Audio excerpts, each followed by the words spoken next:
Okay, you're live. Huh? You're live. I think that's good too. So let me move this stuff here. Yeah. Give that to you. Yeah. You weren't there last night. Yeah, I was over there for a while. Were you? Sitting down there across from straight. Yeah, okay. Okay.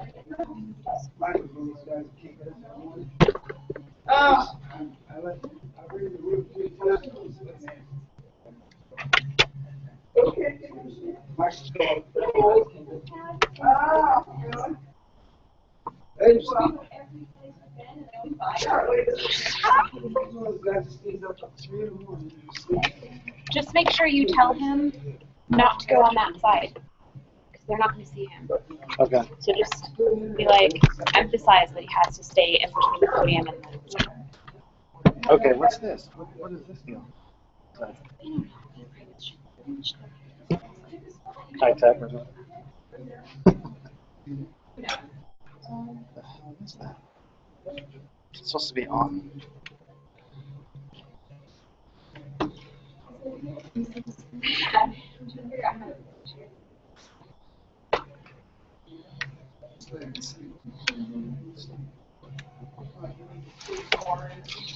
Yeah, just a little bit.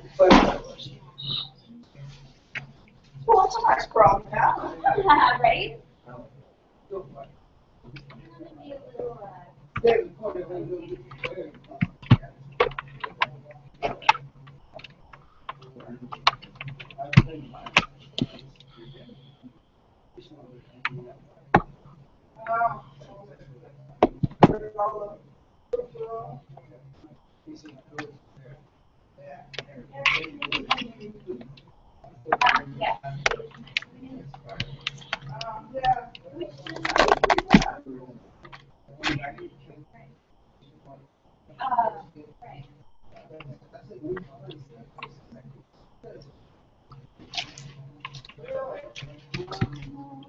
Usually they bring us Erica, can you help me with this for that?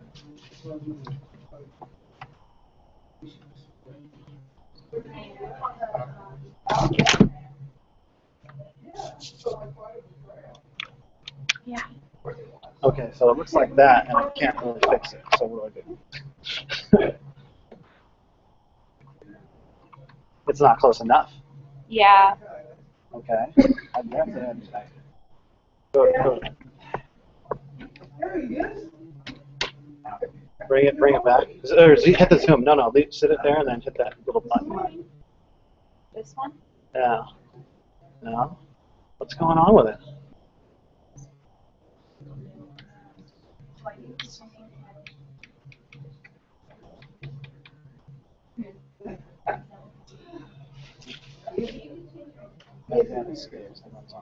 Yeah. Story of my life.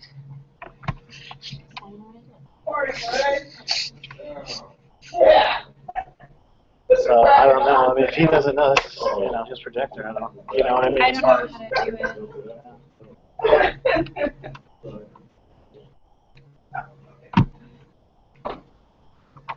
Sometimes people do PowerPoint. I know. So that's limitations. I was working last night. You know what I mean? And it works now. But why is it blurry? I don't get it. Yeah. Yeah, there you go. Oh, this has to be the speaker. That speaker, because that's the only way people can hear on the internet. That's got to be close. That's why I wanted it up there. You're like, well, I mean, y'all worried about people here, but I'm worried about 50 or 100 online. Yeah, no, I know. No, I'm not worried about people here. I'm just worried about people seeing him because he does a lot of demonstrations and stuff. Well, he's going to have to work that out. I mean, because like the speaker on here, can you hear anything? the only way to test would be to. Isn't once you put that on? Okay, once he has that mic on, it's going to amplify in the room, so isn't it going to be louder on there? This is the mic.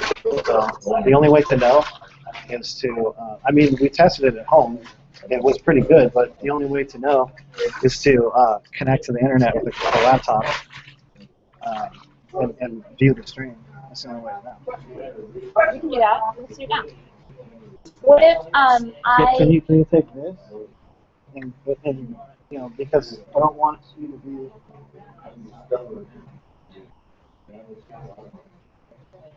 We need to go up to the room. Okay, wait. Can you take this up to the room, or can we go up to the room? Yeah, we need. Try to yeah, we need listen that. to it. Okay. Yeah. What if we did this?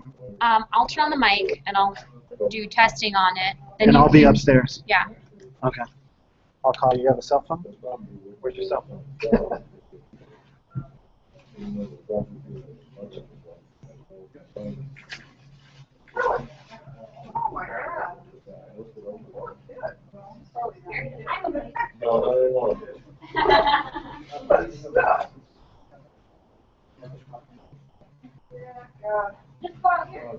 That's it.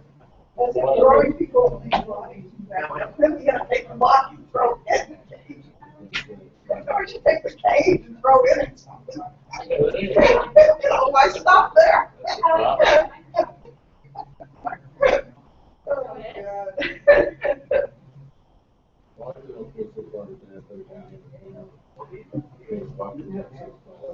Testing.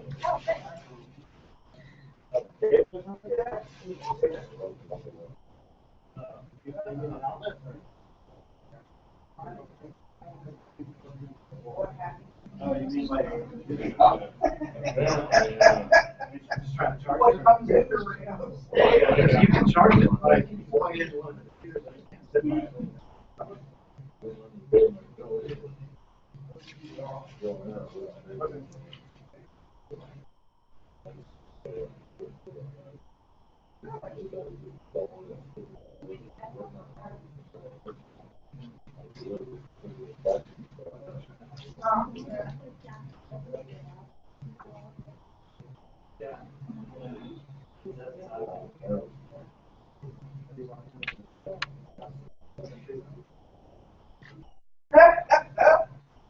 Well, it's time-honored tradition, you know.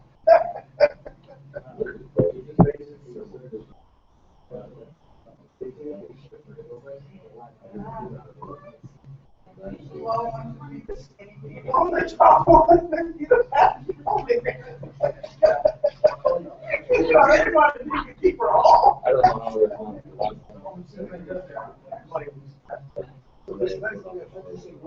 Eldorado.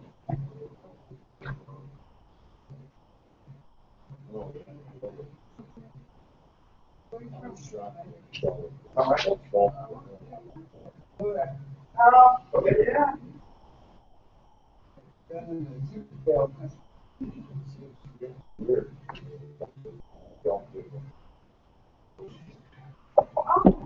Yeah, we can share. Yeah. I don't necessarily would if it was so long, you know.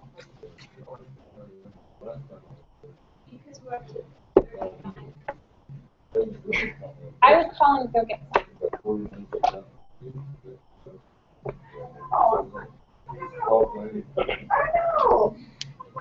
All the cheap casino food you're supposed to find.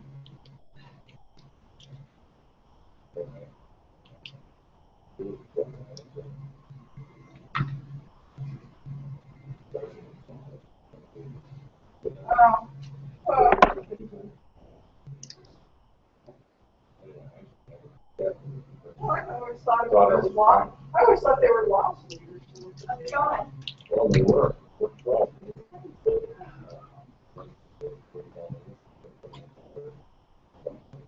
Yeah, exactly.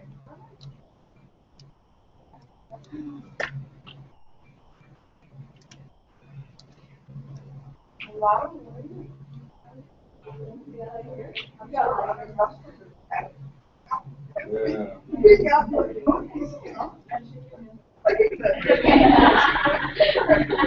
here, oh my God, just to get on the elevator. I swear to God, I've been waiting 5 minutes. You know, it was like 20. I'm not even that son. Yeah. It's like, you're sitting in there, and the person that, it does seem like, Oh. What time is to get on it?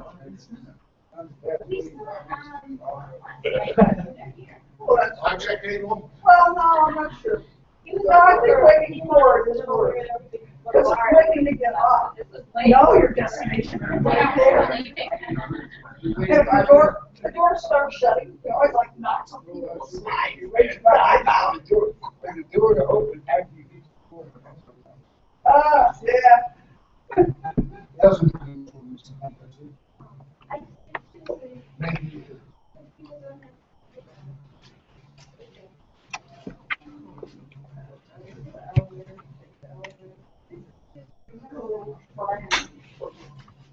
Wherever I am.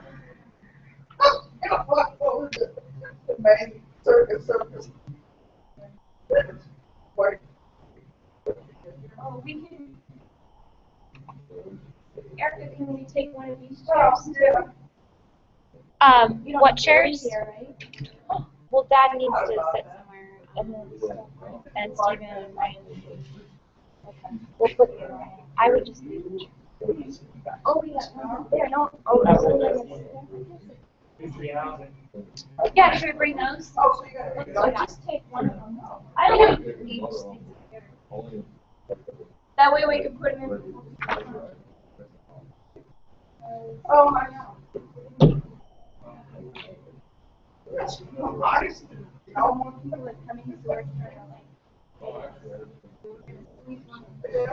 But you can sit there.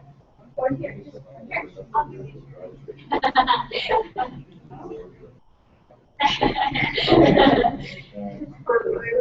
no.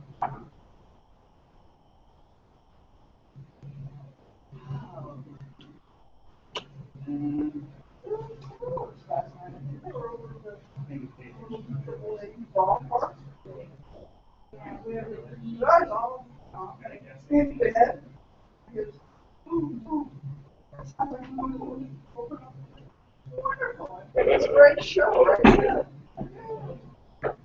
Explore on that one. That's terrific.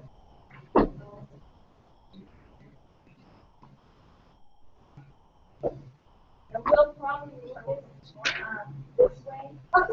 I'm getting ready to call you. And I'm like, oh, wait, he's not here. Oh, yeah. Like, when I came and sang in, Pat's Flowers, then I was singing next to Pat, sang in her protection, her father. You guys offer food. If I can start like this. Right, this week. Yeah. I was actually when it first came out. Yeah, that's.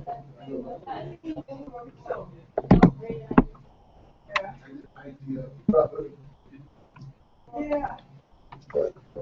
It's, yeah, it's part of. They Yeah, they were. Yeah. Yes. Yes.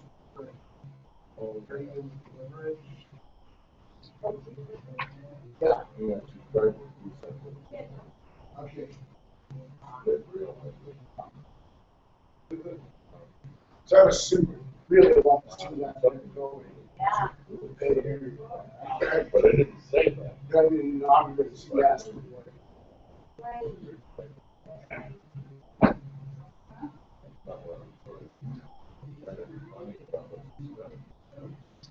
That is a great. Yes.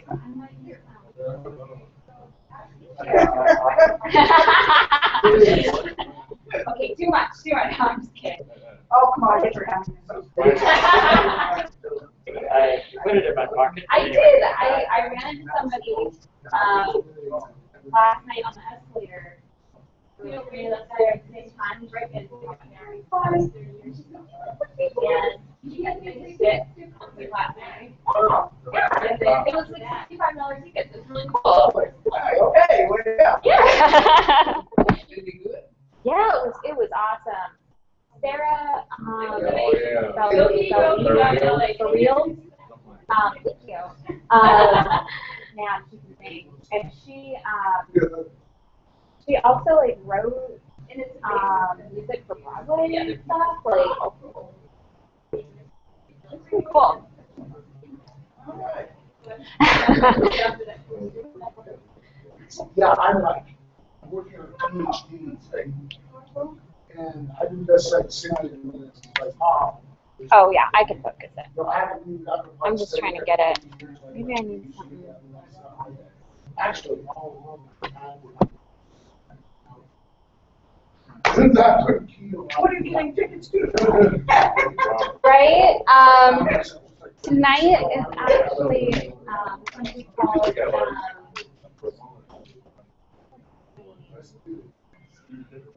something in Glacier. He's a comedian. Oh, yeah. He's really popular. Like, I don't know, he's on like Comedy Central, and he's actually going to be here tonight, but he's sold out. A lot of the stuff sells out in Salt Lake City. Well, They have a lot of you just have to popular go and hang out by the escalator. Yeah. Or you make them come and find you.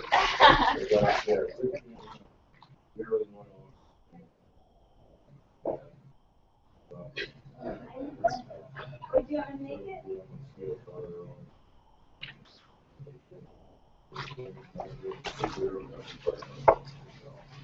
And then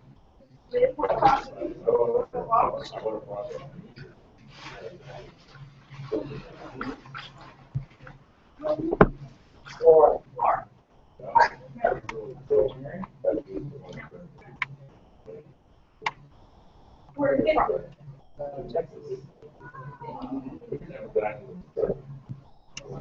That's the part of the union. Not by growing percentage.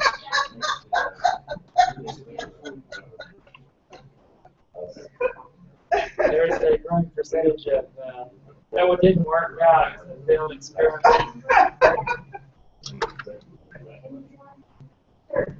Well, there's certainly something admirable about Texas. Not without other qualities, but it has admirable elements. Well,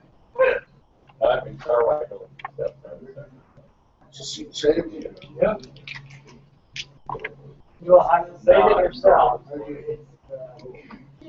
Is this insane? Yeah, it is not going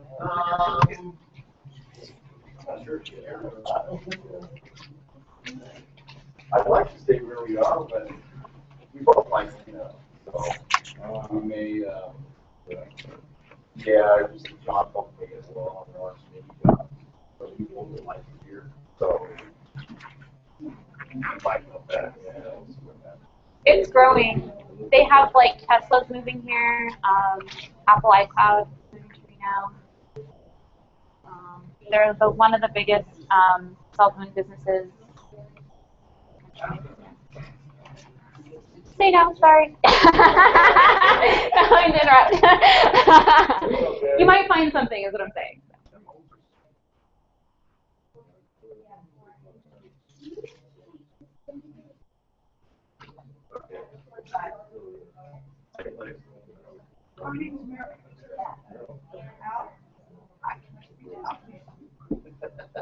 Where are you from?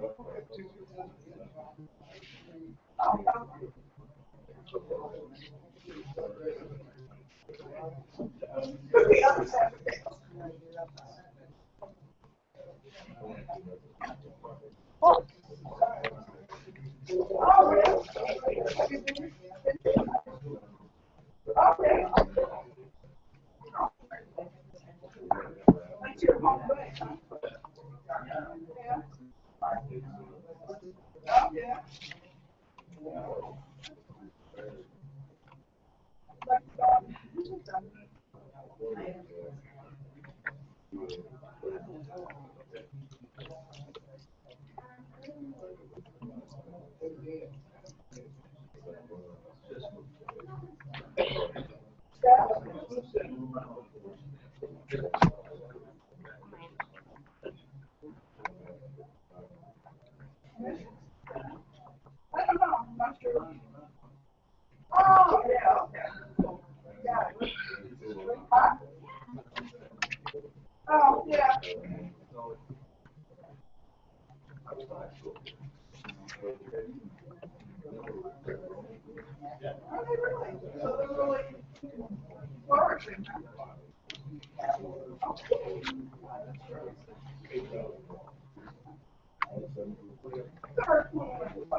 maybe we go home. Keep me up with it too. Yep. Yeah, no, I know I'm in the middle of getting super down. Oh, okay, that's your home base. Yeah. So you guys are well represented. Yep.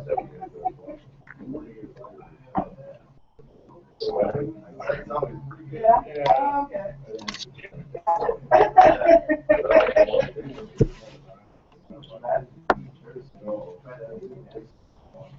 Yeah, so they just bypass that.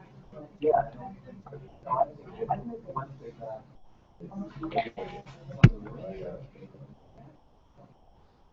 Yeah.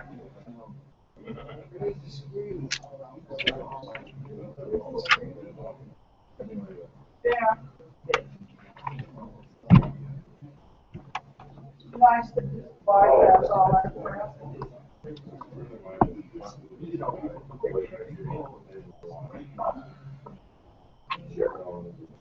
Well, you know, understandably, I mean, I kind of think that too, except I know better. You know, come on.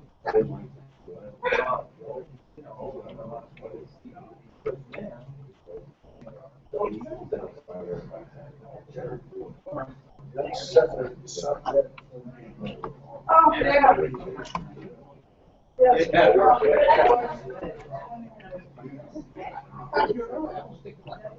Okay, well, here's this Freezone. I mean, I'm only. Your cat is just going to Freezone. No, that's what there's. Right. It's so glad. Yeah, what? Oh, yeah.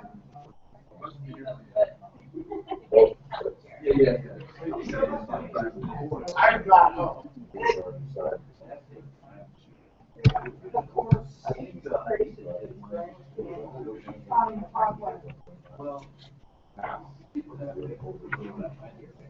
Oh, okay.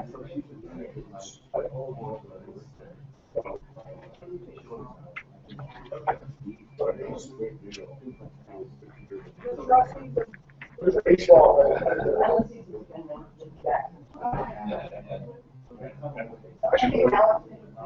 I should put it in my storage.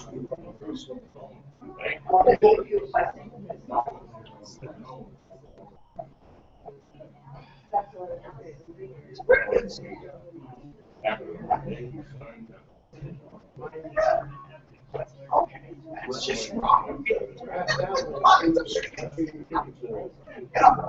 I have this thing, it's really wonderful, this is the only place in the university. And it's worth any price, that will be everything you have. We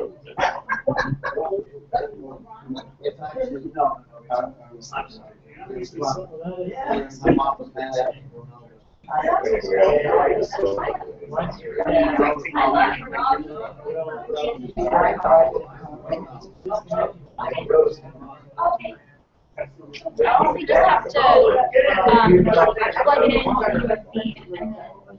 So all you have to do, I think, is take this out, and stick it in your computer with USB, and it'll shut off the screen.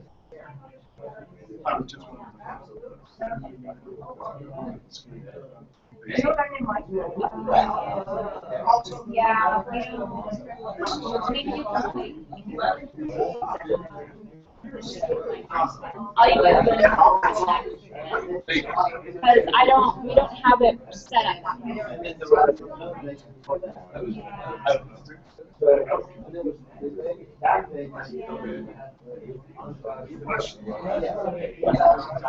Yeah, for like the next slide. So maybe like. they gotta give you enough, but not so much that you say, hey, don't take wine, please.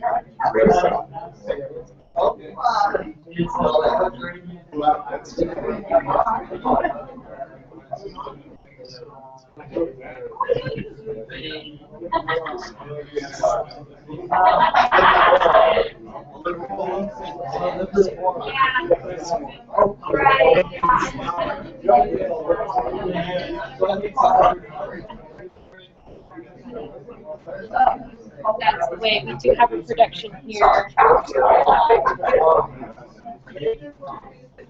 Yeah.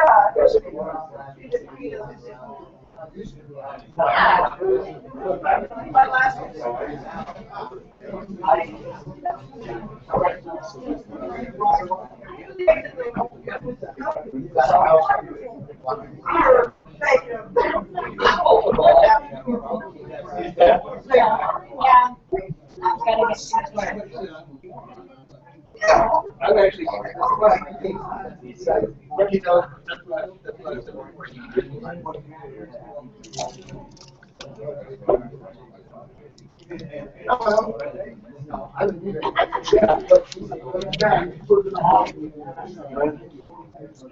It's pretty good. Yeah. It might look How a did little. you get that? How'd you do it? Because I'm a genius. Works. This Wait, is so this is works. how you focus it. Oh. Okay. So did you stream? Did you figure it out? Did it work? The internet wasn't working in the room. It was a lower fluctuating signal. It didn't work. You know why? Because everybody's on it. So can I go? Doesn't it have a volume thing? I thought it had a volume thing on it.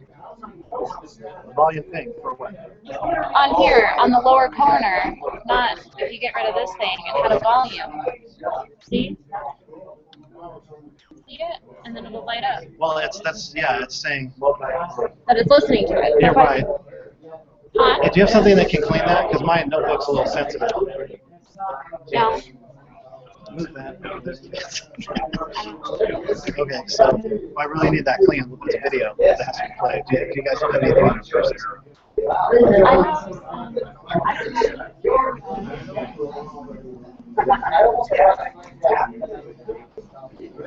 Right. There's Do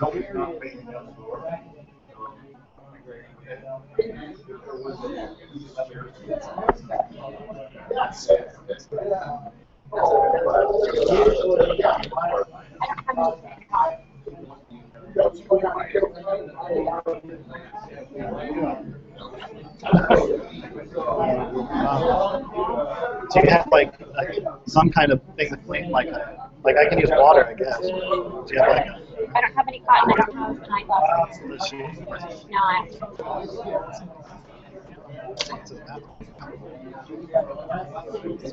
Do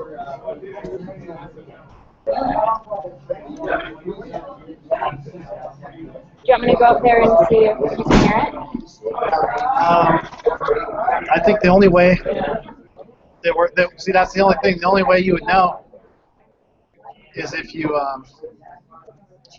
you were on a computer that was on a different network. You know. Right, but does it fluctuate? I can't hear it through there. I know, but is it visually fluctuating?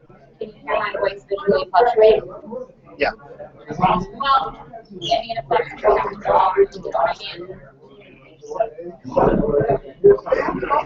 otherwise, we're not going to go. I mean, we're not going to know. I can have Brody if you want. See if you can sign on. Yeah, if you could. Yeah, if you could. Because I told Ryan, so he just goes to YouTube and searches for Rey Robles. You'll see it on the list. There'll be a red live video. Of course we are. But at least out there, we don't.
I'm just saying they're going off with the.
Okay, we got here at 6. I thought I left before you did. Well, I left out of the area. We left at noon. Oh.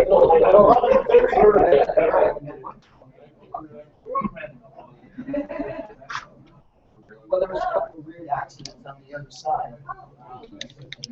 Right, so they didn't bring anything down there, and they got that.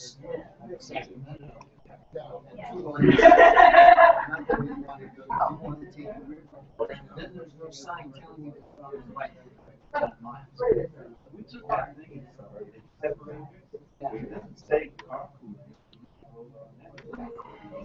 That was about 10 miles. I was trying to get it on my phone. Yeah, that's the one. Oh, it won't work.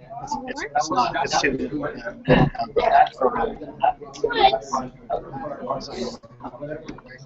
Because I live streamed on, or I looked at videos before like that. Really? Yeah. Yeah, I couldn't get it working on my app. It wouldn't display the video like streaming. Like I needed. Yeah.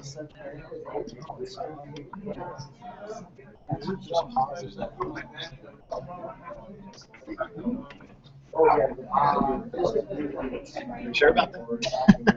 No. Then why'd you say you were? I thought I was. Can't you just do it on Safari or on like the internet then? No, What? because your phone is not PC. It's not designed that way. It doesn't have the same software a PC has. So they haven't coded applications that can do that. I mean, if you get it going, hats off. I tried it like a week ago. Like you'll find Ray. See, it should be in the list. There should be a link right under there. Like, I'm going to be on at 11 with the computer to just, it's a PowerPoint, so I just need Yeah, be able to so plug in. we can move this when you're ready. So you can sit right here. I don't know if you're going to be able to do everything like. I'd like to stand and present if I could. Right. I don't know if we're all set up to do all three things where you can, where you can talk and. You either have to run it or Yeah, I mean, I can, if you want, I can go to the next slide or something. yeah, and then you can just hit next slide, next slide. Okay, give you a little signal. Sure. Yeah, I mean, you can use this. Actually, that. It's for your slides. You can. It's a. Oh, for the. Yeah, because they're all in sequence. Okay. So it's like. Yeah, sure. Just I let me know. can probably do that. Okay. Oh, yeah, we can do that. Yeah. Would it be better to load my PowerPoint onto a USB key? No, I can move this. Switch Yeah, computers? exactly. Okay.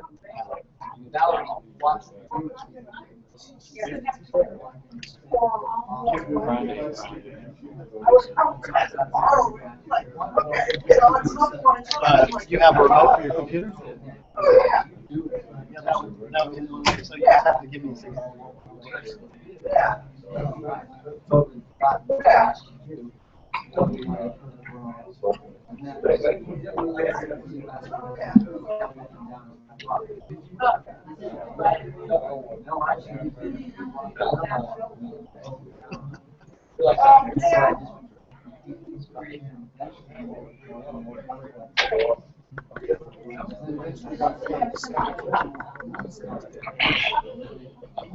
Probably speak from the podium first Okay. this morning, and then at 1 o'clock. Oh, okay.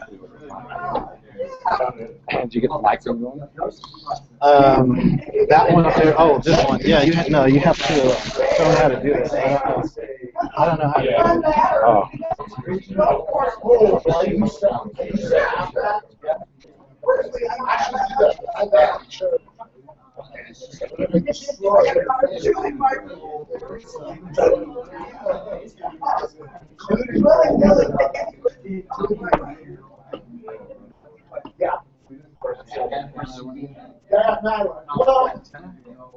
That's all.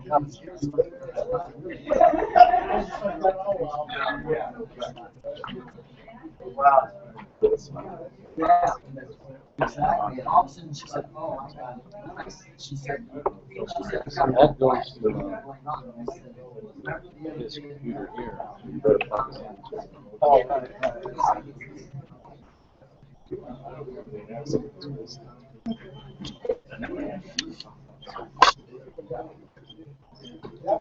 You want to run out of juice. Yeah. Hey, excuse me. Anything new? Live now?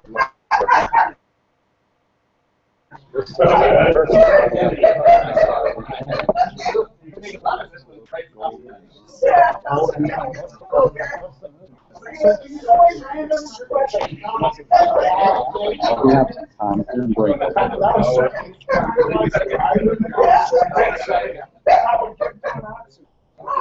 I don't think I saw the antenna in that.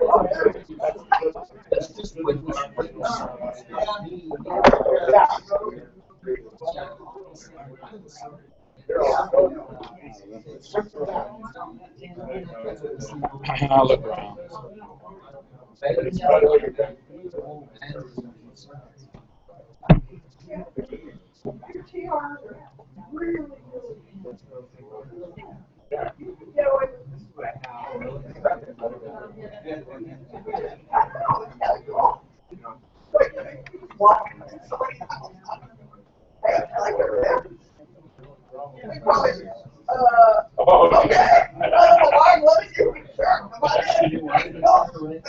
your new auditing center. Your new auditing center looks like a whole building now. This one here? Yeah. It's my escape pod. It's my escape pod here. You're not auditing people, you're getting the heck out there. You better believe it. Okay. There's no way out. It's like a good, No way out doesn't bring out the stabilize. Yeah. I didn't work those ways. it's like a, you can do the running program with it. Everybody hear me? Tell you what, you do that, tell me your, how it goes. And it's not right. Oh, yeah.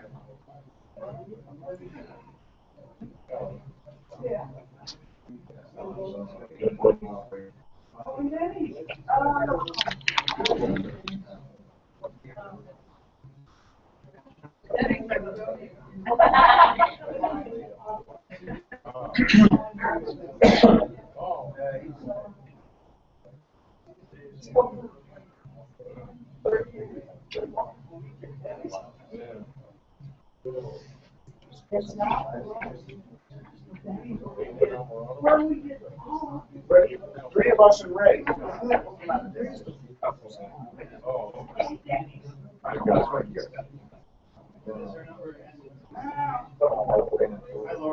Hello. Hi, Valerie. There she is. Hi. You made it. Okay.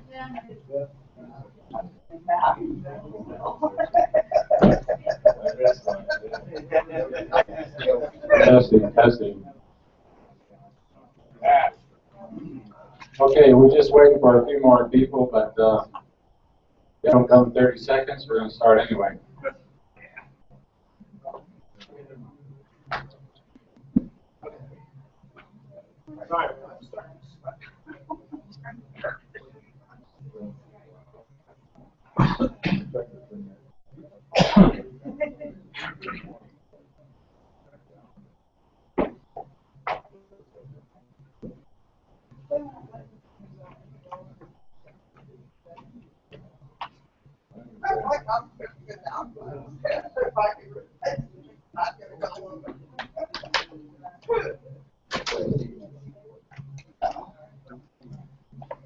Yeah.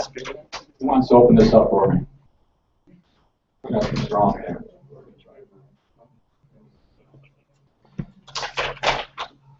Yay. E-Man Ron.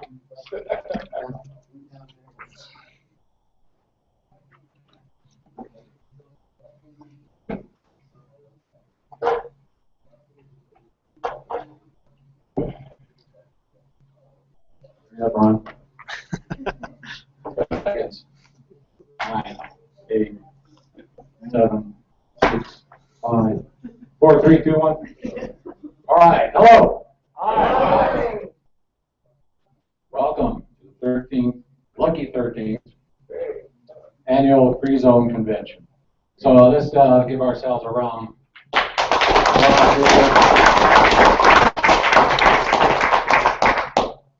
got to follow my script here. You know why? Why? Good, good. I'm glad I want to. Because we're live. We're going live here on the internet for the first time. People can see us all over planet Earth.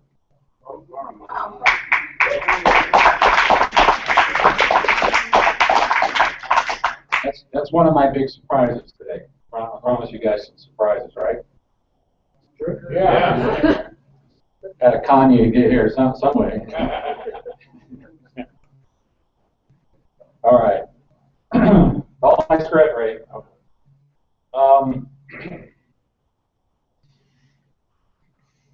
What's the theme of this convention? Everybody remember? How to make the world work for you, right?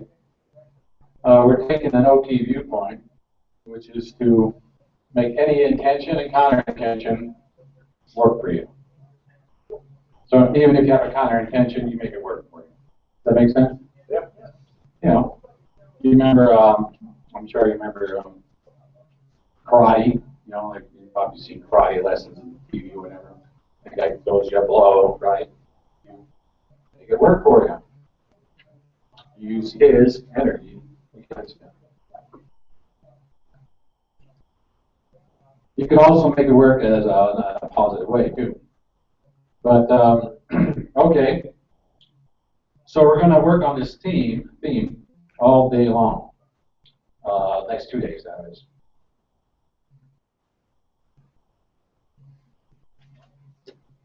Follow the script.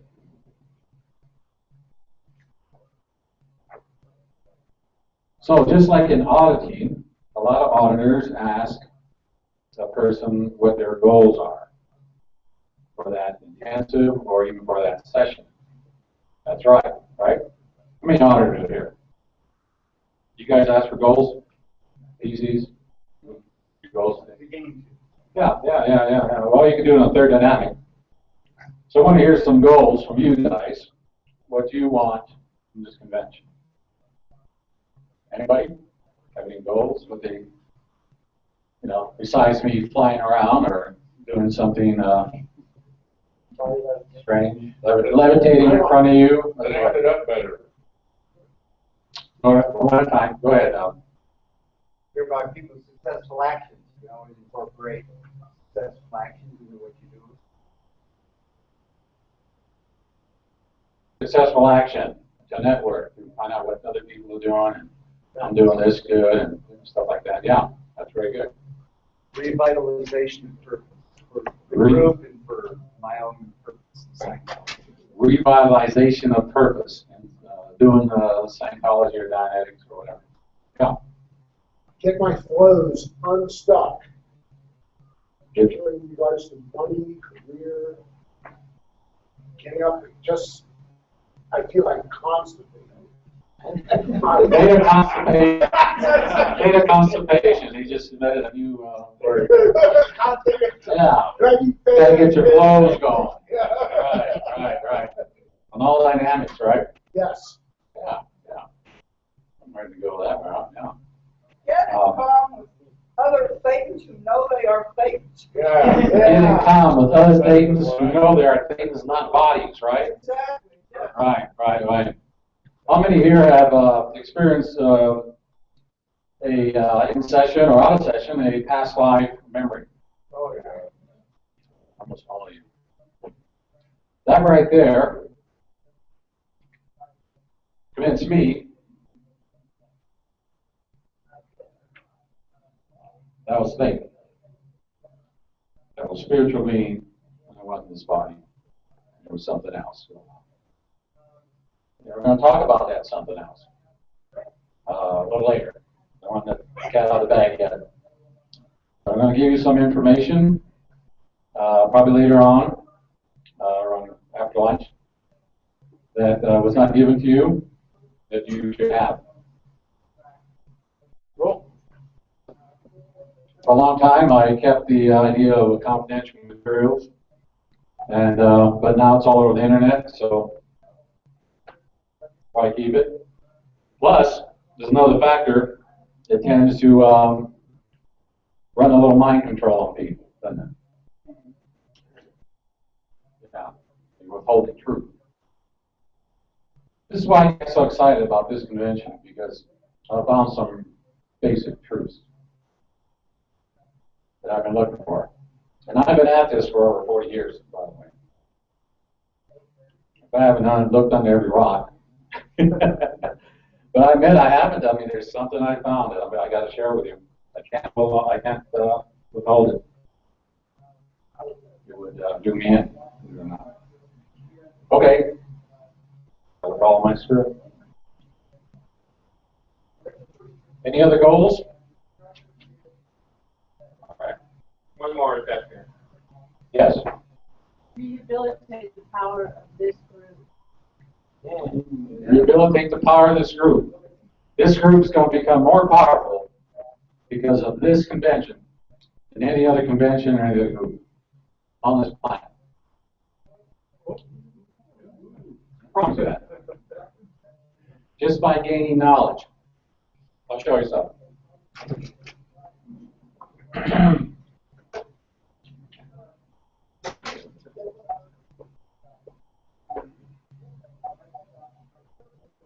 Remember that? ARC? What's it equal? power. Those who have come to my center know this, because I tell them right away. They don't tell you that in church. They tell you what KRC equals, but not KRC. Why? Because they want to hold the power for you. You've seen this, right?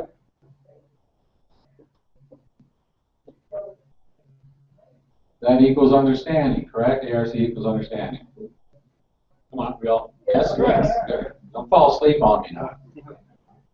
Okay, now, how do you gain power and understanding? Scientology. That's right. That's why the S is there. Something's been kept from you. You've been told not to get power processing. You've been told, you haven't been told that KRC equals power. Knowledge. This is why you're going to become a little bit more powerful than the other groups. Of course, people are watching this on the internet. They're going to experience a little bit of this. All right. Now, if I sound a little cocky, because certainty comes from knowledge, right? Knowledge is certainty, actually. So, I'm a little cocky. You will be too. All right. So, the purpose of having these conventions, we started with the purpose of unity, come together, have our third dynamic again, because it was like unjustly taken away from some of us. Some of us just walked away. Others were smart enough not to get involved. Right? How many of those we got? Yes. Right. We like being around group-minded, same like-minded beings. And so here we are. Now, we do give hope and motivation. And so those who want to continue to do Scientology dynamics outside the church, they can do that.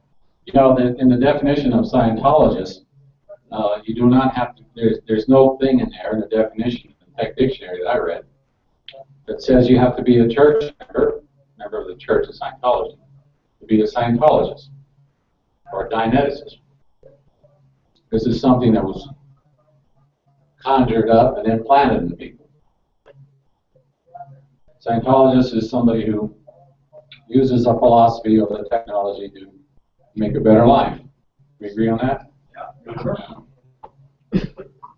Tech was given to the people of Earth freely, and we intend to keep it that way. Am I in agreement with that? Yep. Right. You pay to sit here, but not for any tech I'm giving you, or any knowledge that I got from the books. The books is just like this, guys. You go buy a cookbook, right? You make a cake. Do you have to give 10% to the guy who made the recipe?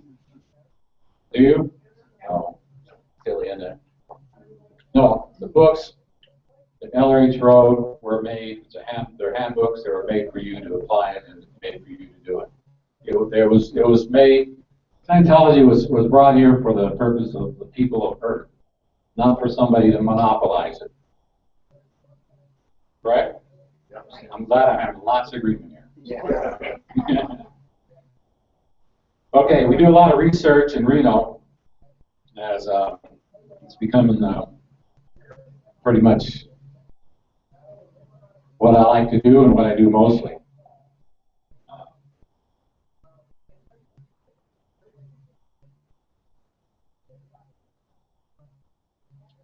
But I feel that it's my duty to share with you what I discovered. Because there are a lot of rundowns that are not on that bridge.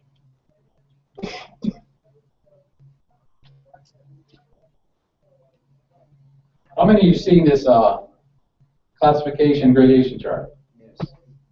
Movie, right? They made it. It was on film, but they made it in a DVD, and the church puts it out.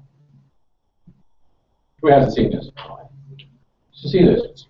It tells you why he created a grade chart. And it just like whoa, I didn't know that. And here I was in there for 40 years doing this stuff, right?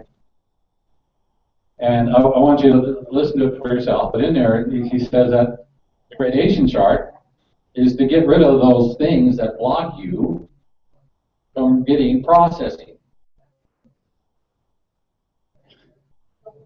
Problems, communication, OWs, all that stuff block you from getting processing. Well, what's the processing you should be getting then? Any guesses? OT. OT levels. Remember there's a book called, what was that book that does the perfect universe? Creation of Human Abilities. And I picked that up when I first got in. I couldn't do that stuff. It was like, what? I tried to read 8008. It was like Greek to me. History of Man, I had to put it down. Forget it. It was too stimulating. I had to do the gradation chart. Then I went back to do it. And I did the original OT levels, by the way. And then I could do all that stuff. So that's what it's for. It's not the end.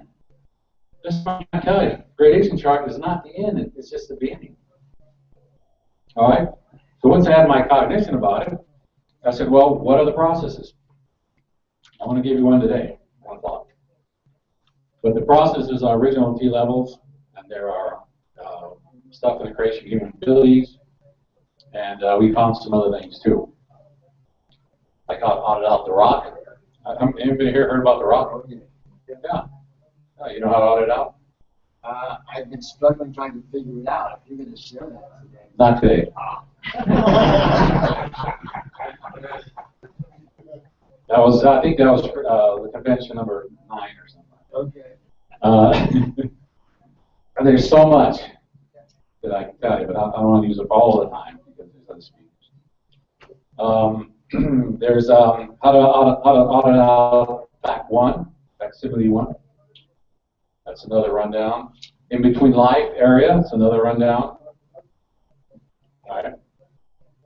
When I hit age 65, I start thinking, well, maybe I better do that rundown. The average guy is what, 74 or something? I did the rundown, it's fantastic. And it's not covered in the gradation chart. None of that stuff. None of that stuff is covered in there. I've done 3 different bridges. I've done the original bridge, now the rate goes around, OT7, Golden Air, all 3 of the OT levels they put out. Captain Bill stuff, you name it.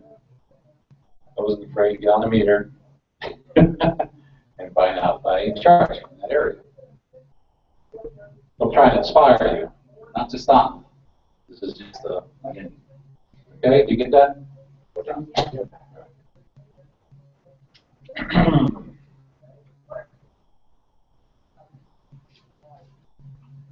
Okay, before I bring somebody else up here, I want to let you know that the goals of the convention have changed a few times. I wouldn't say change, it just expanded. All the things you said, plus more. You want to counteract any church Scientology suppression or suppression of anyone who tries to do this by doing conventions and having the tech out there.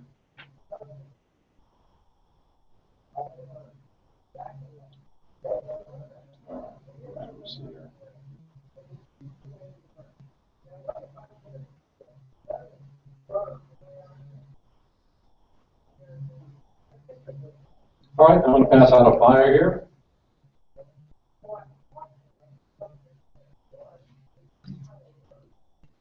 I have it.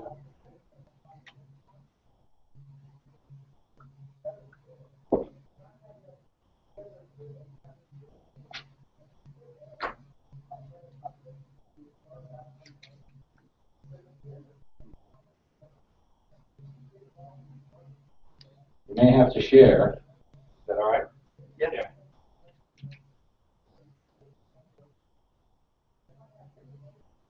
First of all, I want you guys to, we're going to liven up the place a little bit before I pass out this fire. It's very, very neat. I want you to look at the guy next to you. Notice something you never noticed before about him.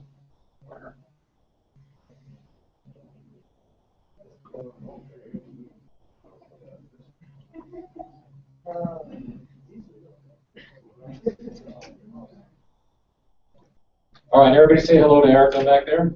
Hi, All right.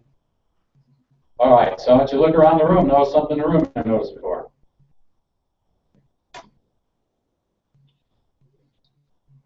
Very good. Very good. What about the floor? Check out the floor. Anything you know never noticed before.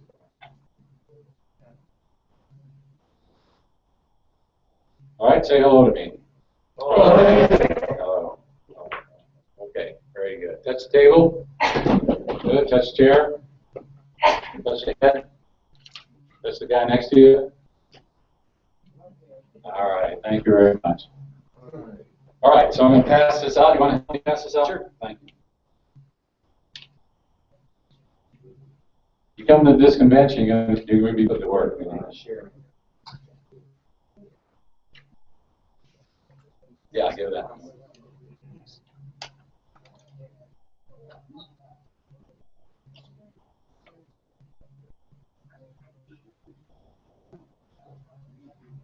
Shares of the year.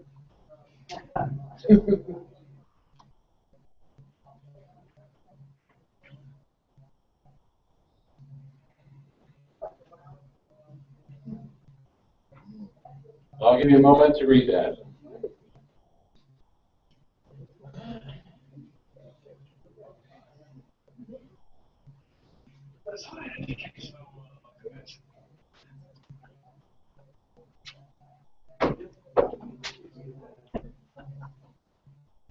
We have 3 more copies left. Someone wants it.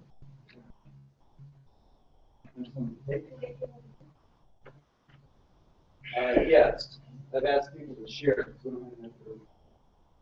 Okay. You can bring one up here for me.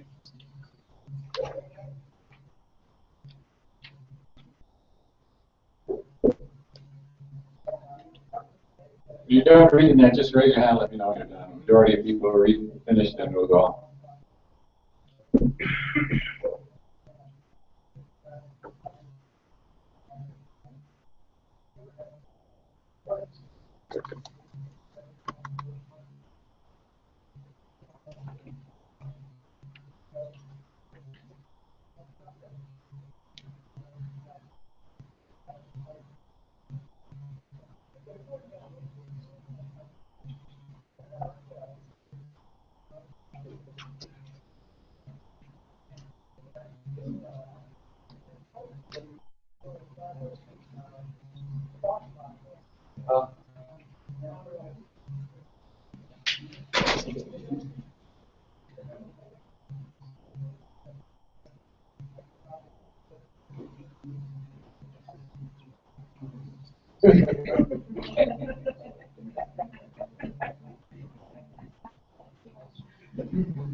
Good.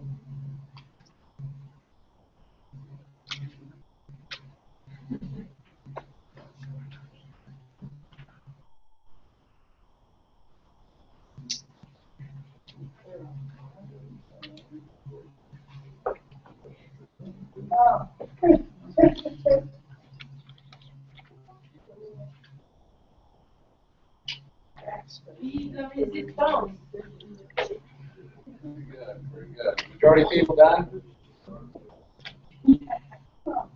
Who's not done? Everybody done? Is everybody done? I'm done. Yeah, thank you. Okay. First of all, the only way you can control people is to lie to them. This convention is about truth. Can you handle the truth? Yes. Hope so. If you can't, if it gets a little bit, I'll talk about my 1 o'clock talk now, or any speakers. If it gets a little bit too hairy, dicey, or stimulating, or it's, you're allowed to take a walk. Okay. Think back. Well, you really know how to sell a smart talk. And nobody would dare visit after all that. Well, they might not show up. No, you don't want to miss it. No.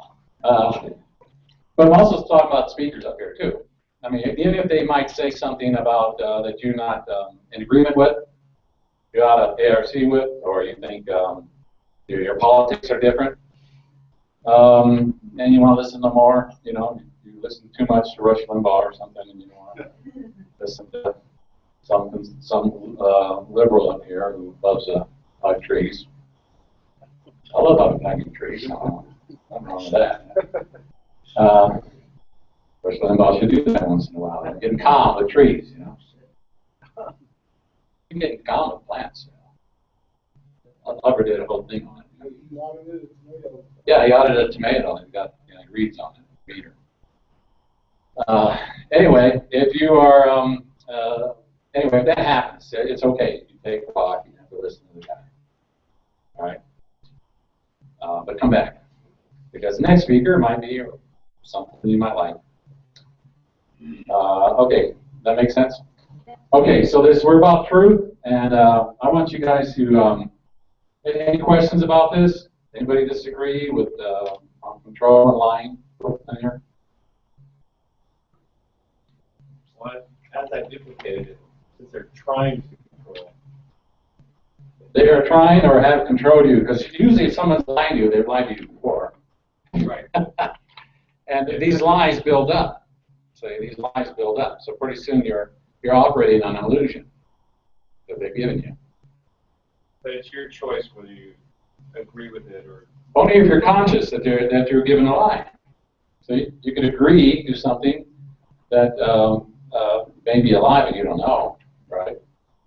Unless you have contrary data. That's why training is valuable. That's right. And that's why Albert says, look, don't listen. We had a guy come in one time and he says, I got it down. I just need one process. You don't need other stuff. You need one process. I said, okay, give it to me. Well, I don't know if I should. So it says, is that your car? He says, yeah. Are you living out of your car? Oh, yeah. So I looked. The guy living out of his car. And I look over at Hubbard when he was alive. He had like 2,000 steward members doing whatever he wanted to do. He had centers all over the planet. Last I heard, he died a multi-millionaire. Who am I going to listen to? Yeah. Because I've seen the results of his stuff. This guy's living in his car. You got my direct. Okay, I think we're ready for the first speaker. And check my list here. I think it's, it's Scott Gordon. Is that true? That's true. Scotty, Training Division 6 Supervisor, who we had as a Director of Special Affairs. We got an ex-office of Special Affairs guy here, by the way.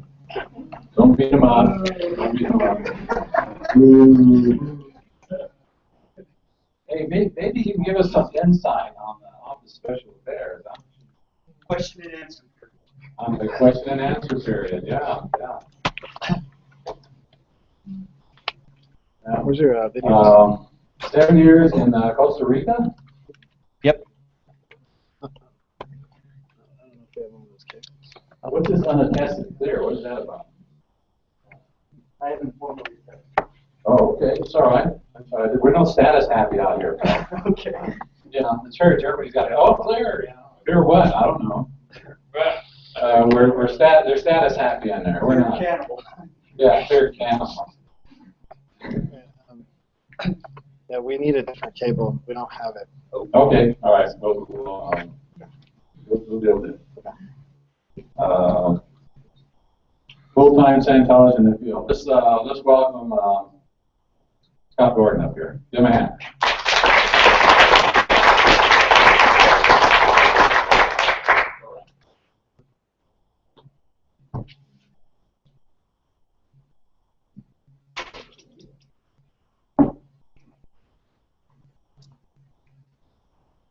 Like the older style computer.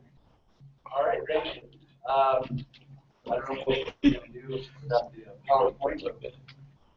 Make it work.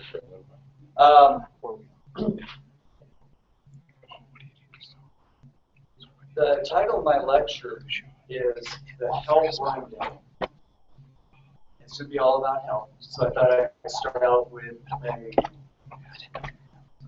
first introduction that I know of that LRH gave to the subject and how important it was. This is in 7 January 1952 when Ron gives a lecture called Survival. He says, you don't give a damn about number one. And by number one would be first dynamic. Everyone knows what the dynamics are. Nice. You don't give a damn about number one. Isn't that funny? The least important dynamic is the first. And that is why you are all fouled up. Because you go out helping this one, and helping that one, and helping somebody else, and you forget to help number one. The realization, if it occurred to you, that you were no possible use to any other human being, or any other dynamic, if it had truth, demonstrable truth in your eyes to it, you would not survive. Now, it's a funny darn thing. What do you live for? You live to help others.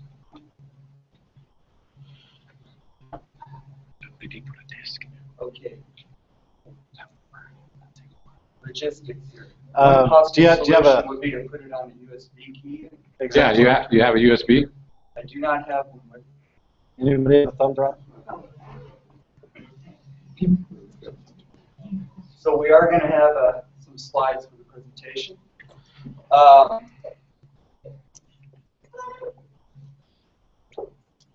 And while we're setting that up, I brought with me a pack called Introductory and Demonstration Processes in Six. That looks like it's been well used. Well used. Yes. One of the first issues. This comes from, I've done a little background on this, it comes from an order that Ron gave to the compilations to put together processes that were not already on the grades and release them to the public. A lot of these processes were high level. It's a big controversial disorder because the idea was like, what, people can't play around with these processes. Anyway, the whole evolution led to some really attractive materials. They've got 3 different books that they sell in the bookstore these days, although nobody does anything with it. As a Division 6 staff responsible for new people coming in, that's never really left me, that hat.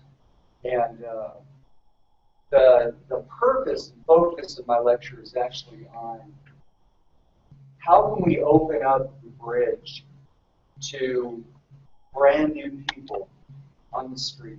How can we reach them with the dissemination processes which involve health processing? And how can we get them started? Obviously, the successful action for many years in the church has been the Book 1 seminars.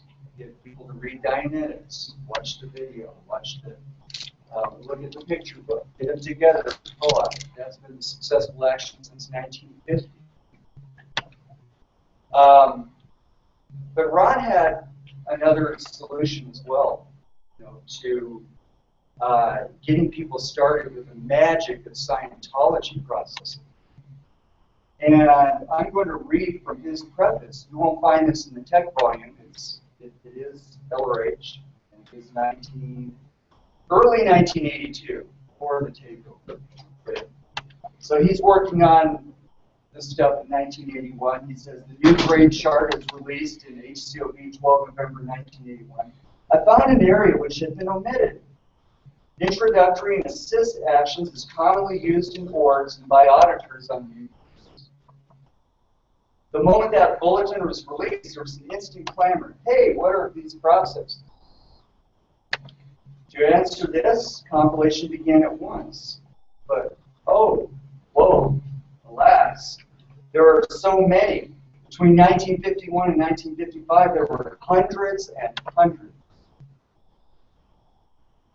So he goes on and categorizes this. He puts into 3 categories: introductory and demonstration processes. That's manual assist, another one. Group processing, another. At that time, there were 2 volumes, the old 2 yellow volumes. They're actually some pretty cool processes.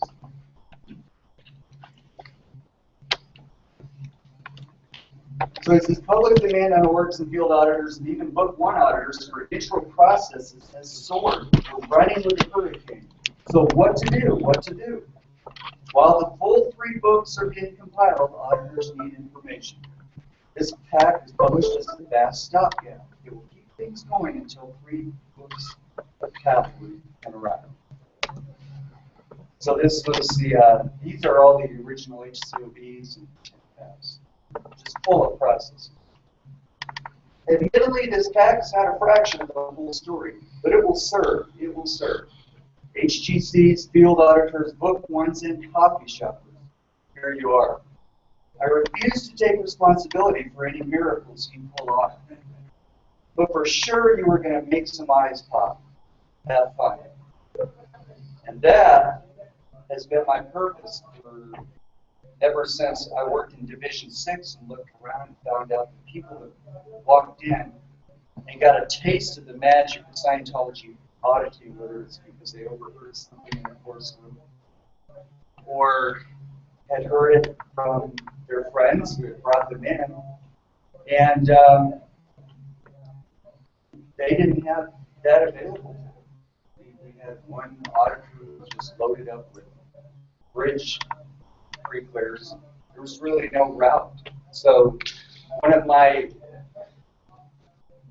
the things that I hope to accomplish with the compilation of the health processes that I've done in this presentation is to actually fill that need. And as I've worked with my co-audit twin, who is very training oriented, he's a fully flagged trained suit, intern and trained on several different supervising courses. And that's his purpose, training. We're working on, it's a mutual project. We're calling it Free Scientology. That's one word. It's not 2 words. It's packed together. There's no copyright issue with that. We're working so that new people can not just receive auditing right off the bat, but can actually deliver it to each other, much in the same way as the Book 1 seminars. So it's a tall order, because there's a lot more complexity to auditing repetitive processing than there is just Book 1. We're working on putting together a simplified training lineup, a little bit like the old Harvard qualified Scientologist course. If you get TRs, you can't work with that process. You can't do it. And there are any stops. You can start on the bridge and use the process.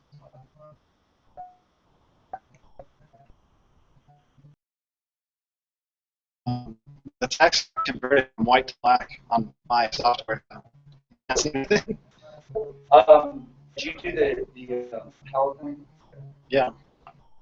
See, See, you can look. Save it as a Microsoft document and then convert it over. So, I'm not sure. I can try that. You want to finish it afterwards, or you got the thing? I can.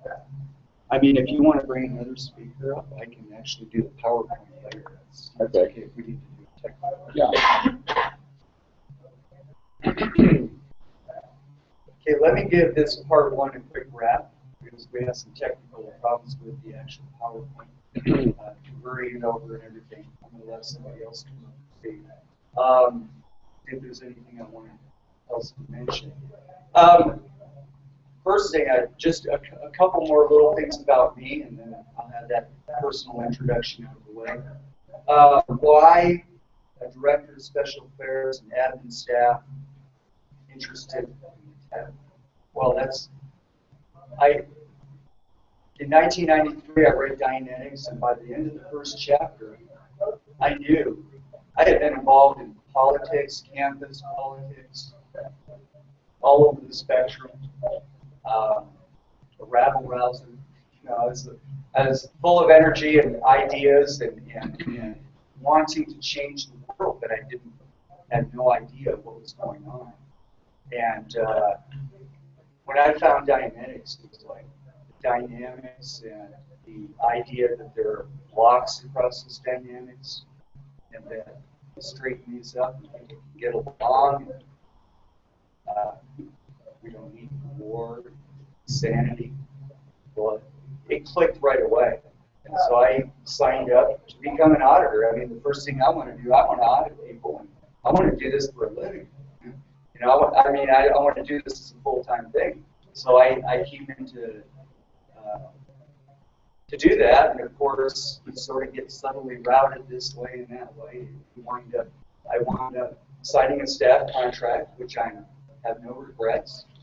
In the first 5 years, I did more on the bridge in my personal development than I did in the following 10, 15 years. I mean, I really took off. I was a good student. The student had a check sheet time. And my seniors wanted me, they were losing their Div 6 supervisors, so they wanted me supervisor trained. So I got lucky in a sense. I got to do pro TRs and all the prerequisites, all the training. Along comes special affairs, needing a director of special affairs, and of course there was something attractive about that to me. The interface between the public relations, and legal, and protecting the org, that whole thing, that clicked with me too. So I saw a need needed to be filled. I thought, well, I'll come back and I'll be an auditor. I'll train as an auditor as soon as I get fully have it. And I did. It took me a long time, but I did. Probably the thing that really got me back in the auditor chair, just my own effort, despite the demands of my post, which were crazy, to just get through go to the academy at my own expenses. Needed. I went to Mexico City from Costa Rica, and I finished the metering course, which is quite meaty, and the level 0 course. And no sooner had I finished my student PC at over 100 hours of auditing. I mean, the metering course I was able to create all kinds of reads and find all kinds of areas to audit, and it was my public relations person. And she got incredible products for the next year. So it was just a great solution. But no sooner had that wrapped up and I got my certificate in the mail, but one of my buddies on staff had a psychotic break, a full-blown psychotic break. I'm talking bring the wagon in, take him down to the Costa Rica facility, the state facility. The only one they had. It's a small country. It's like your state hospital. And I worked with his wife, who was at first going to sue us. And I worked with her personally on rescuing this guy, covertly getting him to stop taking his meds down there so that he'd be sessionable when he got out. Telling him, we were going to fix things up. And I had to go off org lines completely. I could not use the CS of the mission. It was a dicey cycle, to say the least. It was so dicey that what I knew about internet security, I couldn't even communicate with my superiors. I couldn't communicate with Mexico City or LA. I just didn't feel that we had enough security to do that. In that mindset that I had at the time, this was a flat, and if it got out, we were done. We were toast. So I had to contain the flat completely with technical knowledge. I went in and I studied the introspection rundown. I crammed on the early psychotic references, and those are not small. There's one that's about 20 or 30 pages of red on white on psychotic breaks in the first tech volume. And I crammed on those things and took him to the doctor, Scientology doctor. He says, go back on the meds. We walked out of the clinic, and I look over at his wife and him. They shook their heads and said, no, we're not going back on the meds. So I said, okay. So we went to the park, did a locational. I said, be sessionable in 2 days, because that's the 7-day period, and we're going to get started on the program. That's what I did. And I learned so much about the tech. I already was reading red on white every chance I could get, and filling in my technical knowledge of bulletins. So that really launched me into just technical interest, because it worked. This guy came out of it, and to this day, we're friends. He's out of the church, and he's down in Costa Rica, and he's doing very well. So I just saw it. Thank you. It gave me absolute reality on how valuable the tech was, how it worked all the way down to the bottom of human misery, of someone who had given up on life and had no felt it. So that really got me back on track. I tried to start a field practice in Costa Rica. There are tourists down there who speak English, and I did my PTSSP drills in Spanish, so I can manage Spanish. But the whole RTC influence on Scientology, at first it was wonderful going down to a new country where all they had was the references. So and they just read it, and it's like nobody was telling them how to interpret these references. And it's like beautiful, because Scientology works when you have a bunch of sane people and they just read it and they don't make any wild interpretations or say, yes, it says this, but we can't do that, or we don't do that anymore, or we don't do that here, or that's not how FLAG does it. But as we got FLAG trainees coming back, it became more and more like an American order, modern American order. Empty place where you can't do anything, you can't help it. And in that environment, me going out there, despite the fact I didn't charge a single dollar, and the 2 PCs that I worked on, somebody in the org found something wrong with what I was doing. And before I knew it, I had a non-interpolation for having audited 2 people that were perfectly happy. So that is the level of insanity that the orgs get to, just from that influence from the top. So anyway, I'm excited about presenting the health rundown to you guys at the next opportunity, get the technical bugs worked out. And thank you very much.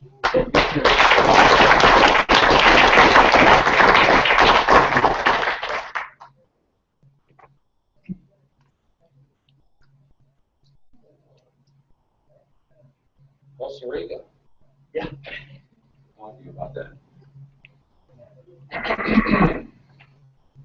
Well done. Okay, so we have to squeeze in another speaker here. Agenda. And before I do that, I do want to say something. I too had a great time on staff. Learned a lot. Without the learning I learned being on staff. Of course, when I was on staff, LRE was around. It's a little different. But I noticed that there was like this very dynamic aberration seeping into the orgs. Seeping in. I noticed that way back back in the early 70s. You know, San Francisco org, San Diego org, which I was on staff for a while, was qualsec, and then staff auditor. It was like we're pretty much dealing with public, and everybody went 2.5 to 5 year contract. No CR people in there at all. And as they slowly creep in, this aberration I noticed of insanity of stopping. And it's in that group. And like I have no problem with staff right now in the church Scientology, or even church Scientology. There might be a 6. They bring me people all the time. And so the problem I have is that their dynamic aberration within the C organization. And coming from, should I say his name? David Miscavige and the upper echelon of the special affairs. Hello, Cynthia. Everybody say hello, Cynthia over there. Hi, Cynthia. Very glad you made it. All right. Who's the next speaker? I warned the speakers that they may be called up at any time. Fred. Sure. Yeah, fair warning. You ready, Fred? I'm ready, but I have to get the slide presentation. So. Okay, let's do 5 minutes here. Break things up. Got it, whatever. Don't worry about it. What's that? Don't worry about it. Open office. Okay, do you have wireless access? Do you have wireless? Only me. Is that right? That's totally fine. Yeah. If you open it with Google Drive, if you open his stuff with Google Drive, it should actually work just fine. The PowerPoint presentation, because Google uses the same formats as OpenOffice. So just when you get there. So that still might be a problem. First thing I'm going to do is save it to a standard format. Yeah, I try it. Tried that. It's still not transferring over. It does, but it converts the text from white to black. And that's why we can't see it up here. So his idea might work. The problem is that this setup here is streaming live on the internet. And so I can't disrupt that to connect to the internet. What I might do is completely strip the formatting so that it's just black and white text. If you can get like an older cable, you know, like the VGA cable. Yeah. I don't know. There's a Best Buy near here or something. You know, it could take you 15 minutes to get a cable. That's an idea. Yeah. Because all of ours use that other kind. Okay. How do I plug it in here? We did it last night.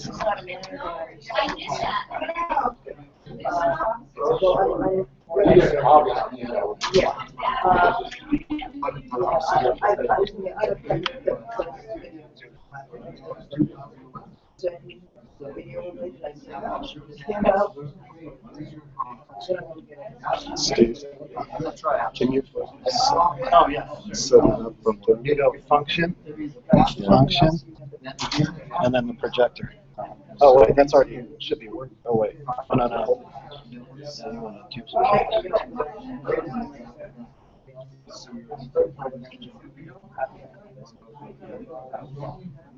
Okay, can you flip this? Yeah, sure. Sure.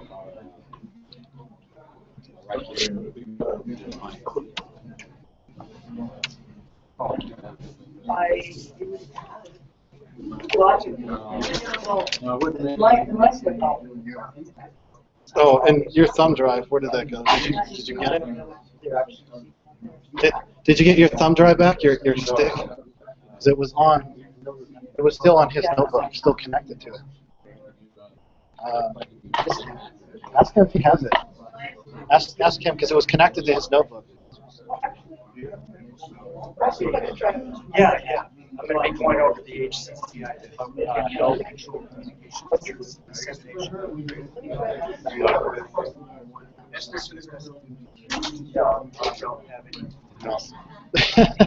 Well, okay. On how to do the Oh, is that? Oh, wait. Okay.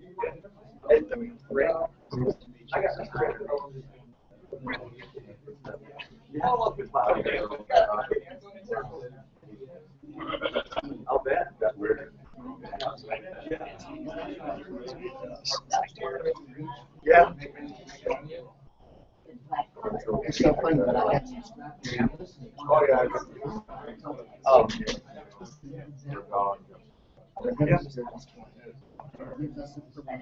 Nice.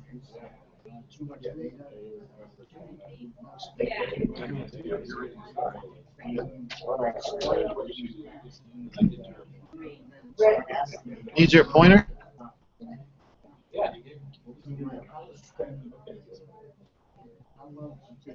It's not the sound quality, it's not the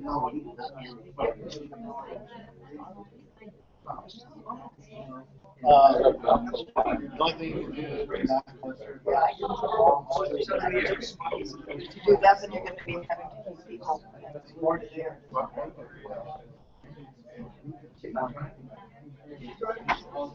Yeah,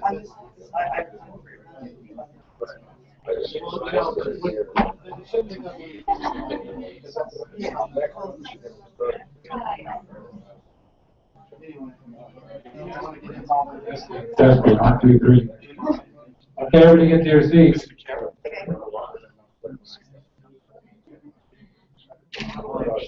Everybody get to your seats, and we'll try to speak a little louder. You speakers, you got to speak a little louder because so we get a better sound on the internet. By the way, there seems to be some people listening to us on the internet, right? I really have some acknowledgments on that. If this works out, we'll probably do this every time. Doesn't mean you don't have to come to the convention, though. You missed the parties. I don't fix it up. Is that right? You can be anywhere, still be in the same room. All right, I want to introduce next speaker.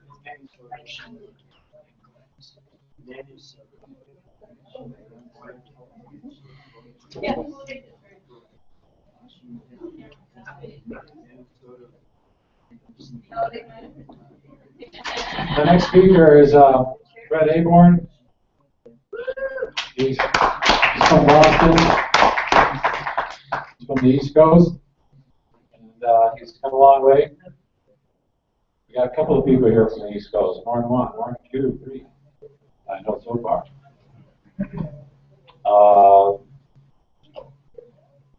There was some Russian. They're Russian here. There was a Russian that was threatening to come. He sent the money. I guess you'll have to let him in next year. All right, Fred Aborn completed the academy levels in Boston in '73. Started auditing and did an internship. Tested a Dynetic clear 25 years ago. Did the L's, yours truly, right? And finished the bridge up to OT8 with us, correct? Yeah, did the L's, the original T levels. Any complaints? Oh, no. Like that. I like the old ones. All right, no further ado here. Fred, give him a hand, please.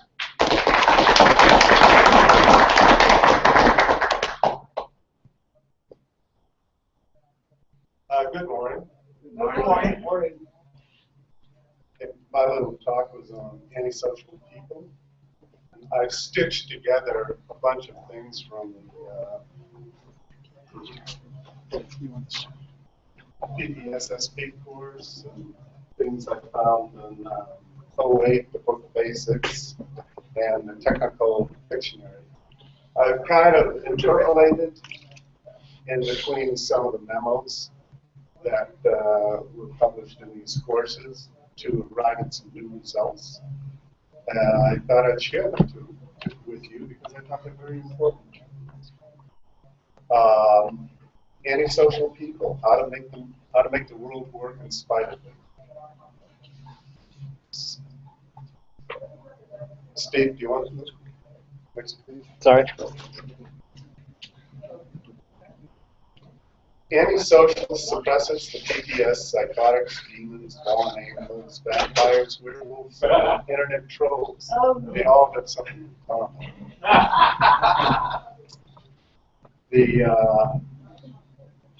Oh, sure.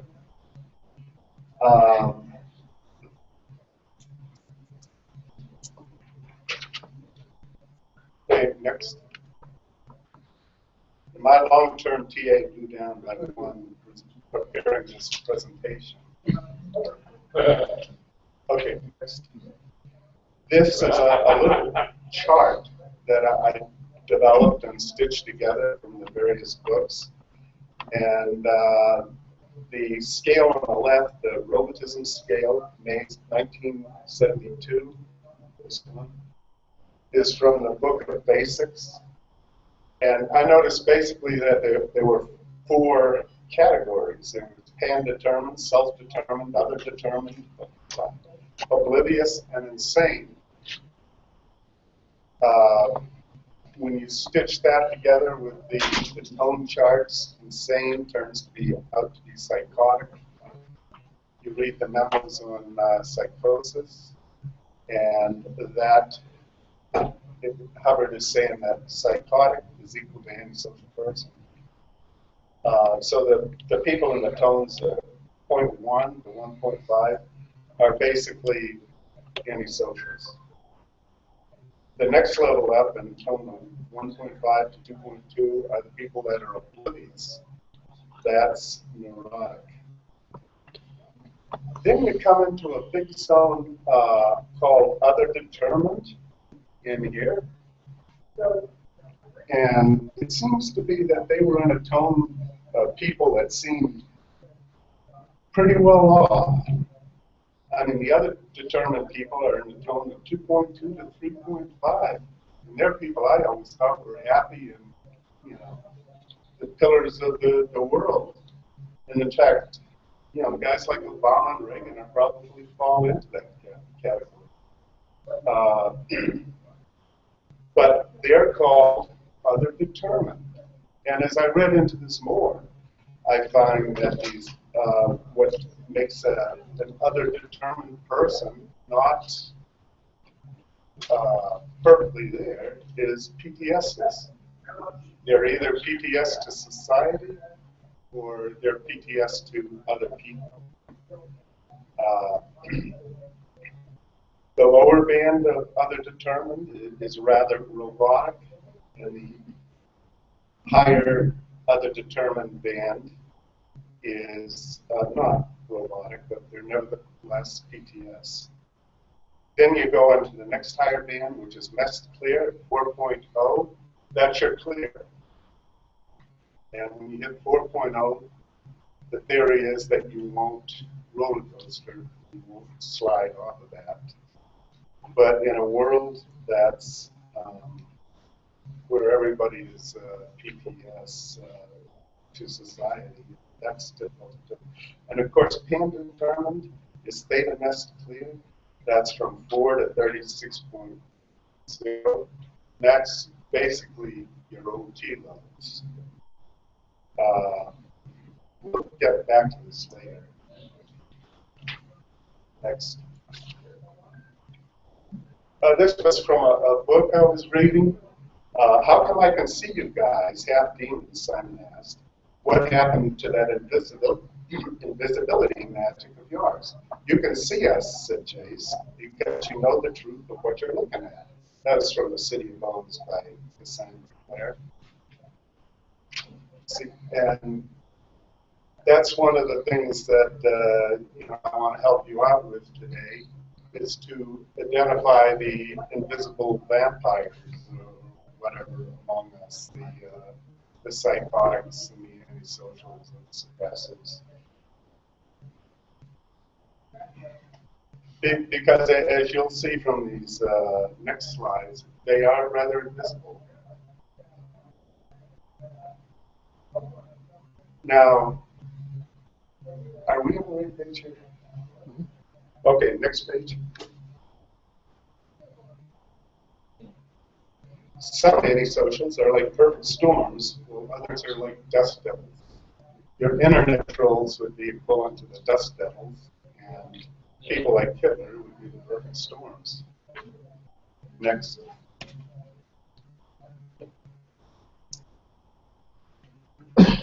Yeah, my advice just to hit you off at the past before you say, oh, these people are bad, we've got to do something about it, is just to say that you want to treat antisocials with great ARC.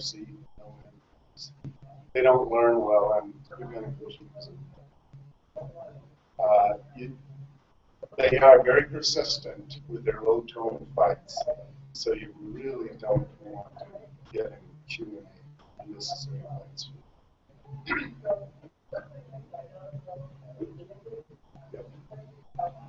You don't have to slay the SPs and the demons, you just have to make them visible. They like to cause pain, so fighting them is not usually a good idea, because they want to hurt you. I mean, if you fight them, you don't necessarily want to hurt them, but they want to hurt you. It's part of the definition. Next.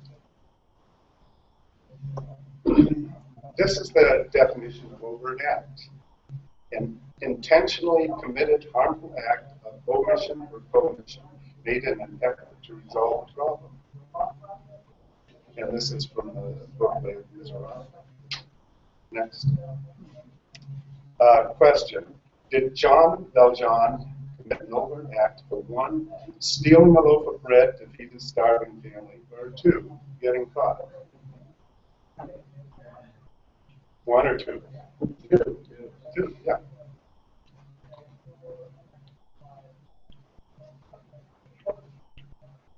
Actually, an antisocial person goes right by the law, the letter of the law, and not necessarily tied to any inner morality, like I shall cause no harm, I don't want to hurt this person, but whatever they can get by with in the law, if they can get by with it, it's fine with them. In fact, the History Channel did a little piece on that the other day. They were running a test. That's basically their finding too. That it's very difficult to be an antisocial person and determined. If you're always thinking of yourself and you want to optimize that person dynamic, you're much more likely to be antisocial. Next. Psychotic. And the technical definition of a psychotic is does not know what is going on in his environment, does not know what is going on inside. He's an unknownness. It is all unknown and therefore unobservational, unobserved, technically. And you might even want to say that he knows not that he knows not, which of course is the classic definition. Next. You recognize him. I know that. Yeah. A psychotic, another definition is a person that's more harmful than useful, technically.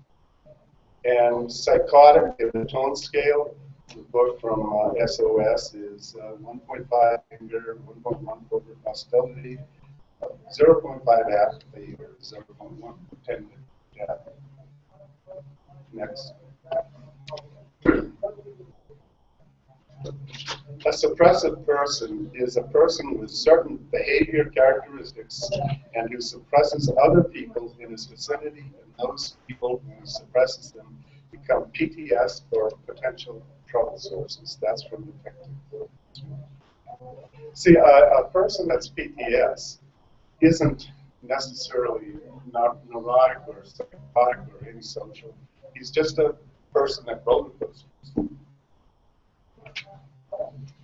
And because he's got to pay attention to an SP in his environment, he's other determined. Even if he's successfully avoiding the SP, by having to pay attention to him and avoid him, he's still other determined by that SP. Next.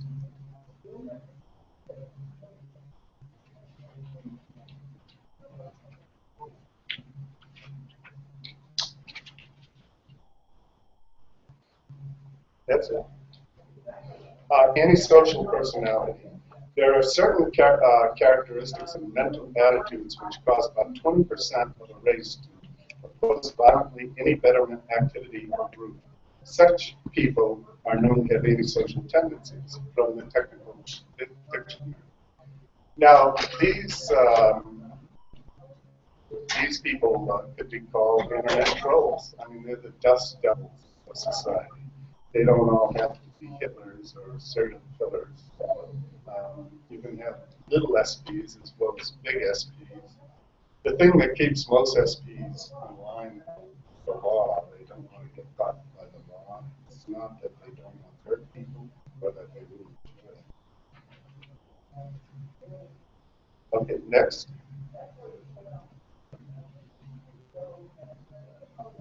So, how many people here feel that psychotic, antisocial personality, and suppressive person are virtual synonyms?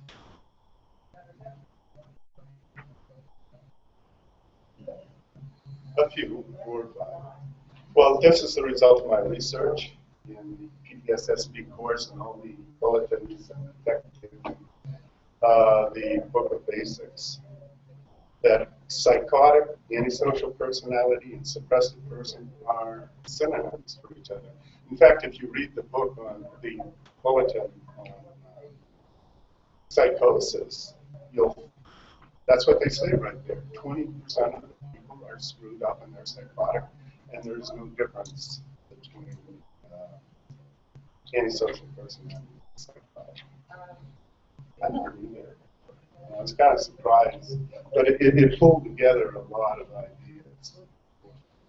I was like, oh, I see. I mean, they're all clustered around 1.1 tone scale, so it makes sense. Next. Psychotic. All characteristics classified as those of the suppressive person are in fact those of the same person. 28 November 1970. This is from the memo I was covering on psychosis. Antisocial personalities have consistent 20% of the population. They are psychotic, and they do harm others, and they do want to harm others. But of course, like I was saying before, some may be internet trolls, and the other may be massive SPs. Next. Here's a nice, friendly-looking guy. The dog or the? Well, both. Yeah, maybe the dog. The tree. The tree. They don't always look vicious. And that's the thing. I mean, a lot of times you wonder where the antisocial people are. Where are they?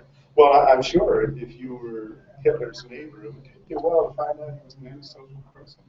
He probably seemed like a pretty nice guy, and a guy you'd want to vote for.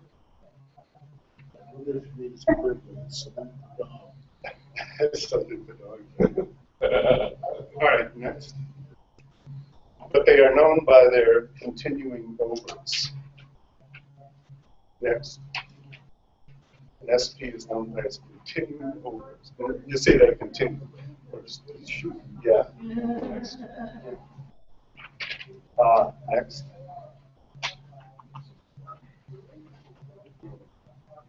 Oh, okay. We popped all the way down there. Actually, he does look like a killer. What, Stalin? You think so? I don't like that face. I wouldn't invite him over. Okay. Didn't look like a killer of 30 million people. At least I wouldn't think so. He looks like a TV movie star. Next page. It's like Keanu Reeves. Yeah. Valerie, what do you think? Is he a man model or? Wow. That's it. Yeah. 15 million deaths by various terror campaigns, responsible for as many as 60 million deaths. Next. This is a guy you didn't hear about. He's a Colombian serial killer that killed more than 300 girls across South America. Looks like a pretty nice guy. And if you saw him on the bus, you wouldn't think he was one of the 20 people who are antisocial. Next. Yeah, and this is the guy that killed 77 people in 2 mass murders in Norway in one day. And he did it to promote his right-wing manifesto. It's 1,500 pages long, and I read it. I started reading through it, and it's not that badly written. It's not as vicious as a lot of internet trolls. So I was digging into it further. I said, how is this guy screwed up? How would I know that this guy was a subversive person? Oh, we on the next page. Next. And this is from his book, his manifesto. You can see through that. There are only 2 possible versions of Europeans: the politically correct surrender monkeys and the Nazis. See, there you have a logical fallacy of too few choices. You're either a surrender monkey or a Nazi. There's no in between, only 2 choices. And if we are not the former, then it follows by logic that we have to be the latter. This attitude betrays an all-pervasive hatred that demonizes absolutely anything Europeans do to protect their dignity, culture, and heritage. It closely mirrors multiculturalism, which is an anti-Western, but especially an anti-European hate ideology. Now, I looked up multiculturalism, and there's a lot written on it in the internet. I mean, a lot of the right-wing people seize on that book.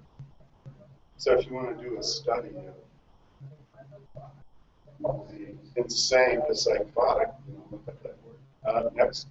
By the way, which group is he in? First group or the second? Pardon? Which group is he in? Oh, the surrender monkey. Surrender monkey. Fred, could you define multicultural, whatever you're? What are the, you said right wing or left wing looks at that as something. What are they? What's their definition? Okay, I think it's on this page. Next page? No, that. No, that's. That's earlier. Yeah, this.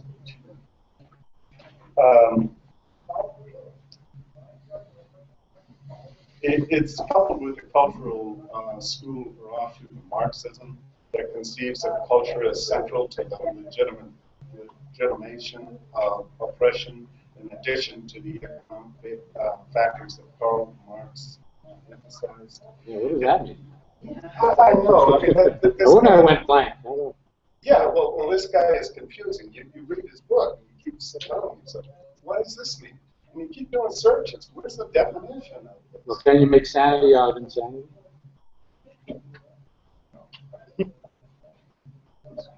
Okay, next. This is the Green Ribbon Killer. You've heard about him. He was the deacon of a church, and he was initially convicted of 48 separate murders and later confessed to nearly twice that number. You know, again, he had a wife. She didn't detect what he was doing. The people in the church didn't detect it. So I'm saying you can have 20% of the world that is antisocial, and they can be your neighbors. It doesn't mean they aren't there, that you don't see these hostile people around. Of course, you're doing the internet. They call it. Next. Yeah, Ted, you know him, of course. And he murdered numerous young women and girls during the 70s and possibly earlier. He confessed to 30. Could be much higher. And, next page. Bundy was regarded as handsome and charismatic by his young female victims, traits he exploited to win their trust. He typically approached them in public places, feigning injury or disability or impersonating an authority figure before overpowering and insulting them in a more secluded occasion. See, those are the 2 of the techniques of the antisocial person.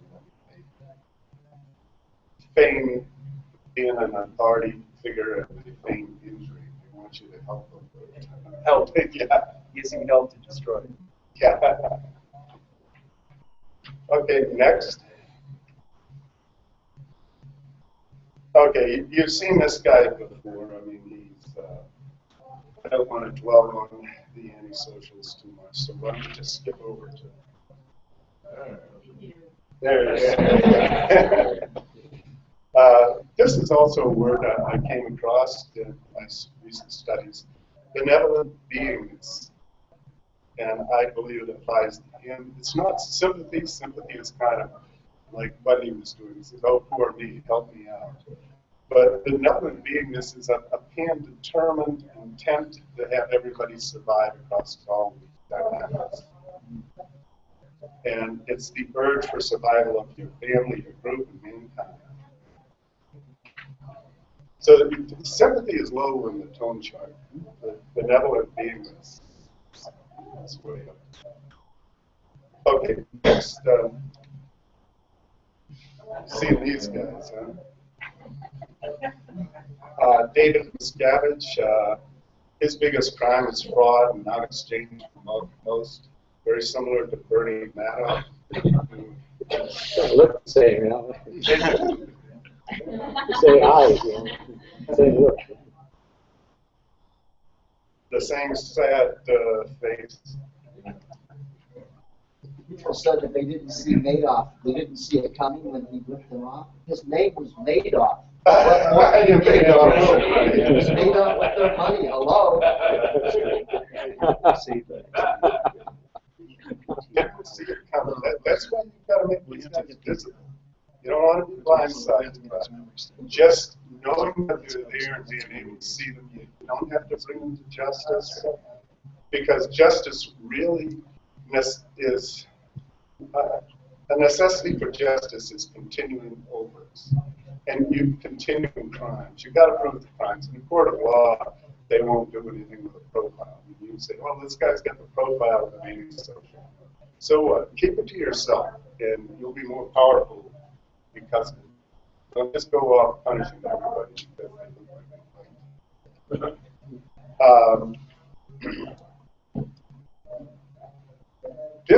like that graph there is the number of clears, and at the bottom of the scale is the number of the years. And you'll see that little peak on there of 10,000 clears. That was around 1978. I believe this was when you were allowed to attest to Dianetic clear. Is that right? And then the interesting thing is that around 1990, the number of clears actually fell. It was negative.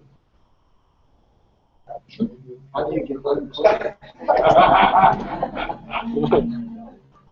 You know how to react. Oh, scavenge. Okay, so it looks like a roller coaster to me. Anyway, next.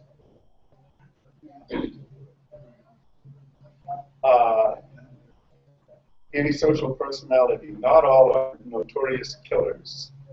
And here are the characteristics of an antisocial person. 1, falsified and exaggerated facts. 2, invalidates and suppresses a rumor monger. 3, this is my abbreviation. 3, falsification of messages. 4, does not learn or become less psychotic. 5, 6 associates a roller coaster. 6, selects the wrong target. 7, the antisocial cannot finish a task. I don't think that's true of Miscavige. I think he does finish some tasks. Of course, other people may argue that. Superpower, 30 years to come out. So. Yeah, maybe he's just been coming out and getting better. No sense of remorse or shame. Well, he's got no sense of remorse or shame, it seems. 9, supports only destructive groups. That's not necessarily true. He's supporting Scientology, if not for his own gain. And approves only of destructive actions. I'm not sure that's totally true either. And helping others drives him nearly berserk. I'm not sure about that. Bad sense of property. Yeah, maybe. Yeah. Okay, next. Was his picture in the dictionary next to Next. Oh, no, back. You're right. Of course, here are the social characteristics of David Scavenge. He uses pertinent and well-sourced facts. I mean, he gets people to use well-sourced facts. He's eager to relay good news, if only by his own accomplishment. Accurate messages? Well, not really. Not when he was delivering messages for Hubbard. In fact, they were totally inaccurate. He signed off on things that Hubbard was supposed to be signed. But of course, this is all conjecture. You know, I don't want to libel the guy for this or anything. I'm just discussing whether or not he's a social person or an antisocial person, or maybe just a roller coaster, maybe PTS. That may be his current state now. Maybe he was a suppressive person. 5, well and happy associates. 6, selects targets for improvement. 7, finishes cycles of action. 8, takes responsibility for errors. 9, supports constructive groups. Well, he does do that. 10, assists constructive actions. I believe so. Helps others, does not harm. Perhaps not anymore. Good sense of property. Well, maybe not. Considering the salaries he pays the people and staff. Yeah. A lot of those depending on what they do for him. Expecting that. Yeah, he's doing it probably with a first dynamic consideration rather than a determined consideration that he wants everybody to survive, all Scientologists. He's doing it trade. One other comment about completing cycles. There's 2 ways to not complete a cycle. One is to leave it undone. The second way is to overdo it. He specializes in running into the ground. Oh, yeah. Yeah. How about it's completed for you? Yeah, like us, we're completing. But you're probably referring to OG7, where you just keep grinding on. Certainly. Yeah, no, either way, there's no wins. You know, you're clear, no, you're not. You know, you never complete that cycle. OT7, forget it. So, no completion of those. And doing the objectives out on the case. 12 grand in intention. Pretty suppressive. Any more on him? Any more ideas? Are you saying he's not a suppressive? I was just trying to consider whether or not he's a PTS person or a suppressive. I mean, it's certainly suppressive could be PTS himself. Yeah. Yeah. You seem to be agreeable with number 9, that supports construction. I just wondered what you see that. Well, he's supporting Scientology, but he's supporting it for himself. Is he or is it tearing it? Supporting for himself. For himself. He's writing a stamp on the Church of Scientology, not supporting Scientology. You just compared him with Minoff. No. Yeah, this is kind of an essay. I'm trying to figure out whether he is PTS or a suppressive person. I mean, a social person, I think that's off the books. I suppose there are people in the church that are really big on these things. Yeah, Tom Cruise. I mean, if you've got millions and millions of dollars, it's... We just looked at his stats. Well, they were roller coaster in that. No, they weren't roller coaster. They were going down. He wasn't responsible for the 1970. Well, that's true too. What? He was not responsible for the 1970 upset. No, he just quickie clears. Right? He just had everybody attest to dynamic clear. That was David Mail. That was David. David Mail pushed that. Yeah. To go in there. Okay. Okay. All right, onward. Next slide.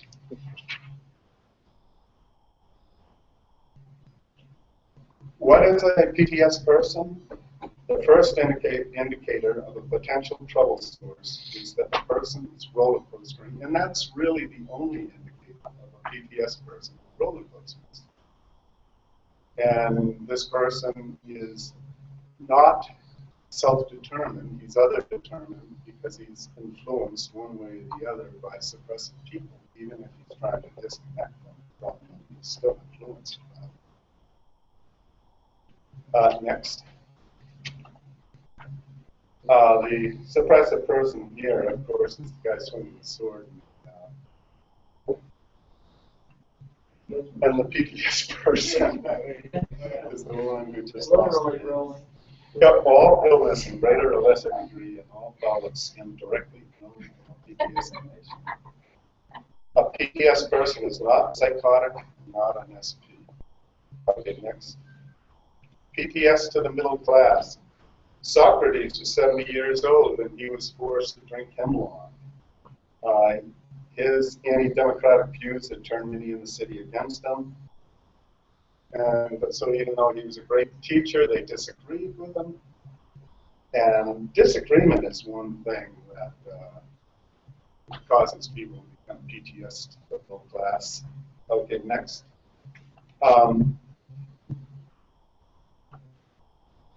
The bulk of your PTSs may be very well PTS to a class, the middle class, to which their particular SP is simply a member. Few of them realize this, or even that the middle class, or shall I say, are very suppressive to anybody who tries to do something in the world besides support the system. And of course, we've got to be careful about that too, because we are different and we aren't necessarily supporting the system in every way. Next.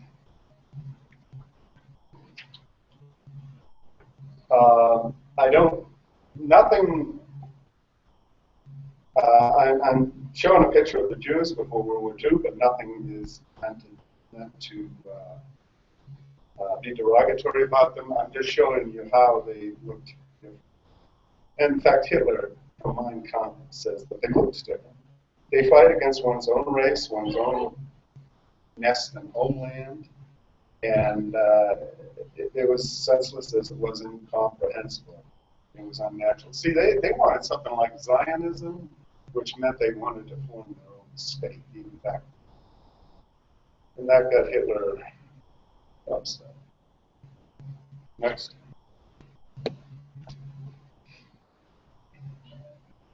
This is another thing that SPs do. They dehumanize people. And here they've got the Jewish people as a spider.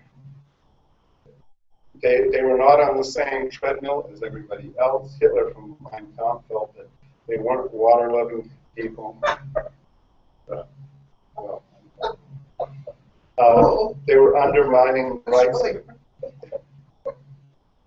They were undermining the rights of the Catholic Church. They had many prostitutes, just like them as they were socialistic and liberal. In fact, a lot of people on the internet today, a lot of the internet trolls don't like liberals. You know, they want to do away with them. It was the vogue to depersonalize them. Okay, next. Many of them are caught up in the mystery of why they are snarled at, and they have no conception of a middle class as a formidable and jealous force that goes psychotic.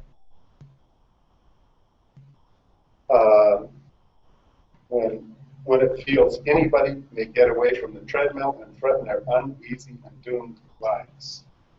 So that's, you know, people that are antisocial just don't want you to get off the treadmill, and they want you to agree with everybody.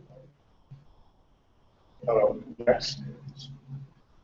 Okay, I think we beat this one to death. I was just wondering whether or not the scavenge was PTS or a suppressive, but he decided as a suppressive. We'll go on. Next. We have the potential to be PTS to the 20% that are antisocial, psychotics that wish to harm, anger below the tone scales of middle class culture. Next. We can handle or disconnect from the introduction to Scientology ethics. Next. Or we can, and this was an idea I had, or we can connect. We can connect to a social group, to social people. I mean, why disconnect is negative? Why not connect? And we're connecting today to each other. Yeah. So remain connected to people that got you power. That is the whole point of the power formula. In fact, you can even see it's there. Power. You know, one of the rules of power is you stay connected to those that got you there. Next.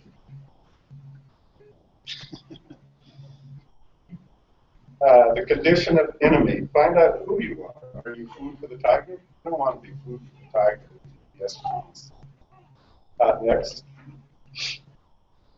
The formula for confusion is find out where you are. And where you are is on a prison planet.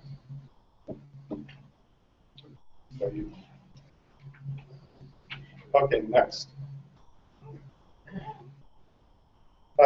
And the solution, I think, or one of the solutions is pan-determined serenity centers. And these are built into the ground around a nice little lake, and they're very nice and serene. And I think if you've got surrounded by serene people, and you keep the world at bay, much like the Buddhists did with their mountaintop retreats, that you can remain serene at least for a while. Next. Serenity centers would research the attainment of permanent serenity of beingness across all the dynamics, in other words, pan-determinism. And also to be truly at cause, you know, with ESP and telekinesis and things like that. Their superpowers to fully develop them. You need a serenity center where you're at serenity for a long length of time. Serenity, oh, next. Yes, serenity centers are not retirement centers, although it would be a good name for retirement center, I suppose. Not places of false serenity where everything is okay, not a Buddhist mountain retreat, but close. Perhaps a place to mentor the young, and of course, as I said before, to research high-toned states and effects. Next. Beware of hyper-agreement. I mean, here's a guy that just got 20 years for saying that he thought that they should throw out Zarnoff's knapsack. He didn't do anything. He did, you know, that was the bomber in the Boston Marathon. He went in and his friend decided to clean up for him before they even knew he was arrested and charged. And this guy just agreed to go in with him, agreed that it would be a good idea to throw away the knapsack. He didn't do anything. He got 20 years for agreeing with this other guy to throw away. He was just like Hubbard said, he got 20 years for being there and communicating. So with the federal conspiracy charges, you have to be careful not to agree with things that aren't totally kosher. It's best to say, no, I don't agree with that, to turn you back to it. If worse comes to worse. Or just suck up to it.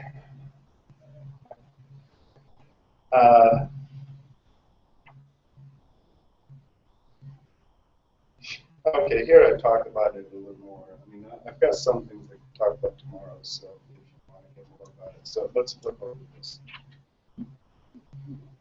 Beware of agreement. Yeah, sure. Under most U.S. laws, for a person to be convicted of conspiracy, not only must he or she agree to commit a crime, but at least one of the conspirators must commit an overt act, in furtherance of crime, just being there and communicating. I mean, that was kind of what Hubbard did, wasn't it? He allowed his wife to go in spite of the FBI. He was just there and communicating. Next center. Stoddard Serenity Center. I mean, it could be as simple as this. 40 acres of land and a bunch of these little houses. Next. This is an example of a trailer park, which could be a Serenity Center. Next. Another one, perhaps more upscale. Next. Another example. Next. You can imagine yourself in this picture. You know, the joyful and serene inhabitants of a Serenity Center, maybe for 3 months out of the year. Maybe all the time. Next. This isn't a bad explosion. This is an explosion of Freezone beta, because of the contagion of theta. And he talks about that in the dictionary. Yeah, there's a certain contagion in theta that when there's a lot of disruptive people around and cause people to go down tone. And the opposite is true too. A lesser amount of in theta will disinterpolate and become theta. Okay, let me see if there's anything else. Yeah, just flip over to that last table. Just flip forward. Yeah, that. So, does anybody want to discuss that?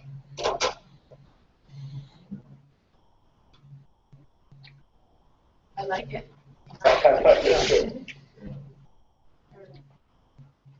So, in other words, we are either in one of 4 groups.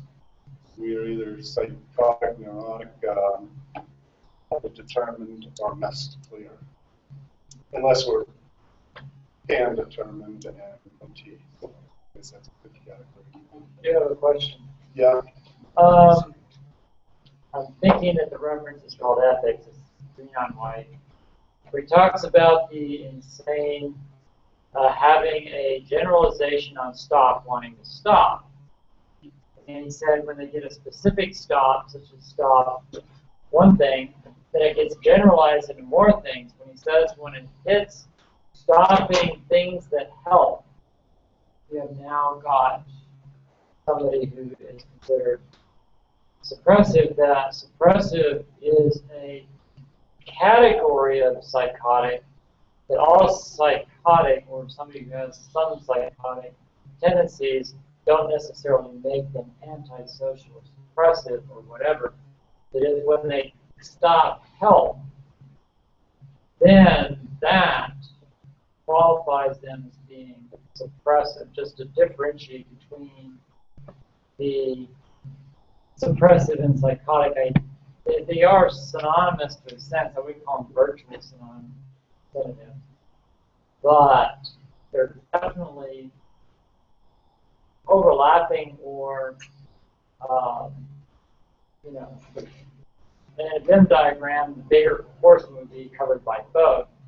But I don't see that just because somebody is low tone necessarily makes them an SP. Otherwise, per my understanding of the definition of SP as somebody stuck in an incident of long ago, who's still fighting that today and trying to wipe out its environment, but is socially covering over it and doing something social because society frowns on overt exhibition of destruction of others. But the getting the characteristic in of stopping things that help, helping things that do help, as being the qualification of being SP, as opposed to just being. a psychotic. Just so that aspect isn't brought out on the scale. Because I've been down there and not necessarily would I consider myself antisocial or suppressive or whatever, but I was definitely down in the insane order of that, at least temporarily. Well, that would have been a neurotic probably more than a psychotic. But I appreciate your differentiation, and I got no argument. Yeah, yeah. But there's further we can do, and maybe tomorrow we can. Yeah. But that's great. Thank you.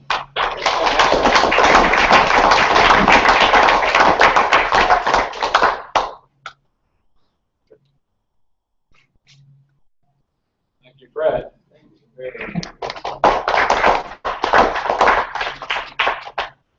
I just took some notes, and then we're going to take a lunch break. I do want to say this. One of the things as a master of ceremonies, I get to come up here after the speaker and say my little parts to it. I think, how do you spot an SP? I mean, that came out a lot. How do you spot an SP in speech, or suppressive, or psychotic? What I do is, of course, apply what I know about ethics, taking various ethics courses, is others is know them by their fruit. And a lot of philosophers have said that. And I said that earlier, so you just have to look, don't listen to them. See what they're doing, where they're working, what clothes they're wearing. You have to observe, right? Look, don't listen. The other thing I want to say that the Freezone worldwide, which is the organization that puts this together, it's not Reno Center is a different organization. Reno Center is my center. I practice on it. I got to put a disclaimer to the speakers here. They are saying it from their viewpoint, from their knowledge, and from their opinions, not necessarily the opinion of Freezone worldwide. Okay, and they're free to speak. The other thing is, well, I do not look at planet Earth as an OT, even OT viewpoint. The OT viewpoint is looking at planet Earth as a present planet. That's not the way I feel an OT should look at planet Earth. I think an OT should look at planet Earth as a learning planet. One that school that we learn from. In our course packs and caves from LRH. Okay. Low toneness. Somebody talked about low toneness last year. Right. That is an indication of some sort of PTSD to some degree. True.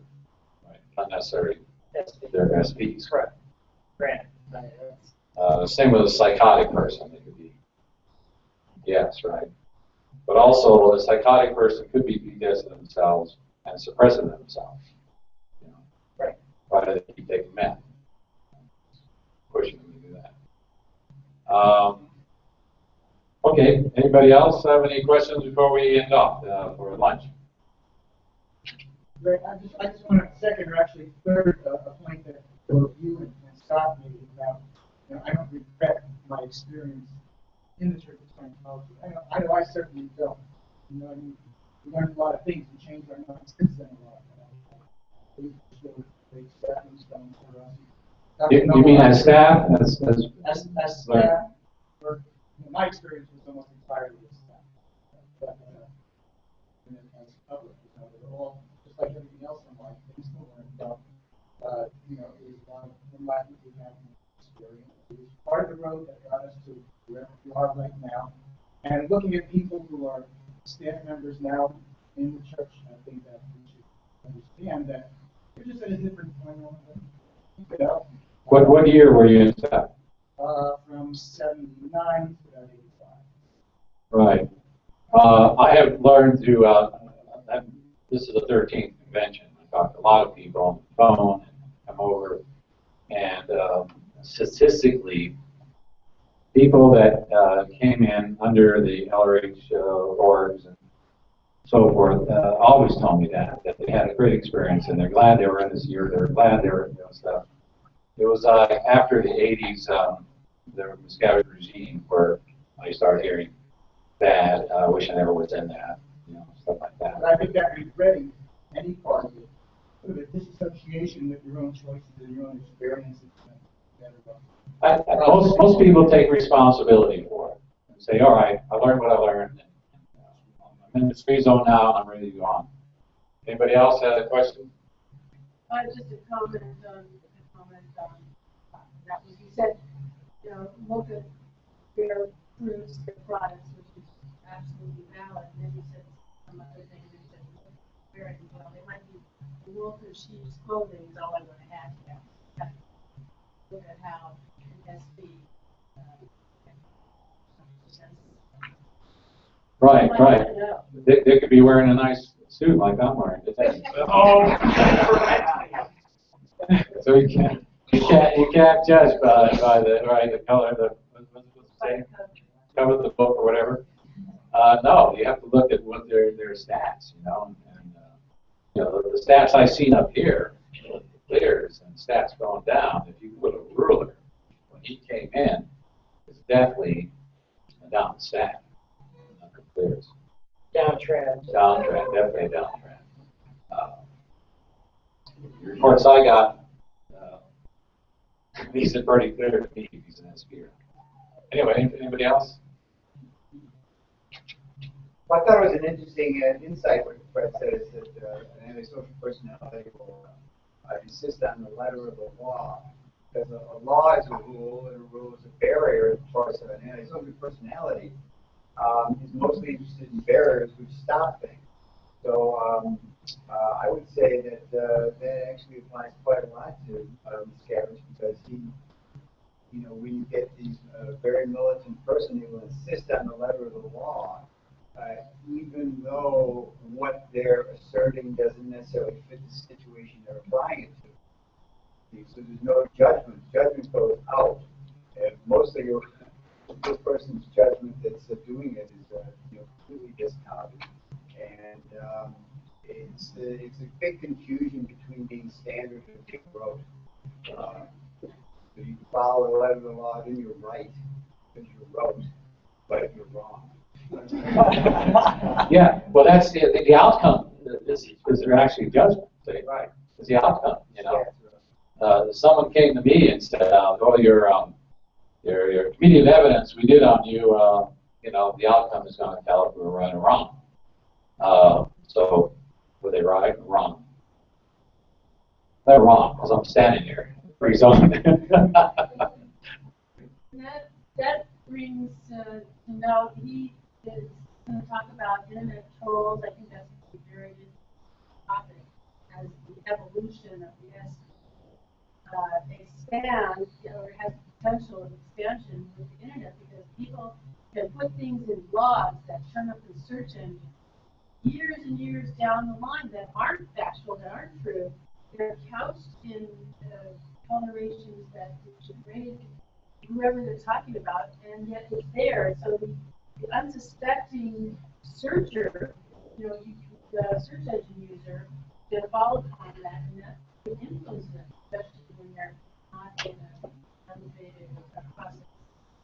Well, yeah, this is why we're counteracting that by going on the internet and being out in the open. A lot of people, of course, don't know anything about Freezone or independent people. We're going to counteract stuff they might have said about some auditors, me included, some false things that they are put up on the internet, by getting on the internet and talking freely, having people be able to call me anytime and ask me those questions. Did you do this? Did you do that? And be open and honest and truthful. Remember, when people are lying to you, they're trying to control you. That's another factor of the suppressive, is trying to control you. Why he's trying to control you? Help to, well, we're into the opposite. We're into freedom. Okay. Psychology, technology, and information and truth frees you. Doesn't control you. So we won't lie to you. Okay, anything else? All right, let's take a lunch break. 1 hour. 1 hour. 1 hour. 12:20. Oh, it's 12:20 now. 1:20. Your phone's charged up. Sure. Man, that's stuck in there. Yeah. Steve, why don't you have a footnote?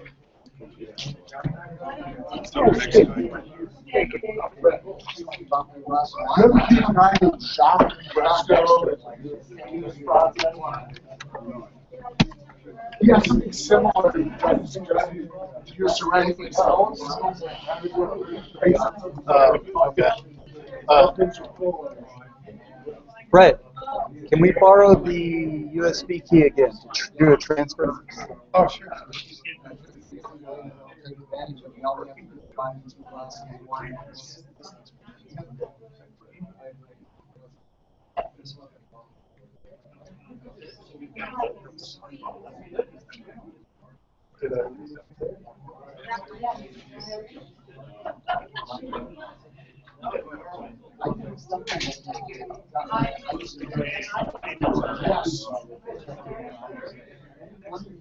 Well, I don't know where your files are. So. Okay.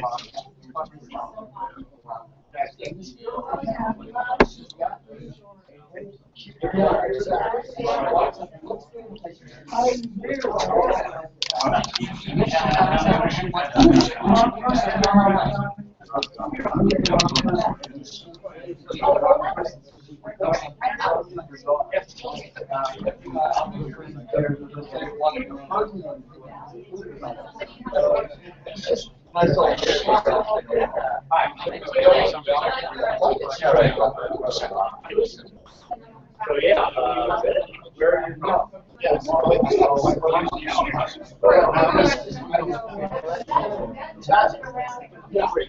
I'll be right back. Okay.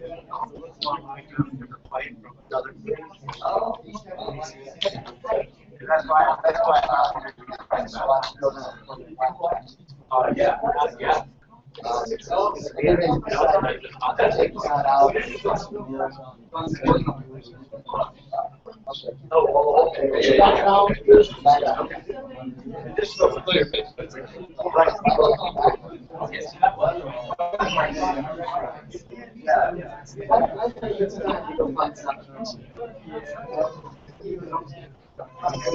Can I look at your blue? Sure, go ahead. The red one or the? Yeah.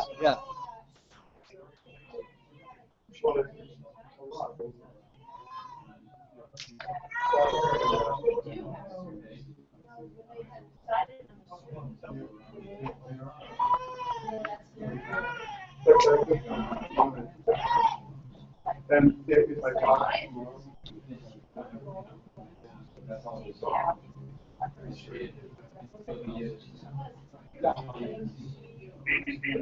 yeah.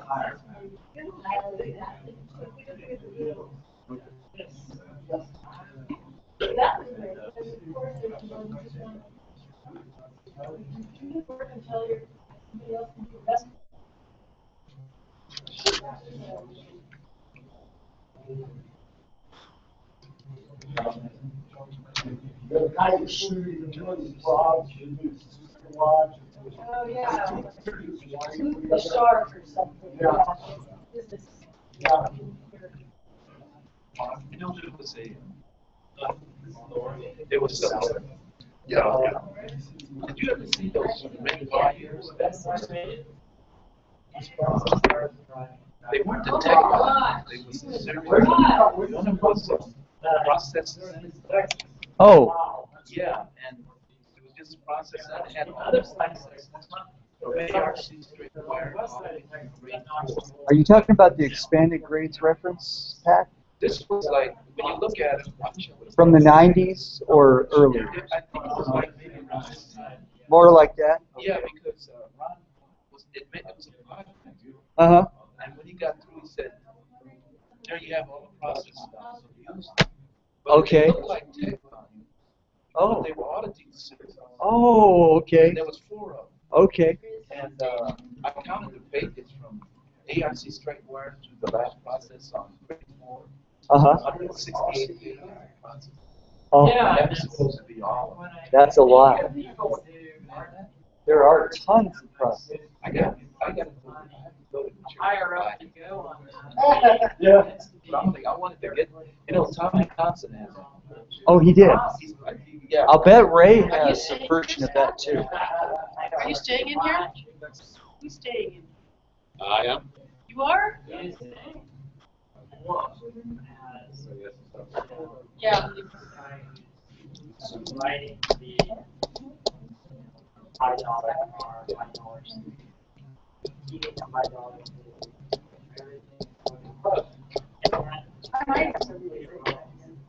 Yeah. Tomorrow.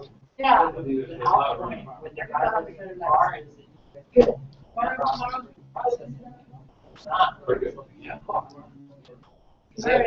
You could be, in other words, you can be on the internet now and watch this. just remind. Yeah, the voice isn't coming into it. Yeah. Yeah. I was thinking about hooking up a mic to the computer. Would that help? But it might echo, huh? Yeah. We just got to speak into the mic, and when you're at the podium, it's hard to remember to do that. What I'm going to do is I'm just going to put the mic in my hand, and then I'll be speaking in it. Yeah. It's okay And to if have all the both. speakers will do that, they'll be heard. Otherwise, we're not taking advantage of the house system to be loud. No, I try to get Fred to do it, and then pretty soon he's back here again. Yeah, when you're at the He's a podium. low speaker anyway. I mean, his voice is low. Do you have a slide you want me to take back? Because I think I've got it ready. I just have to verify that it's going to work. A slide? A slot for me to do the presentation. Yeah. Maybe tomorrow. Did you want me to do it tomorrow? Yeah. Or late. I think tomorrow we have more time toward the back end. Who do we have in the afternoon? This afternoon? Yeah. FB and Trey Lots. Trey is the. And Dex. Oh, Dex We is won't the have- last one. Yeah. Yeah. Okay. We won't have enough time, I don't think, to bring you back in. Tomorrow morning, 11. Tomorrow morning, 11, probably good. Yeah, you can go as long as you want. All right.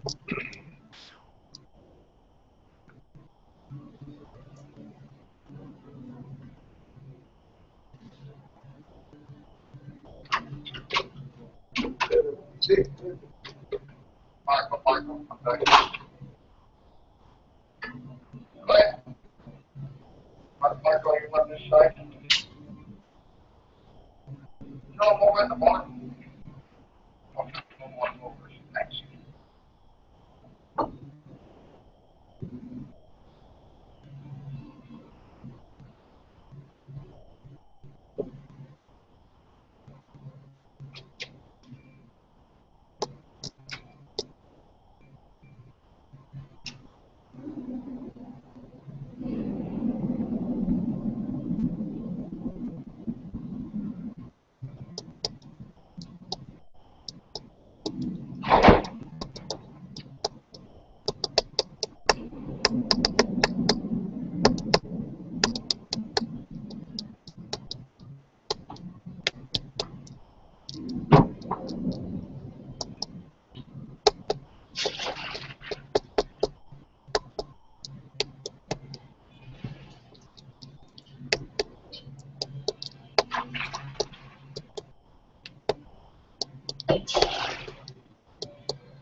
You know some of these people. This is my kind of history in the church. Oh.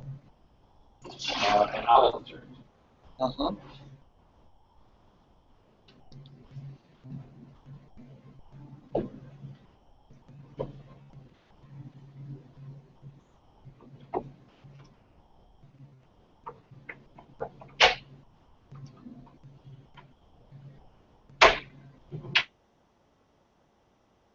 cue something. Maybe you can help me cue it.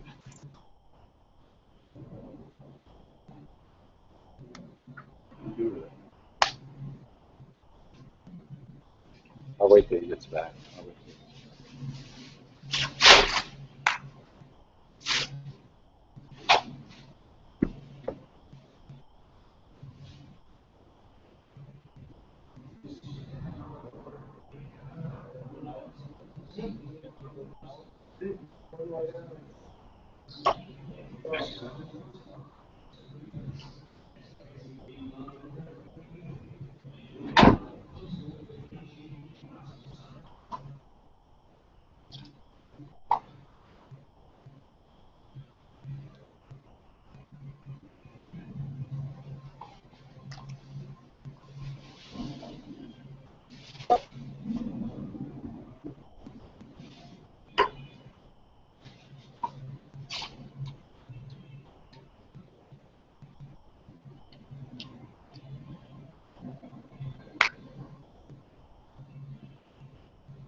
So you know Stephen Harlow? Stephen Harlow, Dr. Harlow. Yeah. Yeah, he went down to Costa Rica. Oh, is that right? And I met him down there. Yeah. Is he out of the church then? Not really. Yeah. I like his wife. His wife was pretty cool. Yeah. I audited his son for a little bit down there. Yeah. There's a I don't know which wife, but there was a very PTS situation with the ex, the mother of his son. Yeah, and she was very antagonistic toward the church. So I had to sort of do a PTS handling auditing. Did you meet her? Never met her. She was a good looking babe. Okay. Yeah, but she wasn't doing psychology either. Oh, okay. I kind of picked that up. I think she kind of went on psych drugs and stuff. Yeah. Yeah.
I recognize Greg Barnes. Oh, yeah? You too? Yep, he was a Dallas guy. He was a what? He was a Dallas guy.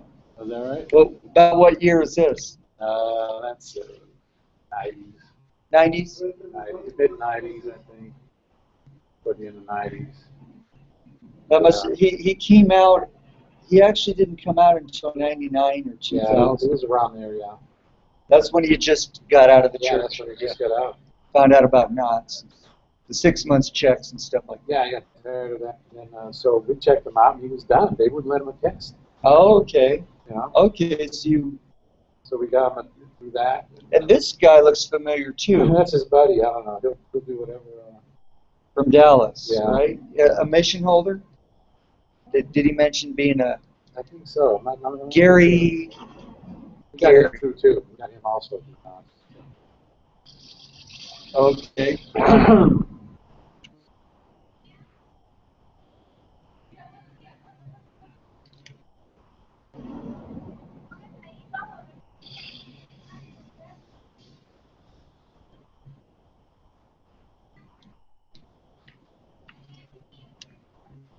Yeah, that's when Mike and Virginia McLowry were blowing the whistle on the Yeah, they 6 came over months my house checks. too. They what? They came over my house too. Oh, they did. They came over. Did they Yeah. attest as well? Yeah. That's a completion. The knot stuff. Yeah. Oh, good. Because they wouldn't let them test. Yeah, yeah. So we Yeah, did the repair thing, and then did the test, did the check, and all things, and everything was fine. I did the test side. That's all right. Oh, good. I thought they might have 6 church. They have people all the time. Yeah. They graduate from church. Yeah. Yeah. So this one gal who's an OTA, she just left the church. I said, you graduated. Now you're a bigger dean because you're big enough to lead. Yes.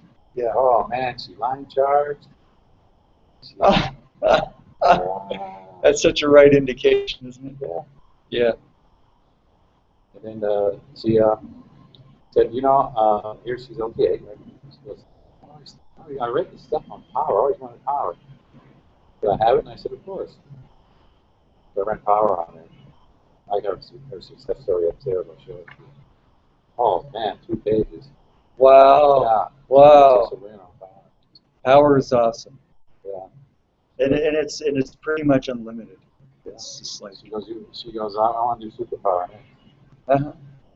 I was given superpower by someone who was trained on their LRH, who left the Sea Org with processes and did with me about close to 20 years ago. Cool. Ever since. That's great. Great. Why the church can't run it or put it together in 30 years, I don't know. No, it's complexity and confront. They can't confront the evil they're involved in, so they make it complicated. That's well, the complexity of the degree of MUs. And the degree of MUs. Like Ray Midoff. Yeah, but they haven't made it class 8 or class 12. No, they're incapable anymore. They can't do that. You're going to say about Midoff? Well, Midoff went down the tubes. I mean, he was once a LRH trained class 12, and he got corrupted by Miscavige, and he got blinded. And he released versions of OTA that were downright destructive because they were missing vital components. So it just shows you that a tech terminal who has all the data there can still be blind and misapply it because of the out ethics scene that they're a part of. It's a suppressive scene, and in the presence of suppression, you make mistakes. That's exactly what he did. Yeah, very suppressive mistakes, because the intention of the SP is guiding that whole environment. We're going to look at the source of all that. Good. In a little while. Good. Well, I guess I can invite you to eat now. Yeah, check go ahead. back with you. Go ahead.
Getting.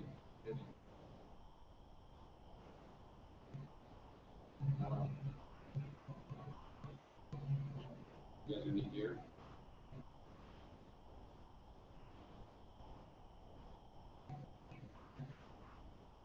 Okay. All right. All right. Yeah.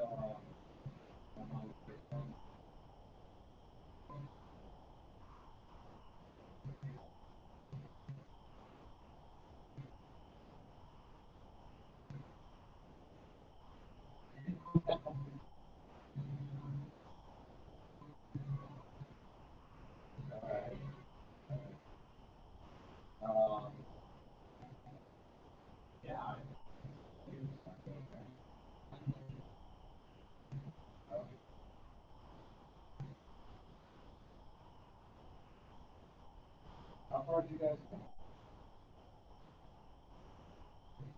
Yeah.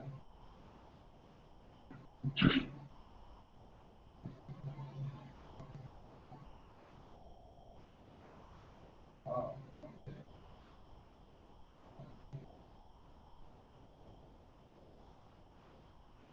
Yeah.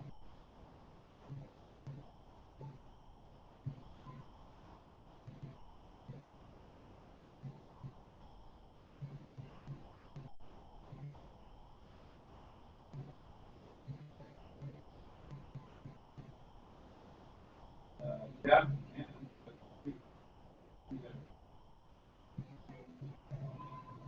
Yeah. Yeah. Yeah.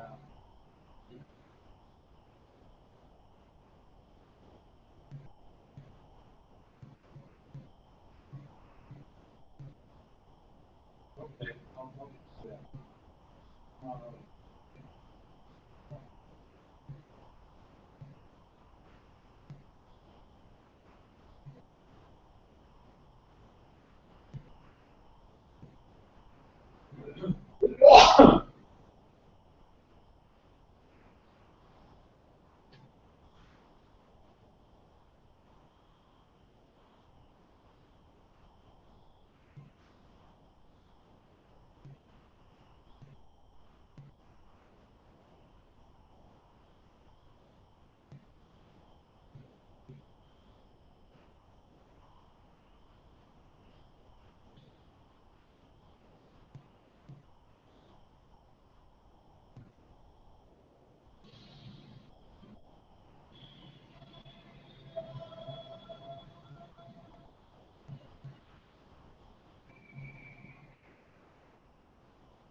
Oh my God.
What is that little device? Oh, these are speakers. Speakers, okay, okay.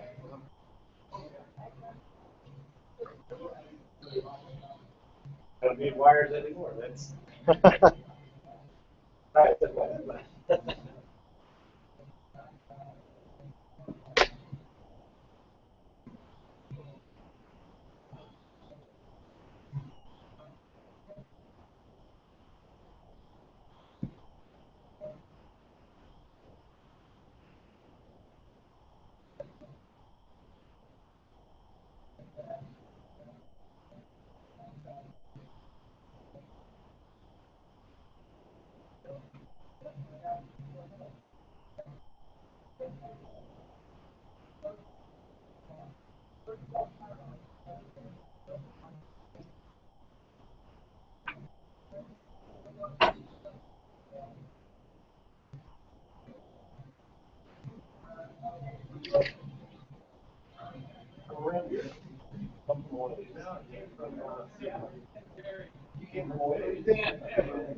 Okay, can you help me find the power thing for this? It was in that box. Yeah, I know where it's at. Okay. Terry. Hey, what's up, man? All right. I'll find it. You go get something to eat, or if he was getting cold. Yeah, it's good. You're here. I was going to show you how it's up and working. So They already got started. the confirmation. So. I saw you on YouTube today. Oh, really? You should check this stone on Freezone. Oh, did I mess that up? It's really probably an accident. But I got Scientology, right? It should be 2 words. It's all right. Yeah, but it's got 2 R's instead of 2 E's. Oh. We were in a rush this morning. Okay. And you know where the thing is, right? Yeah, I'll fix it. We grab something to eat here. Right. Because they're waiting. Oh, they're waiting? Food's there. I'm going to get the boat. All right. I'll plug this in. But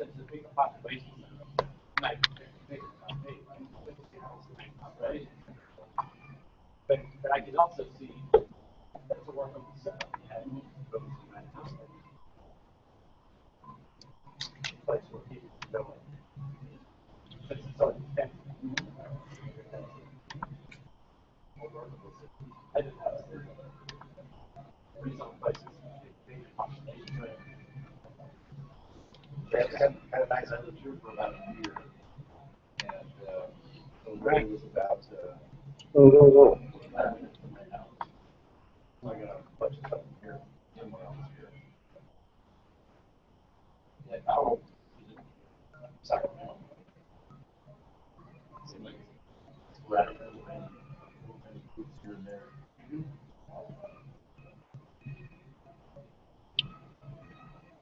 It's tough for anyone right now.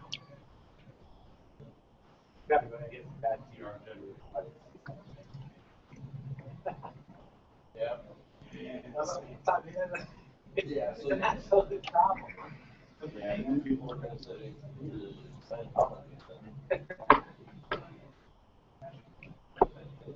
whole other conversation you don't even want to have. You know? Well, no, we're not going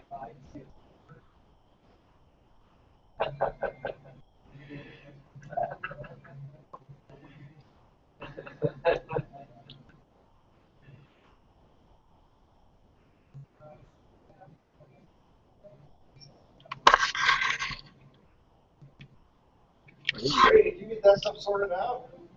What? The slides, what, he has a Mac and it has to go on a PC, or what was the problem? The guy that had a problem, he had an old computer, and the HMI cable is a new type of cable. Well, you don't have the old stuff, you don't have that type. What type? Go to the next, little PS2. You probably had a PS2 in that one. Oh, that one? Yeah, you probably don't have a cable for that. I don't know, but Okay. but even the HMI stuff, Yeah. they've changed it. And I do have an old one, but I didn't know he had an old one. Yeah. So you copied it to the new one and it still didn't seem to work, or?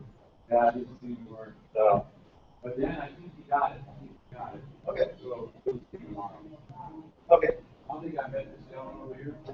John Swayze.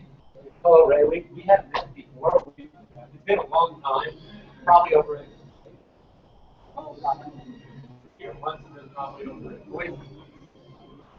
We haven't had a long conversation. Oh, Boise. Yeah, Boise. I think down here was good. I've been to two of them. Two of the conventions. And there are 8 of them in the country.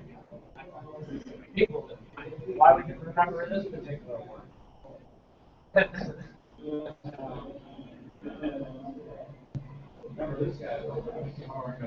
Right, I was going to say,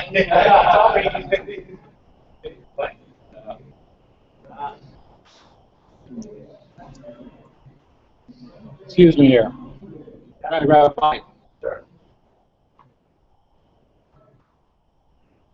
I think that's what I was I've talked to him, but I know that he has a similar where is he? Oh, yeah, that's a little more too. But it's the same deal when it plays that matter with those places. Yeah. The matter with the striking places. So they people know that it's yeah, at least there are places. Right outside the church.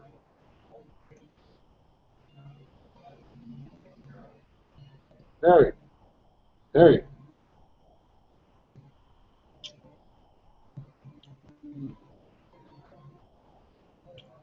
Yeah, do me a favor. I'm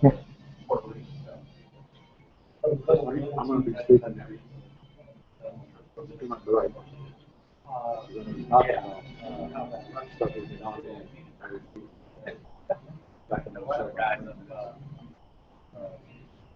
we're doing live interviews. Coming through. How do you look? How do you look? The audio is bad. Well, I videos,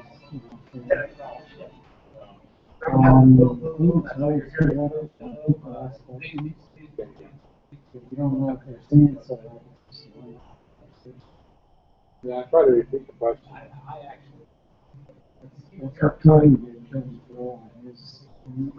Yeah. His videos, he would repeat the question. Yeah. So then I don't have a feeling. part of it. Yeah. Well, there's certainly You can't really. they think all the ideas sound great. Oh. So you go get Anyway, because it does not. cappuccino. It's called cappuccino ground. So that's not understand. And Huh? oh, people are Not so much. You know what? I don't know what it is.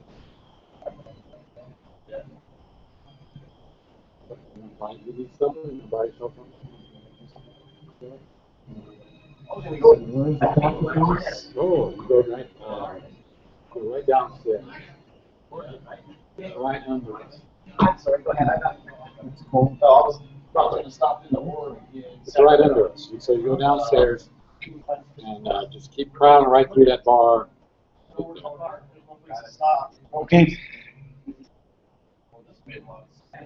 Thank you, Terry. There's some bad things. Somebody out. Awesome. They don't even use stats anymore. There's no, what, they made it up. They did, okay. We make it stats for how many years?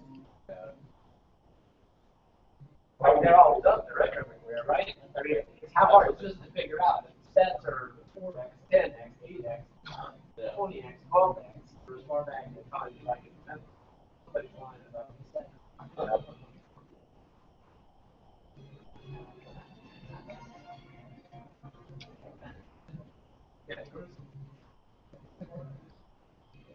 And I said, this sort of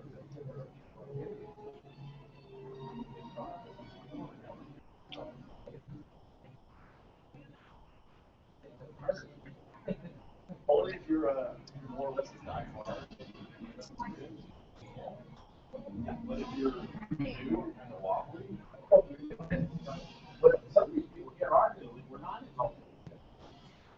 I mean, I think this is excellent. don't know how to do it.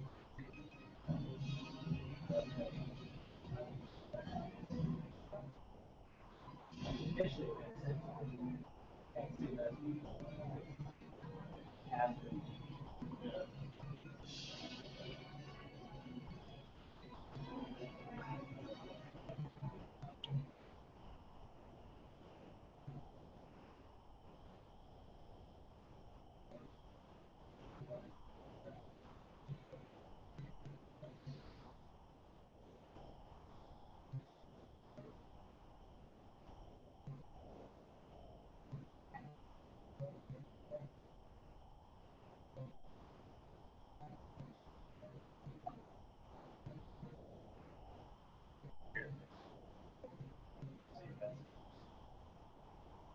Too long ago. You know, I think 8 years ago or something like that, I went to one of these in California. And that's when I headed back online with Ray and one. And got back on the Ray and started going again. I told them, okay, so they're going to fix themselves at some point in time. They did it. it's kind of like an appetite. Yeah, it's like a while. I didn't go until I found out about the Freezone stuff. Well, you could do whatever you want with that.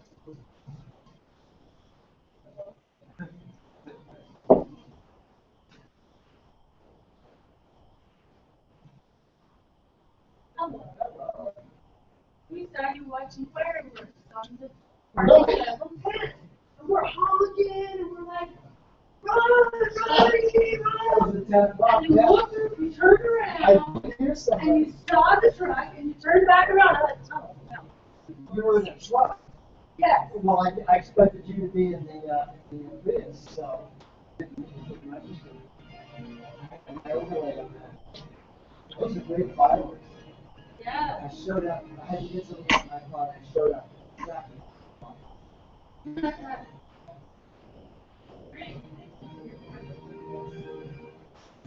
got Ron to help us. So we parked right there on 10, and I had Jordan run back and we were gone. Okay, now we're avoiding you. I was lunch at table 100. In fact, after the fireworks, I took a picture down the strip and over the sand. And all that stuff. It's the overture. Yeah, they keep well. They keep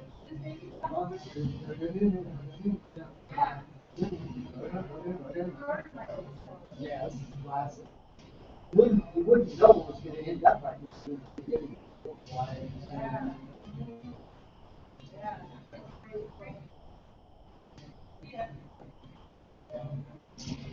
They should show some fireworks.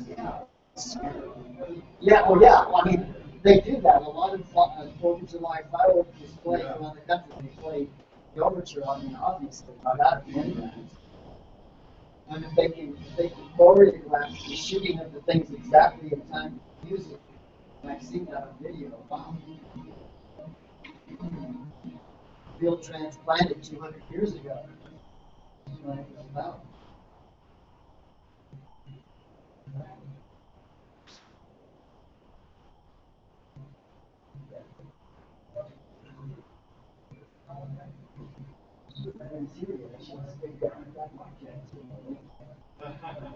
I was waiting for a table, they was about to shuffle, and I was going to jump and shoot down.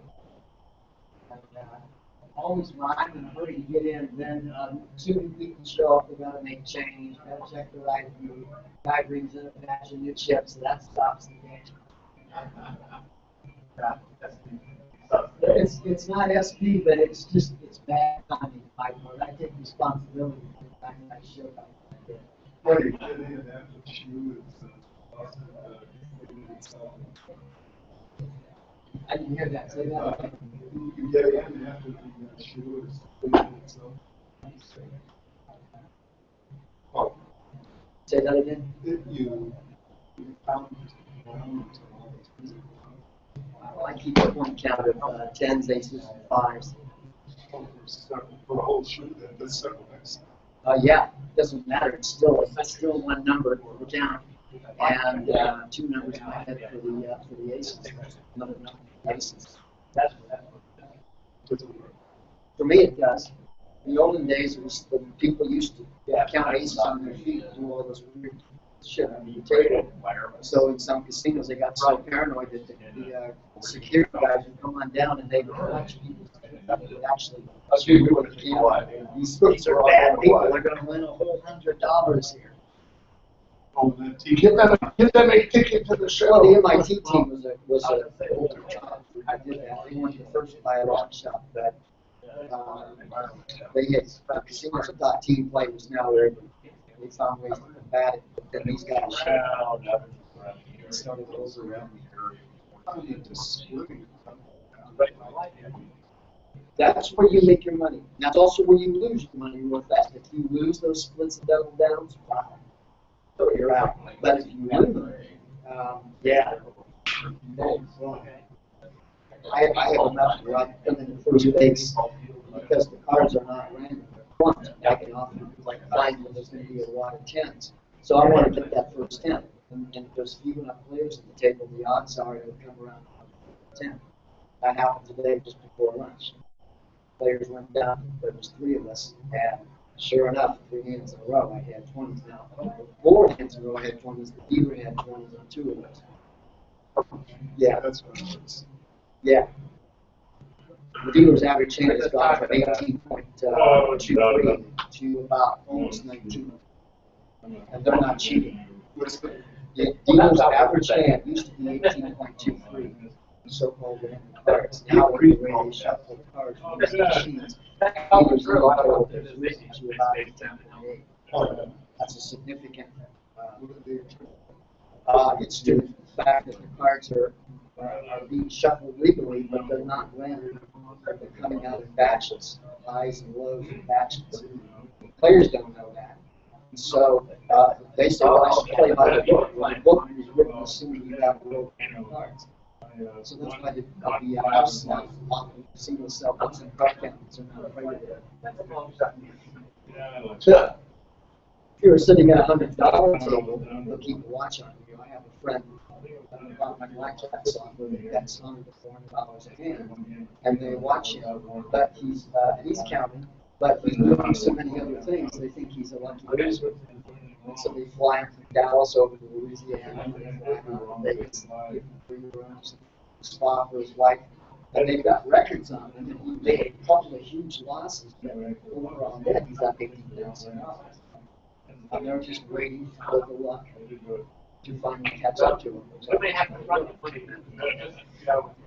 If he didn't put the loss once in a while, they would start messing. Man, we can't let you jump your ass that much. Oh, we have to shut up. I don't know. Let's start.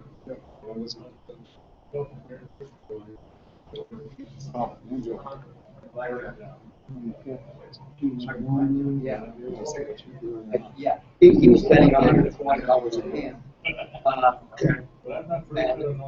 So that would be a bunch of black chips or a bunch of red.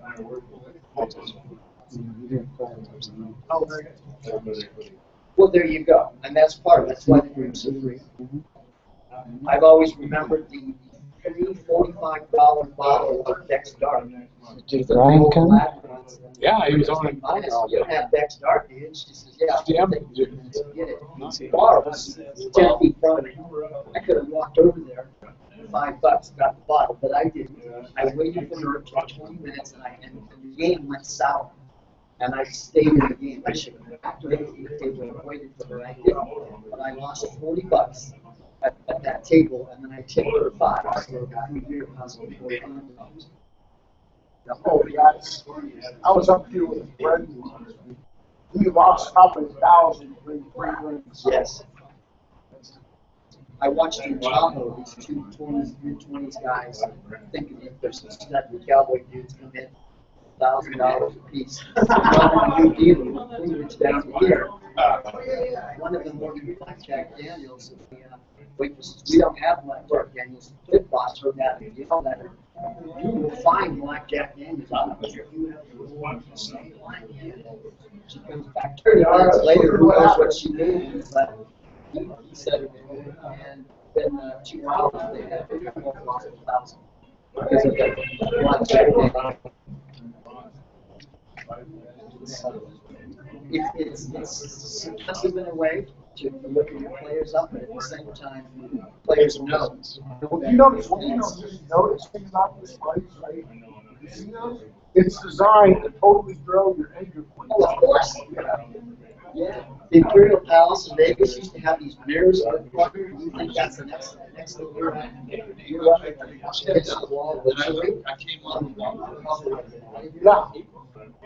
And they're hoping that it will come to wait that they're hoping you don't. Yeah. Still drop $1 or $2. That's just the first part of your Something will catch you. catch up. This town and Tahoe used to be a blackjack player's favorite. Now there's very few blackjack tables that are worth playing at. Yeah. Slots. Oh, yeah. Yeah, absolutely. And even more reason they're going more slots, which is too bad for people like me because they found out that slot players are worth as much as $35 a hand. That's real amazing. Because they just push them. $5 a pop, you know, 25.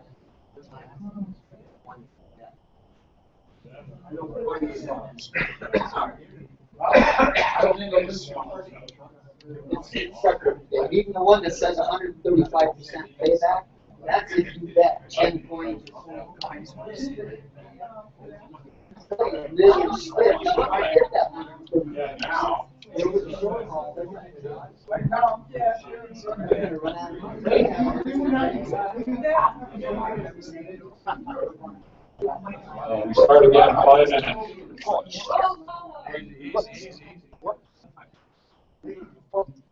Hello.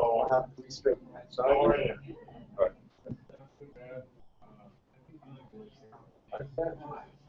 I put my camera away, but I was just anyway.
She shows up to the party.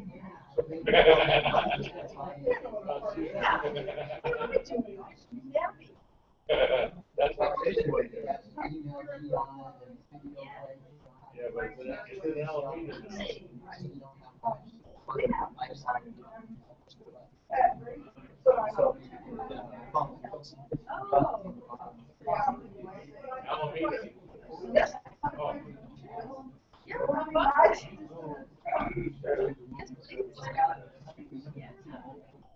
Great question.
Yes, ever at the power? Yeah. Where's that box, that laptop box?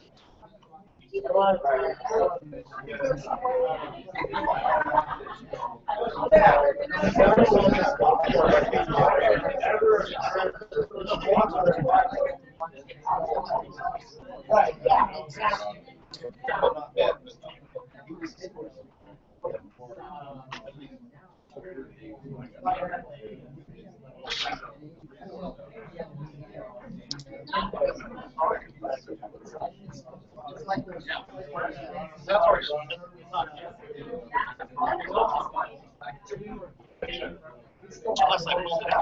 Oh, no.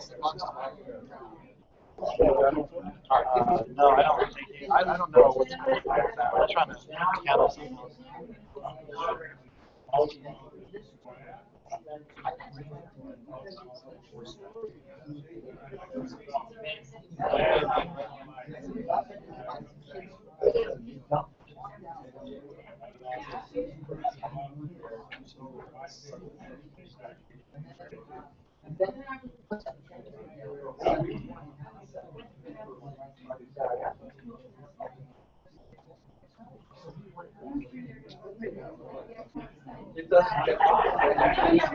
Let me try one of these. Maybe this is it. Is this it? No, that's for It might be. It might be. Check it. It might be it. No. Try the other one. There's another one there. There's three of them there. One of them's fixed.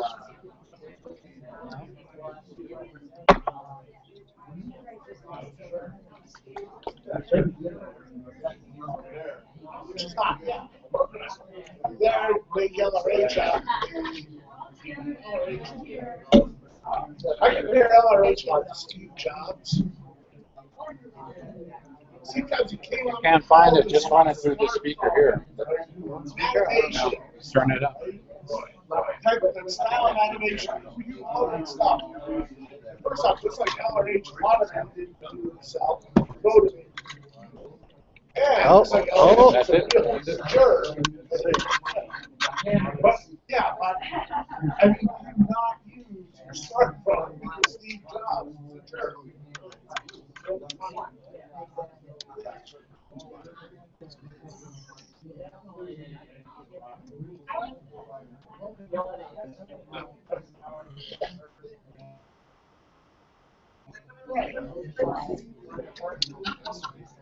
Kids into shade boxers.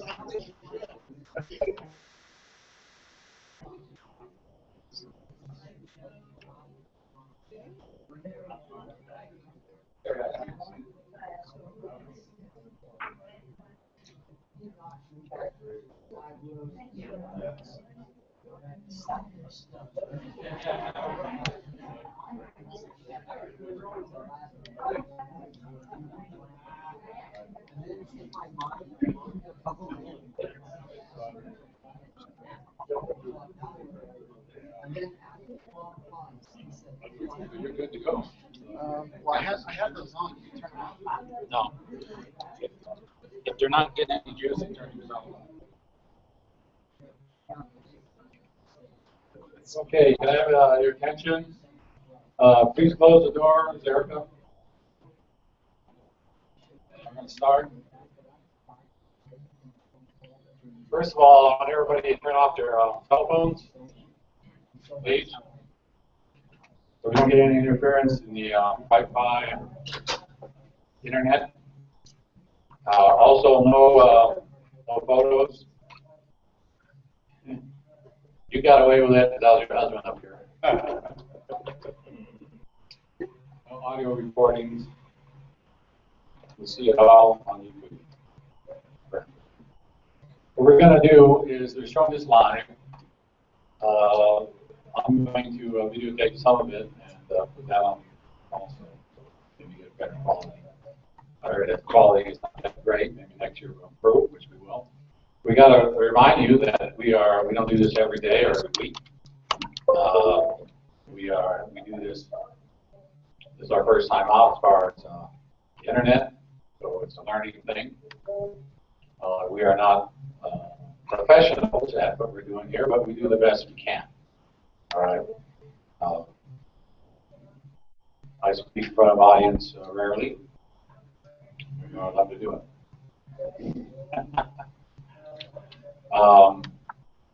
What else? All right. Get my notes and we get started. All right. Okay.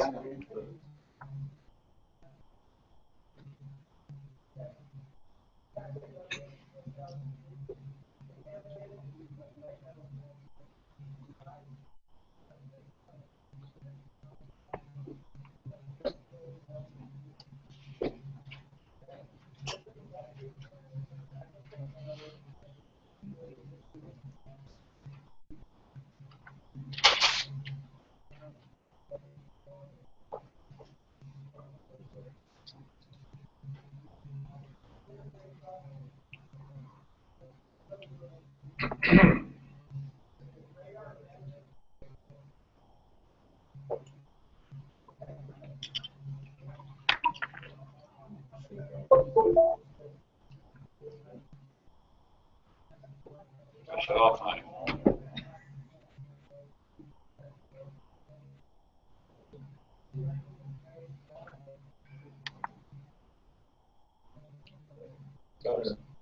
Everybody got plenty of water? Got good lunch? Yeah. All right.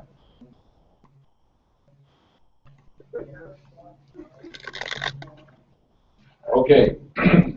Time for truth reveal. I'll give you some data that should have been on the OPA course, which the actually church took out. But we're going to give you some data. I think you can handle it. If you can, find your nearest auditor. I'm not going to talk about OT3. You guys probably seen all that on the internet. Or not. We're going to go beyond that. Beyond that. So I'm going to ease into it. So you got to follow me because I just got done finishing writing it. So you got to have to follow me here a little bit. Yes. Okay, last year we were talking about different things, but one of the things we were talking about was ways to control people. And notice that you guys still have that bulletin, the control bulletin. At the bottom, you'll see it underlined. Organized religions. Is church Scientology organized? Yes. Yeah. Organized religion strives to control, so therefore it must be lying. All right? Do governments lie to people? Yeah, try to control it. Do you when you have you ever seen a product on TV and later on you find out that it's false? Yeah, they're trying to control you to buy it, right? Right. You see these products on these medical products on television, and they say to cure this, take this product. But they also tell you all the side effects that could kill you, right? Right? Right? So the first part of that is a lie. You say, this product's good for you. No, it's not, because it's got all these side effects. All right. Let me see what else I can say about this control and lying. The only way you can control people is to lie to them. where it says write that down in your book. Well, then the opposite will happen. If you tell the truth, that frees them up. Right? I wrote here, first, this I did last year, 4 ways to control people. Food, water, education, health, finance. Now, well, why not just put some Scientology aspects up here that the regular media doesn't know? False data, lies. It's a way to control people. Wars. You know, there's war between Democrats and Republicans. What an idiot war. You know, I tell people what you should do is be an independent. You know, sign up as an independent. Don't vote Republican or do. That way you don't get caught up in the ideology and in the lies. You have to observe yourself and decide for yourself how you're going to vote, who you're going to vote for. The other way to control people is mind control for their plans.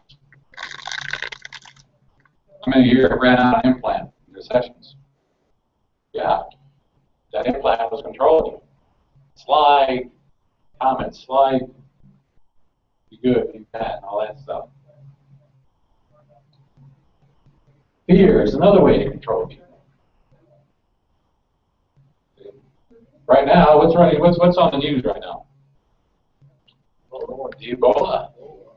We run this fear thing on Ebola. And it is, and it might be true. It's now in 6 countries.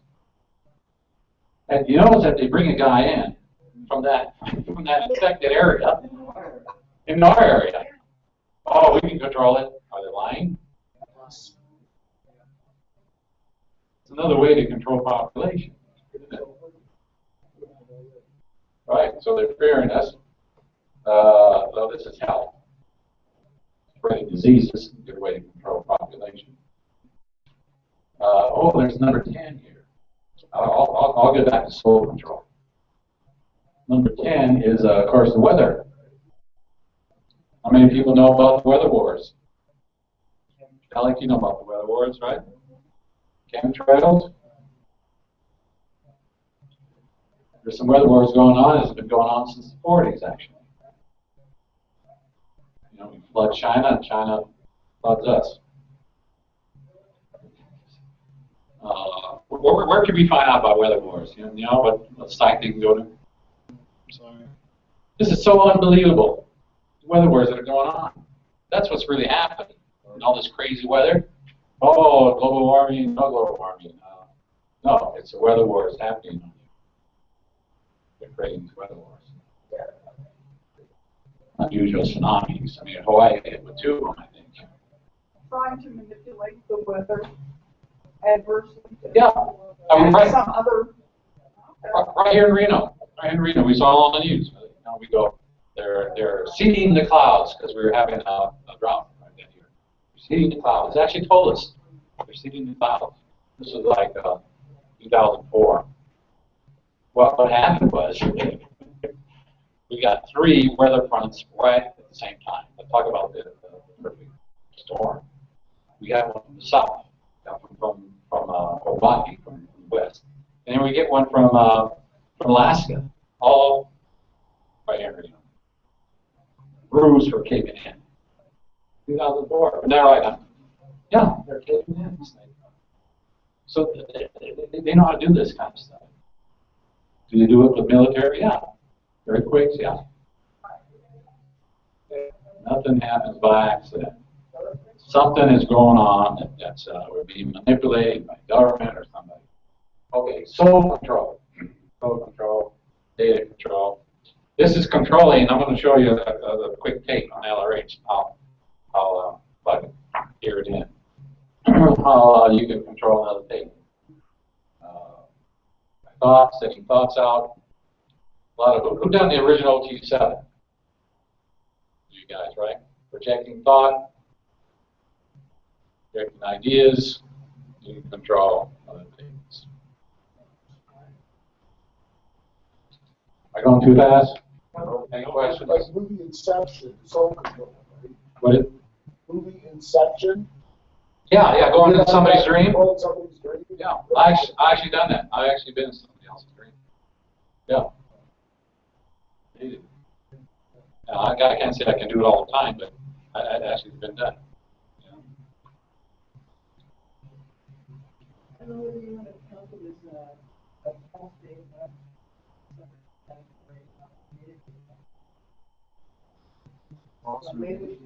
Omitted data.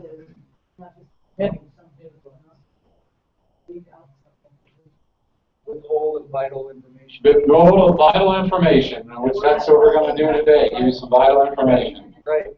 Right. Right. Because these three things aim to do those things, but they leave out number 4. Yeah, actually, I think that a lot of the confidential, so-called confidential information in the church had for a long time. I don't think it was that good of a deal. I know if I knew about OT3, I would have been ready to get the thing done faster, a lot faster. Right. But anyway, any other questions? False data, lies. Right. Anything else you guys can think of here? Control. Most guys are going, go ahead, control me, right? Please. No. All the sexual images and pretty girl. Well, you can't sell a can of beer without a pretty girl next to it, right? Yeah. So what do they call it? Promoting and just sex too. Go ahead. That's false data. What's false data? Sex and putting a beer can next to the gorgeous girl. It's really false data. You're not going to get that girl. It's subconscious A delay, right? Yeah. She drinks enough. It works. But if you buy the girl, you definitely get the beer. That's true. You buy the girl, you don't need a beer. Just the idea of sex, the whole body instinct, using the body to control the person. Yeah. The body has instincts, not just sex. Right. But sex is great. Yeah. Well, these are controlled. You gotta like, you might have implants on sex, right? Impulsions, implanted impulsions. So these things have to be audited out.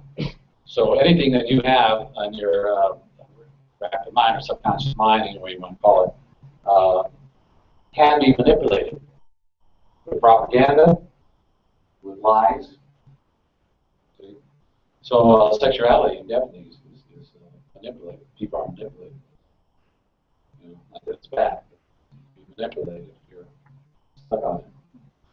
Like a couple of Marines that I talked about during their training, they were saying that they broke down what the mother and father taught them all their lives, and that they'd have them say the word kill 150 times a day or so, get them used to the idea of killing.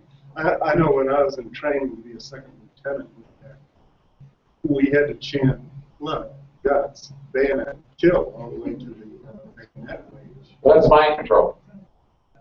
It's mind control, reprogramming yourself, or them reprogramming your earlier training to kill, because actually it's against your nature.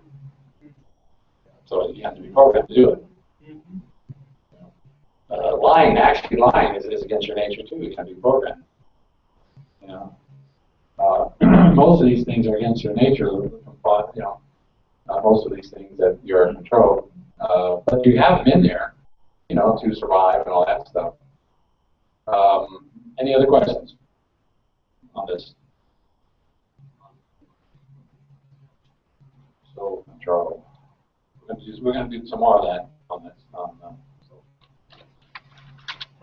I showed this last year, and we talked about any billionaires in the room. Anybody from the Rockefeller family or no?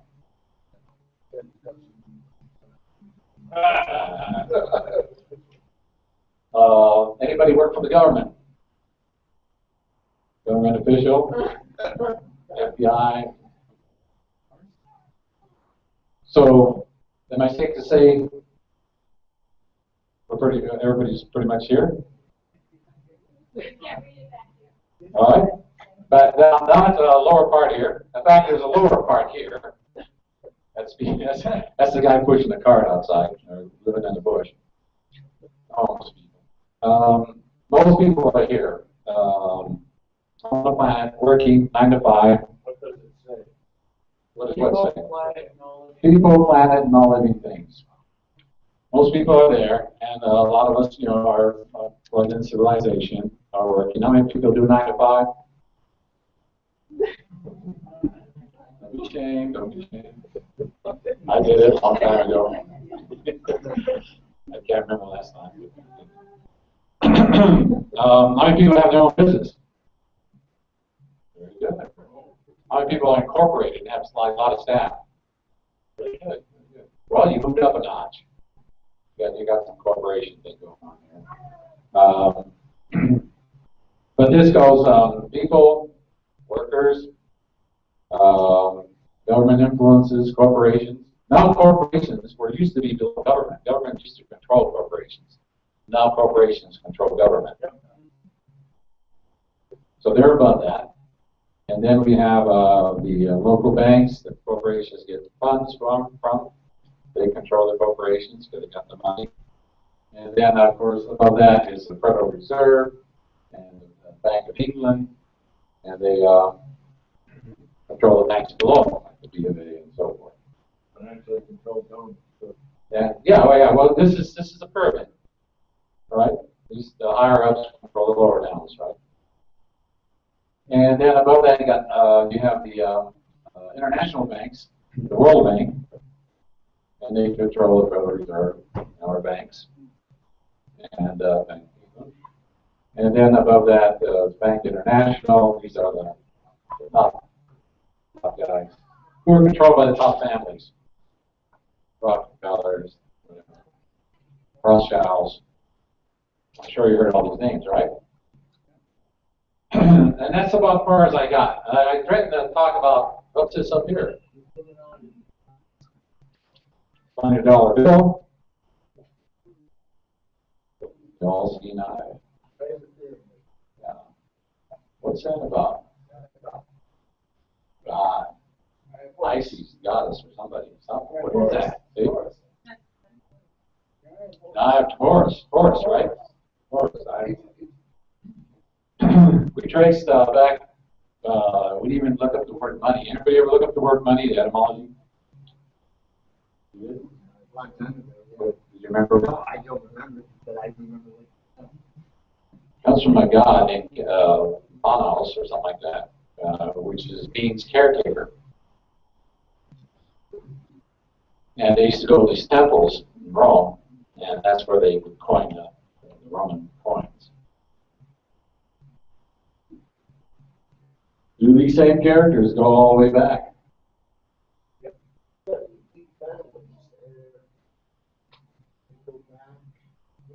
They go way back, right? And I hope my friend Alex will talk about that a little bit. They go way back in Egypt, actually. Actually, I remember standing. We'll talk a little bit of a past life I had. I remember standing. Is that all right? Sure. I remember standing next to a pyramid. I ran this about 35 years, almost 40 years. When I first got in and started running these past life stuff. And I remember standing next to Egypt as a watcher. Well, the priests went out to the crowd and did their priestly thing. When I arrived at a UFO type craft, I already quickly ran across that and left it and said, "Oh, go over here similar." I was going, "What was that all about?" What was that all about? And I just barely found out what that was all about. How many here saw UFO believe in UFOs? That's right. 30,000 people are missing every year out of the USA. You can go to Barnes & Noble and find at least 10 books on UFOs and abductions. All these people lying are strange or locking things up.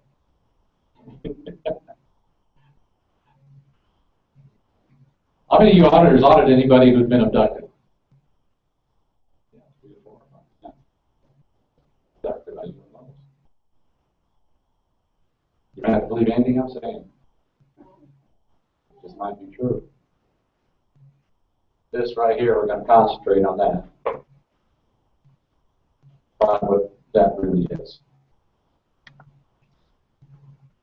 And like I said, if it's a little bit too much for you, it's okay to take a while. I won't hold it against you. Not much, but no. Okay. How many people, before I get to this, you know, this whole thing here about banks and all that, and the elite. How many people read this here, 1967 by L. Ron Hubbard? 67, he already had this pyramid up, didn't he? He already knew about all this. He investigated it. He researched it. Found that there were these guys. There was a guy quote I heard on the news the other day, and the guy was saying he was one of the elite guys up here. And they rarely get a quote on these guys. I forgot his name.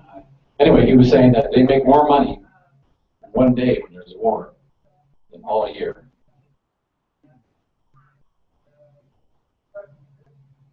Could that be why they left all these tanks and ammo and Iraq?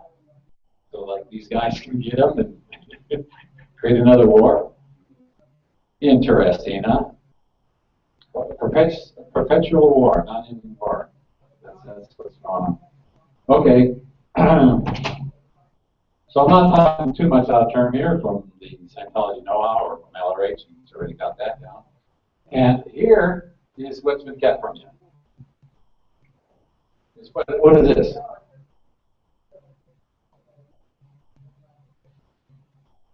He finally has revealed it on some of the OTA stuff that I have that was never smuggled, actually.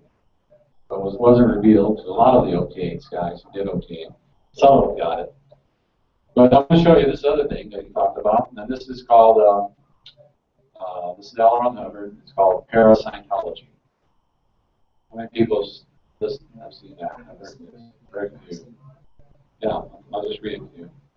As we look over spirits and ghouls and things that go bump in the night, it just might be that they exist. Just maybe.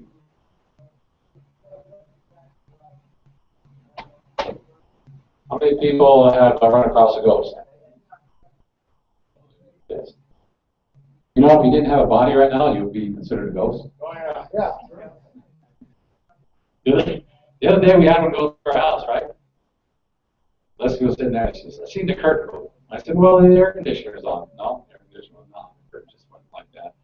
And a few minutes later, my dog, who's about 80, 90 pounds, just gets up and starts growling and barking. They don't like those stuff, dogs. And we heard these bumps in the night, bumps in the house. I went around, looked around. It was nothing. You know, it was some passerby ghost or something went by. I don't know. Pretty weird. Anyway, some of you have seen this kind of stuff, this kind of phenomena. If you're an OT, you're expected to operate outside the body. How many people have had an out-of-body experience? Thank you, ghost. You just have to have a body right now. So this, what I'm about to tell you, is not won't be too surprising. Because if you go, what are you going to listen to? I'm going to show it to you. From L. Ron Hubbard, Mary Sue Hubbard, they were like looking in this area. They're doing a little exploration. And I right away thought that, well, how could these be, being a therapist, being a counselor, how could this help someone? And how could this whole area really be therapeutic. The church has stayed away from this area, even though every religion talks about this area. Every religion, Catholics, they all talk about saints, demons, angels, something. Why aren't we addressing this area? Actually, this is the fourth and final qualifier that never talks about on some of the OT material, OTA materials. And it's for some, it might be a scary place to go. Don't go there.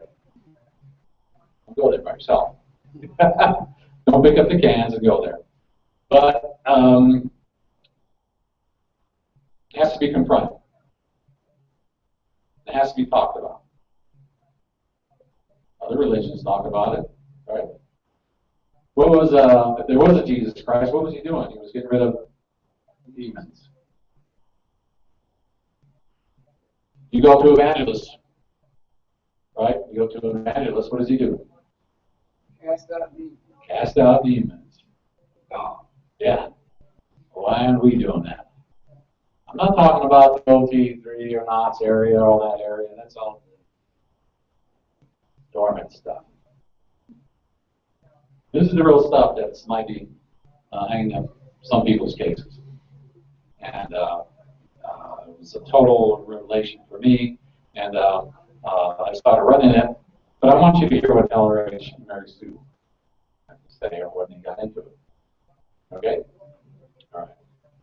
So give me a few minutes. You guys interested in this? Yeah. I won't do it if you don't want to do it. Say, no, Ray, I don't want to do it. Too much for me. All right.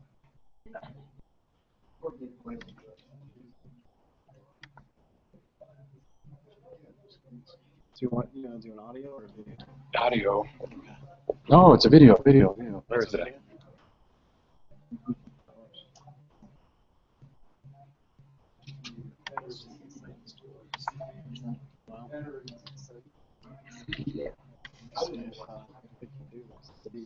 Yeah. Yeah. Anyway, we can lower the lights. Oh wait, let me make sure I can. I'm tapped. Hold on. Okay, we can lower the lights. Great. Great.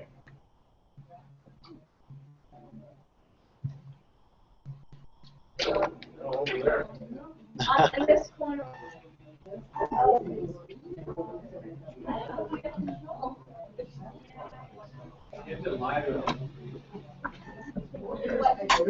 live the light.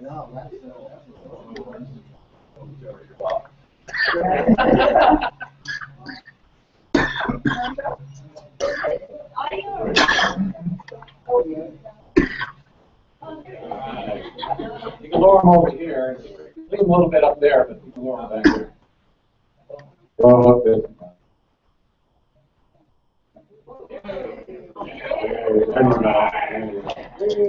Rock and roll.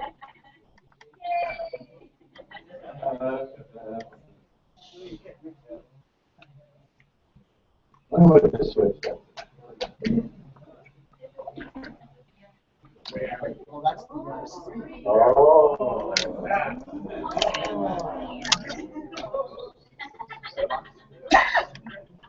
I better put it up. They're going to charge me for it. Okay, I'm not gonna. This whole thing runs about an hour or so, but we're not gonna sit here for an hour. So, I'm only gonna show about 10, 15 minutes of it, just to get you the idea of what they were into. Then I'll explain some stuff. I studied it, and I audited on this stuff. You auditors that are interested in this, let's do some research. You see some, you draw up some processes or some ideas. I tell you what, the way we handled it later, which is something I got from LRH, how to handle this kind of stuff. Don't try it without supervision. Try this at home.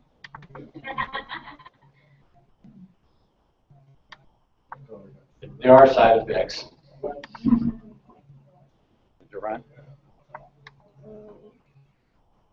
We should have tested this. We should have tested it. Yeah. You can try another computer. I ran it. Have you projected a DVD onto the projector? Yeah. Because I think that might only work through actual like DVD player. Oh, like a DVD player? Yeah. We had our chance yesterday. That. What about the Mac or something like that? It should.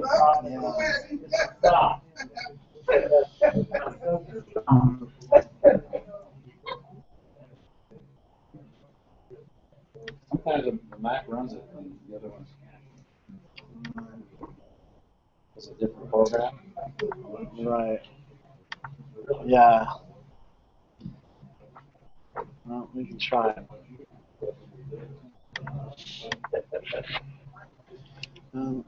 Hey, can you try something?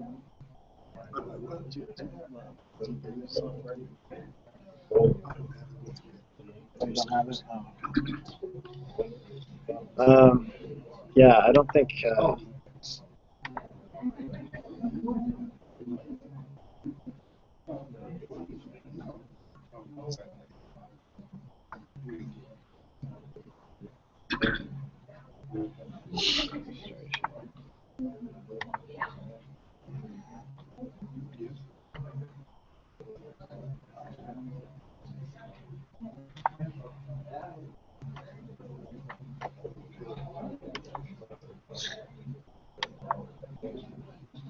Let me see if it runs. It's a little dirty. You can try it.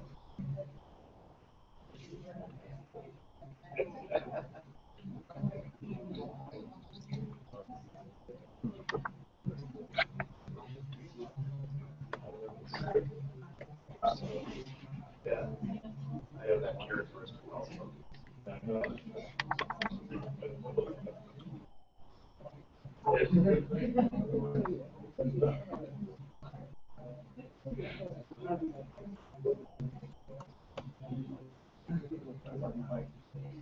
Well, we'll just have to bring it. We'll have to just delay on that. We'll have to bring a DVD player from. We're trying to do a function. We're trying to like stream the video out to the projector, so that's he's got it. It's on a DVD. Yeah. Power DVD.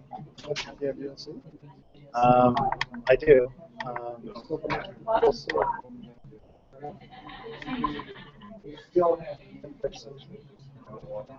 Function 3 for the you're going out on HDMI. I mean, there is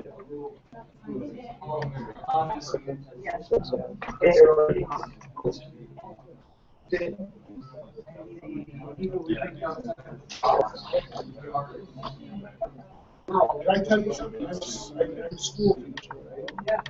I work in special education. Yeah. I found every kid, right, either has ADD or is autistic. Every kid is anything regular class. Autistic is one kid. I mean, I'm talking to her, I got civil rights, the 11th grader, got the Civil Rights Act of 1964. And when JFK's death, you want that on there? Yeah, that's what I did. Well, on this, 3 is going to be the keyboard. I have an Asus. So I actually.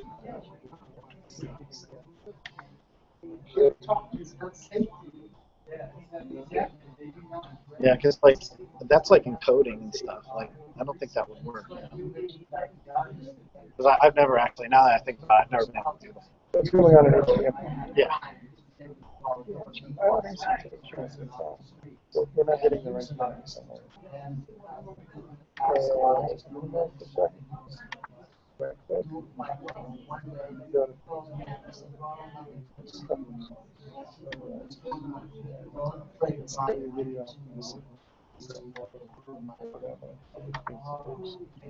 Under here. Stand.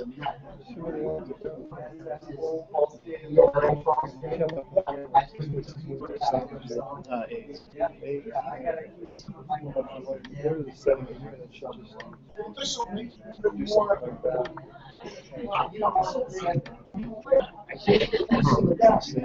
Oh, oh, we got it. Hey, thanks a lot. Where's your video, man? Okay.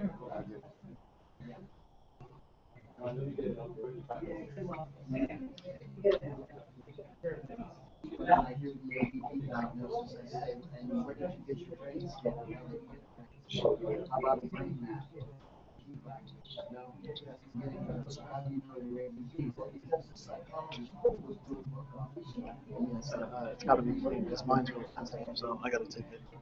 I need something clean. Okay. I'll be right back.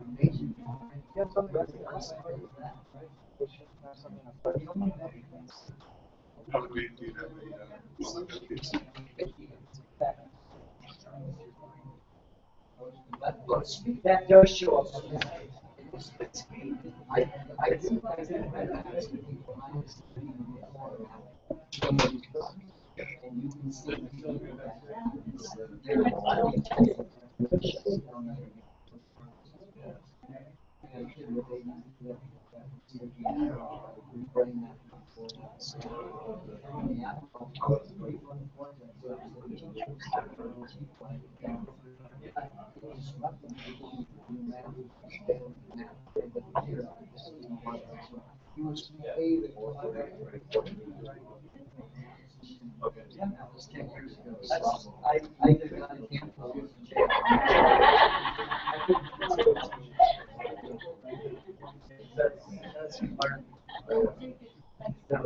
Second, I still think I can make it.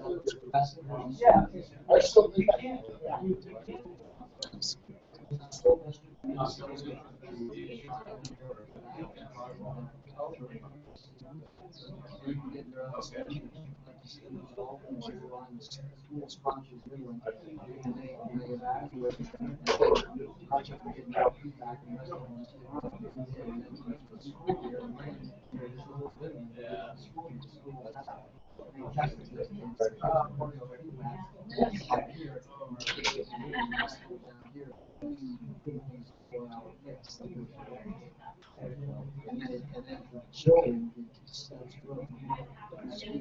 Right.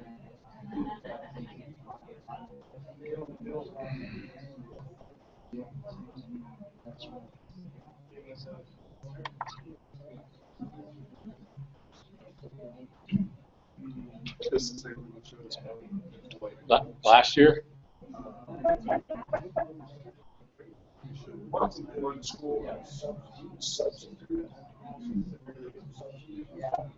know it makes a difference. They don't like it. I'm out of here. Yeah, I'm working as a salt. Another cost.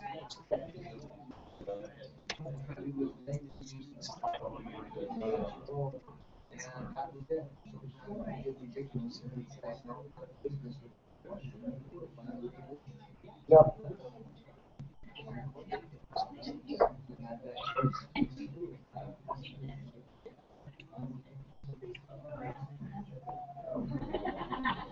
Just let her watch it.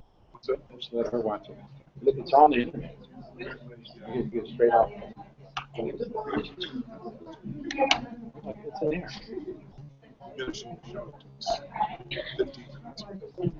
No, I'm gonna share some out. Okay. Thank you.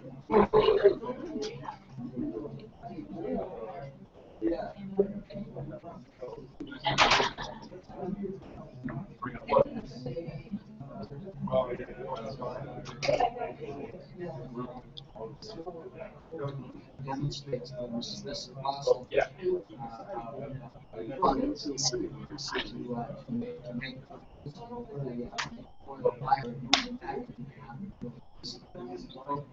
electricity into a wire. Yeah. Which is essentially,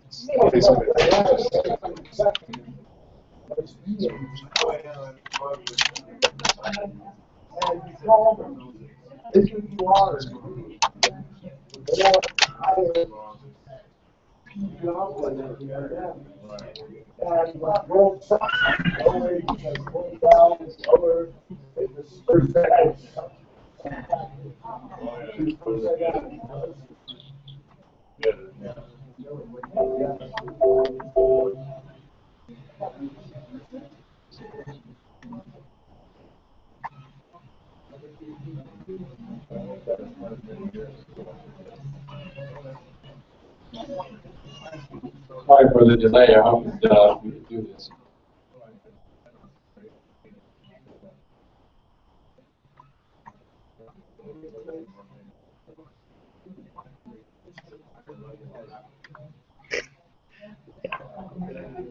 It's not reading it. Are you sure there's something on this disk? Oh, look, this reading is going to come in. Yeah. You sure it was copyrighted? Well, it was copied on the video, actually. Video, because I couldn't download it. They wouldn't let me download it. So I videotaped it. And then I found some video and I put it on. DVD, taped it off the DVD. It's not reading it. Well, it didn't play it. There's nothing to play without playing. You want to do what? Just play? Yeah. Not reading it. I don't. I'm sure there's nothing on the disk.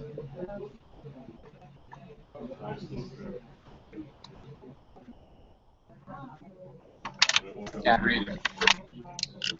See if it did. Try the Mac. Try the Mac. Try not to touch it. No, the Mac wasn't reading it either. There's something wrong We with have to that. get a. Well, at least we can do the Thrive. Please, what? We can do Thrive at least. Well, Thrive, we got to go over to. Don't touch them at the bottom. Now we're going to do the DVD. No, it's not. It's not. I don't know. He encoded it somehow. Dad, explain then what you were doing. Yeah, I recorded it on a DVD player off the camera. Yeah. So I couldn't download it. It wouldn't let me download it. Let's look at the contents of the disk. Go ahead. There's nothing on it. That's what it reads. I'm reading that. I played it at home.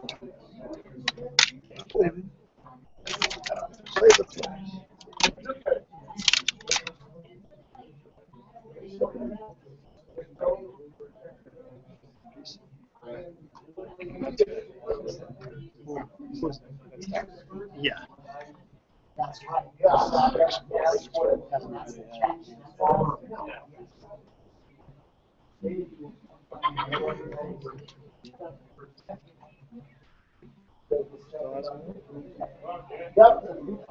Oh. Even so, what the hell? They don't See say the that. disk. When people come to what you did. Where's the export?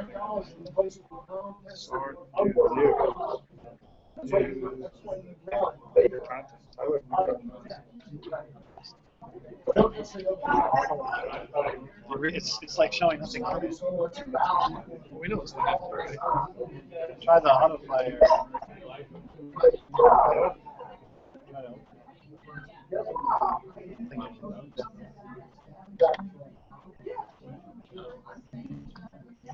I'm just going to go home and get my DVD player and take this. Play this later on. And in fact, if you go back and watch Let's explore the disk. Yeah, we won't do it. So there's something wrong with the way it was burned or something. Maybe. Yeah. Even if you can close it, this thing should still be in the file. Yeah, I'll do it later. If you want to. Yeah, that way we can test on the computer just to make sure. I mean, I'll throw it in here, but I don't think there's anything on it. I think it's just the way it was burned. Okay, I'm sorry for the delay. I apologize for the mess up. What I'm going to do is get another device so I can play this. So we're going to take a break on my talk. Hello, guys. Have your attention, please. What's up? Hello, because you're going to wonder what's going on. Thank you. We're having some problems with difficulties on this, so I'm going to delay this and call up the next speaker, and hopefully show it to you this afternoon on another device I'm going to get. That's what's going on. So you will get this, I promise you. I just have to go get the DVD player that I recorded this on, because apparently the laptop's not reading it. Okay, so let's get the next speaker up here, and I think it was Trey Lotz. Hey. Let's go have Trey.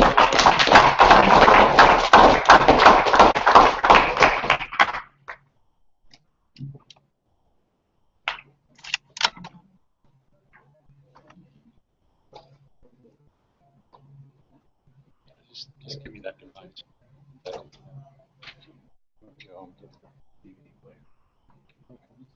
Yeah.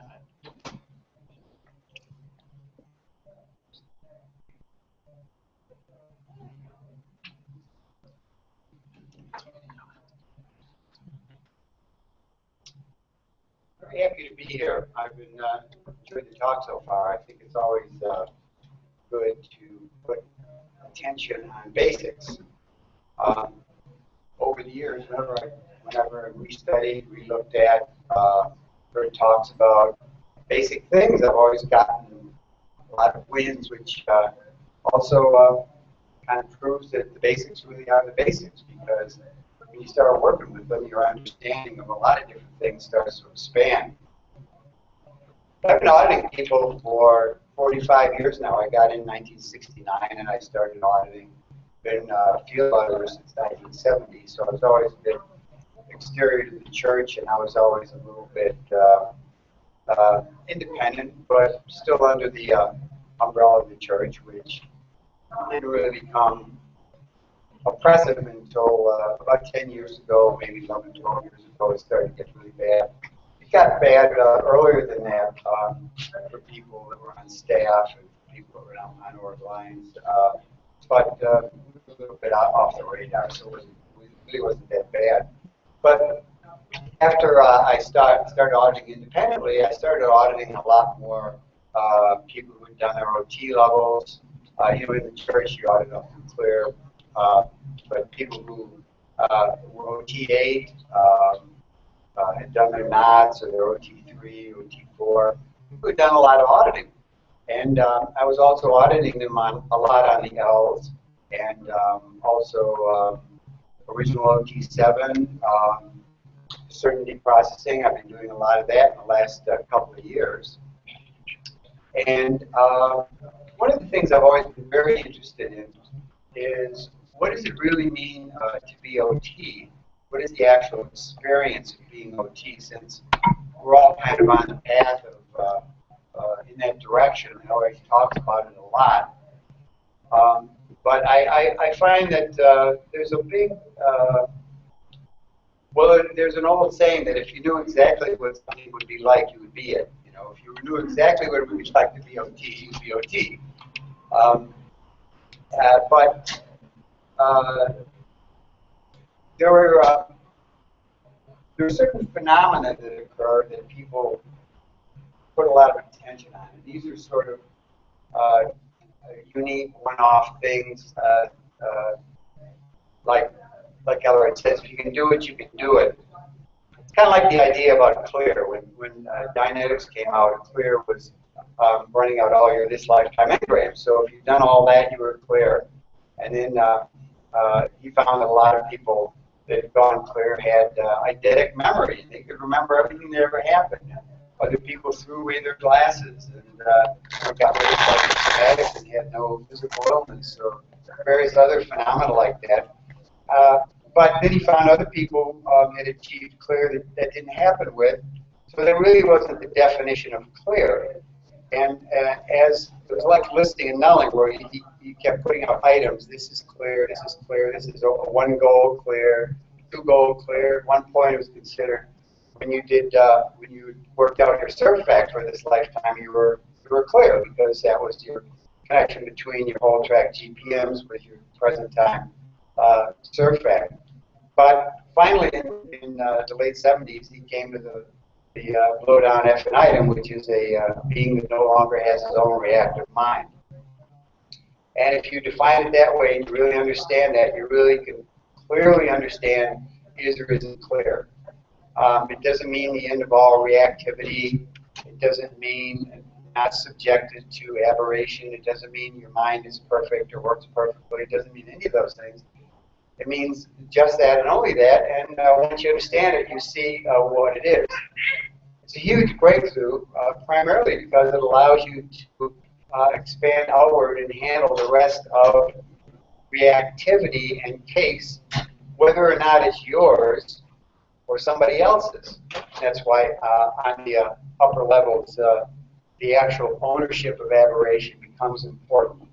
Because one of the reasons you can be subjected to something is when you have a lie about it. The lie is it's mine when it's really not, or it's not mine when it really is. Or so that's OT. And it's interesting if you're looking at what an OT is, operating in Phaeton. Well, let's just take the Phaeton part. I was very interested to hear in LRH's lecture, around a 1951-52 lecture. He said, you know, I don't go around thinking myself as a Phaeton. He said, of course, I know I'm a Phaeton. You know, I would know that as much as anybody. But I don't think of myself that way. I thought, well, that was very interesting because I don't think of myself that way either. I mean, you know, being a Phaeton isn't something you have to become. I mean, that's the done part of it. I mean, you don't have to become a Phaeton. You are a Phaeton. The operating part is where your management skills come in. You know, how you manage things. That has to do with your mind, the information you're operating on, how do you function in life. So, you know, it isn't just a matter of being OT. That's just being. The important word is operating as a Phaeton. So you already got the Phaeton part down. So that's, you can check that off on your list. It's not something you have to work at. You got that. And it's also interesting about OT about you know, we see on the internet, we're talking about, you know, internet trolls and people who assert with a lot of confidence that there's no such thing as OT and Scientology doesn't work because there are no OTs and it's never been proven and really impossible. And somebody was telling me the other day, I was listening to a lecture by this guy named Sam Harris, who's a well-known author. He wrote some books on atheism. And he in this conference on geniuses called the TED conference, he gave this very airtight, logical, absolute proof that there is no such thing as free will. And as he was telling me about this, I was thinking, what he was just really saying is that you don't exist.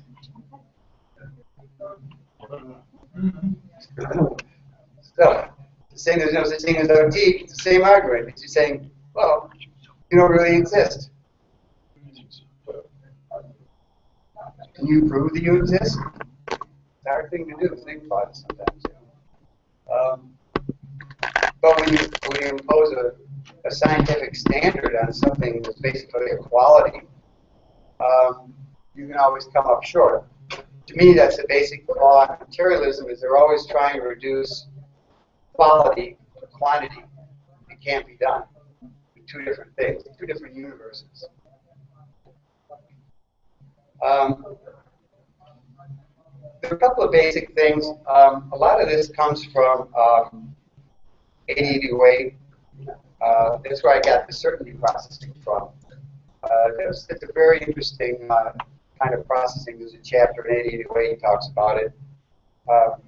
In the factors, Ellery says, certainty in all three universes must be regained. Certainty is not data, but is knowledge. Certainty is an interesting subject, and I've been seeing a lot of what the effects are of this kind of auditing. It's really, in a way, it's the effect of all auditing is to make the person have more certainty in the three universes. But it's particularly A to B on the certainty auditing, which is concept auditing. It isn't incident auditing.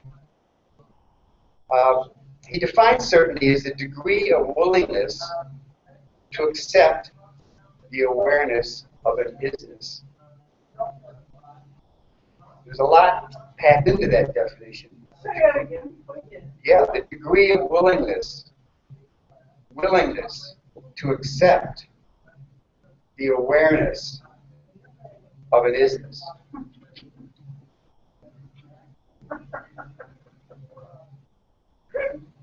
What's the definition of what word?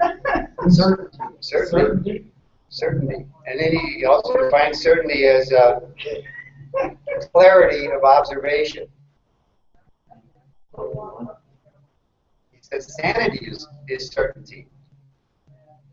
Wow. He says knowingness depends on certainty. And he says aberration depends on uncertainty. So the pathway of OT, the process or the gradient of operating more and more as a being in the world, because after all, I mean, that's what we are. We're, as they say, the ghost in the machine. Certainty in all three universes. Certainty has a lot of different connotations for people. It's really more about confidence than assertion. A lot of times people will come across as very certain, but it's really a fixed idea or a served fact, and the purpose of that certainty is to dominate. So it's an element, it's a sort of a false certainty because it's not a certainty of observation. And the purpose of that certainty is not to function accurately in the environment, but to dominate. So the three universes, well, you've got your own universe, has to do with your own goals, your own ideals, the data that you use to operate on, your own integrity. That's a wholeness that exists in your own universe. And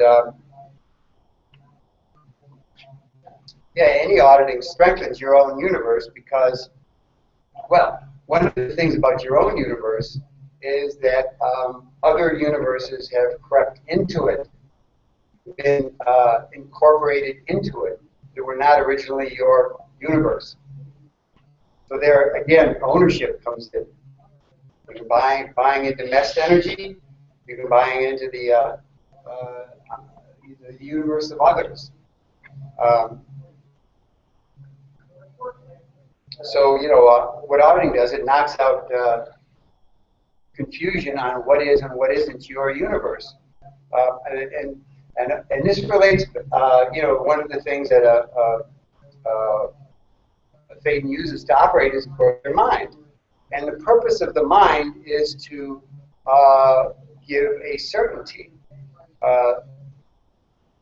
Ellery defines it, the purpose is to resolve problems relating to survival and to direct the effort of the organism according to those solutions. So the product of thinking is a correct course of action based on an accurate view of the scene. So you can see things for what they are, and you can actually act appropriately to the existing scene. So in order to think accurately, you need two certainties. You have a certainty of your own ideal scene and a certainty of the environment. Now, an idea of your own ideal scene is not the same thing as a fixed idea. A fixed idea has no motion in it. And it's also a false strength. An ideal scene is an actual, accurate strength which doesn't require any assertion for itself to exist. It doesn't require justification or assertion. It just is. And it's interesting how beings think in the world. When your universe comes into contact with the physical universe, and you have an idea in your own universe of an ideal scene, the way you would like things to be, and it's different than the way things are, this sets up tension between your ideal and reality. Now, that tension is resolved in one of two ways. One either abandons one's own ideal scene and goes completely into compliance and agreement with the physical universe, or one holds on to one's postulates or ideal scene, and gradually the physical universe reorients itself and organizes it itself around your postulate. The latter is what it means to be OT, and that's what it means path OT. Can you hold your own position in space? Can you hold on to your ideals? Can you hold on to your integrity and bring the environment into compliance with that? Or do you just throw in the towel and say, to hell with it, you only live once. So,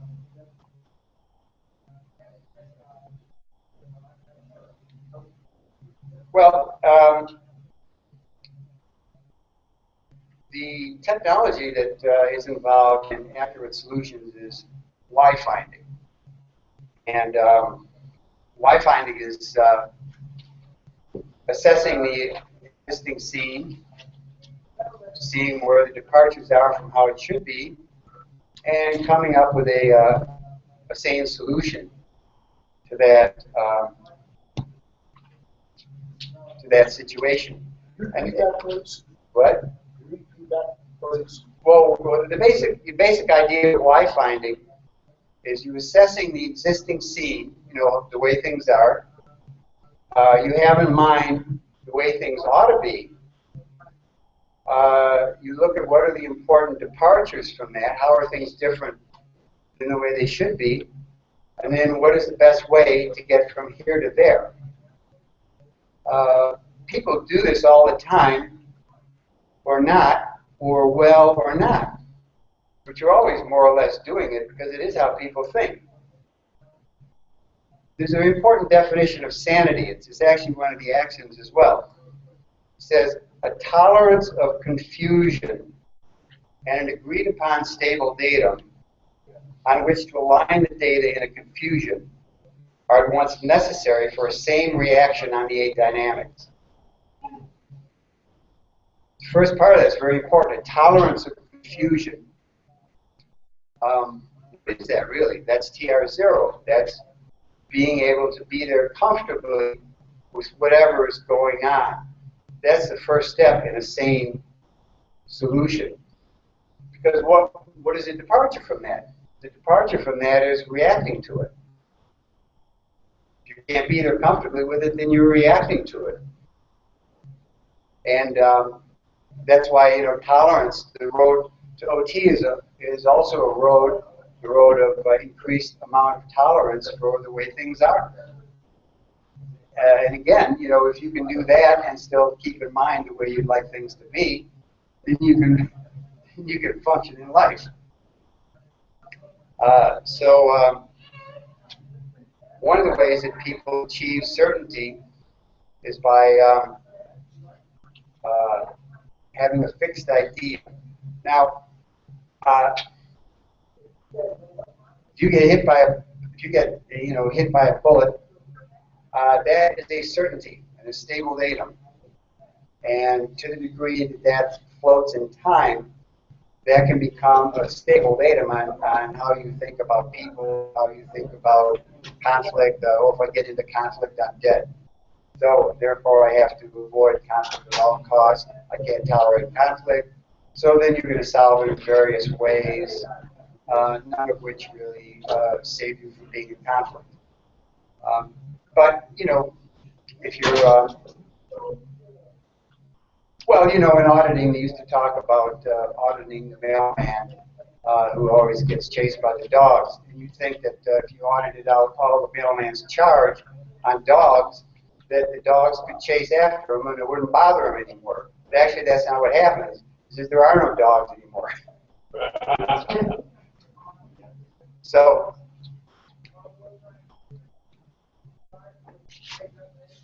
a fixed idea or a fixed solution was a cause point in the past, and it's something that the person holds onto in the hopes that it'll solve something in the future, or it'll explain something in the future. But in fact, it really doesn't. So it gives you an inaccurate view of the scene. So therefore, your solutions are going to be a little off. And when people keep making the same mistakes over and over again, of course, what all that means is they're still they've got a fixed solution or a fixed idea, and they're not really seeing a changing or changed environment. They're trying to impose their ideas upon the environment and trying to solve that. Well, that you can't really do that. First step is you have to tolerate the environment, see what's there, keep in mind where you want it to go, and then organize it, manage it, push it, whatever, in that direction.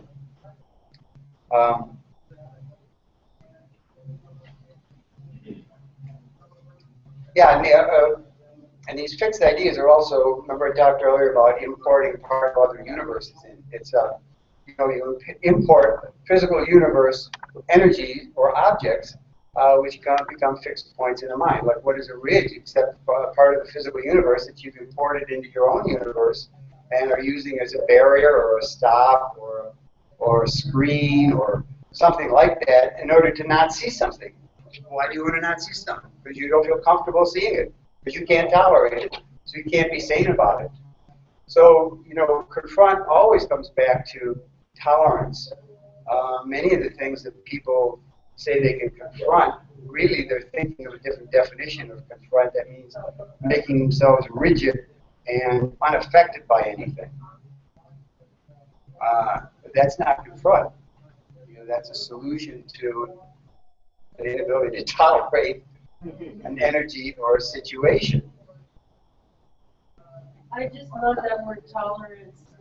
There's a great demo about tolerance. D.W. Griffith made a 4 or 5 or 6 hour long silent film called Tolerance, right? Yeah. Well, tolerance is really just as timely today as it was then, and it actually tolerance part 2. One of those basics. It's a gift that keeps on giving. You know? And it's really synonymous with granting of beingness, you know, which LRH says is the highest ability there is.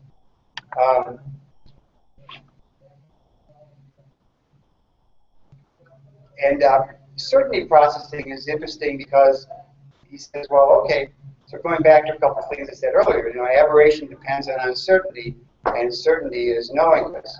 So the purpose of the mind is to give you an accurate assessment of the existing scene. In other words, people have to think with the environment that they're in.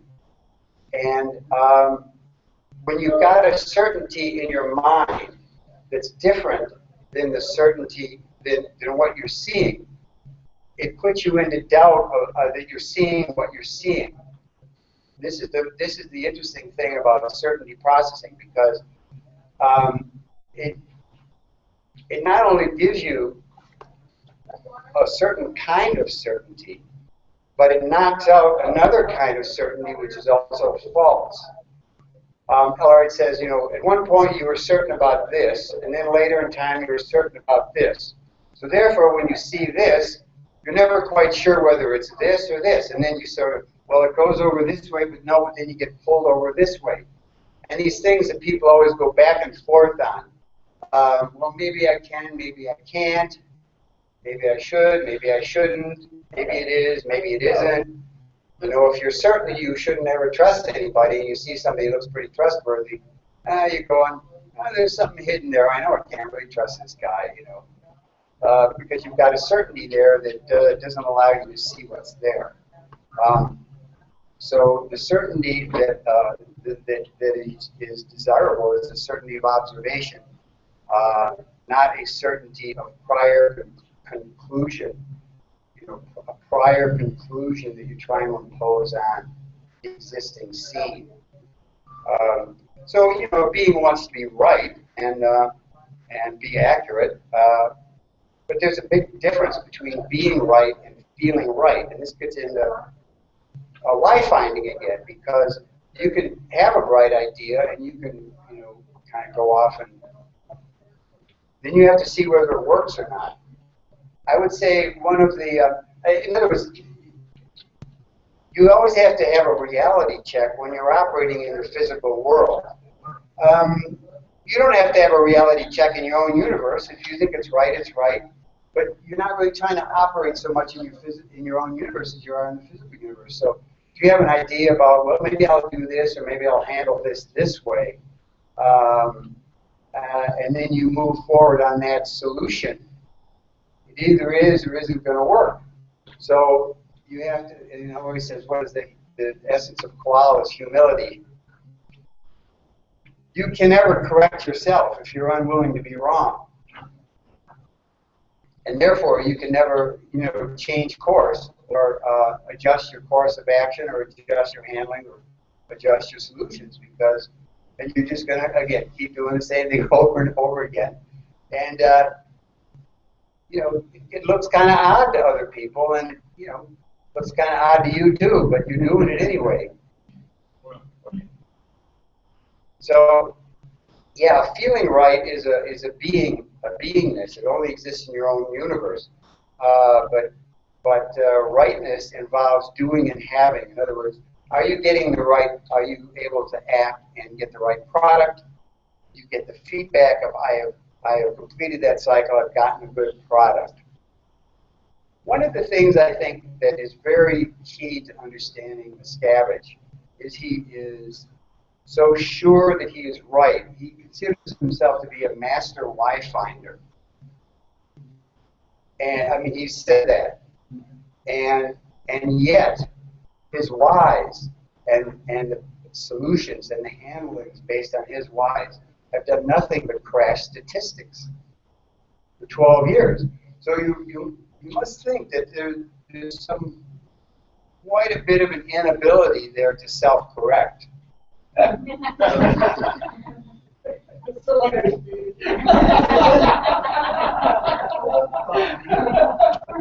think his own why is the blind have been leading the blind. He's imposed that on the rest of us, but that is his why. Right. Yeah. His blind spots have been leading him. His fixed ideas, his certainty. That's right. And I think one of the things in the bridge that I think is unfortunate is that well, there's a big emphasis on Eve perps, and I've actually rarely found Scientologists that have been operating on Eve perps. They're actually pretty rare. And also there's FPRD, you know, there's getting off your own W's, all of those things that produce that over withhold mechanism. And that's done at all levels of the bridge. And then there's the surfac. That is very common. Part of the reason why is because it's never handled on the bridge until grade 4. Many people never get to grade 4. One of the beautiful things about the L's is as soon as you get a computation, you handle it right there. You don't write it down and handle it a month from now. Comes up, you handle it. You know, when Eve perp comes up, you handle it right there. Those are the two real basic things that throw a person off. Because you can see how both of those things would interfere with your ability to think correctly about your environment. So,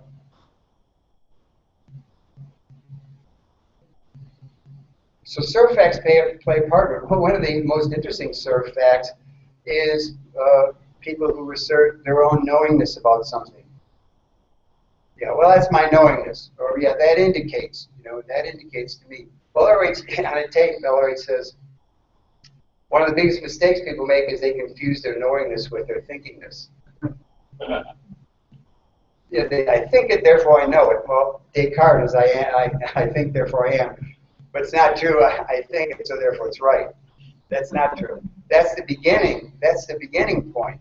Like I say, you have to apply your thinking, see what the results are, make a big course correction, or acknowledge your own accuracy, or change it, or something like that. But that's how you can, navigate through life, navigate through relationships, and either you don't make any really huge mistakes, or at least you don't keep making the same mistakes, which is always the best way to go, really.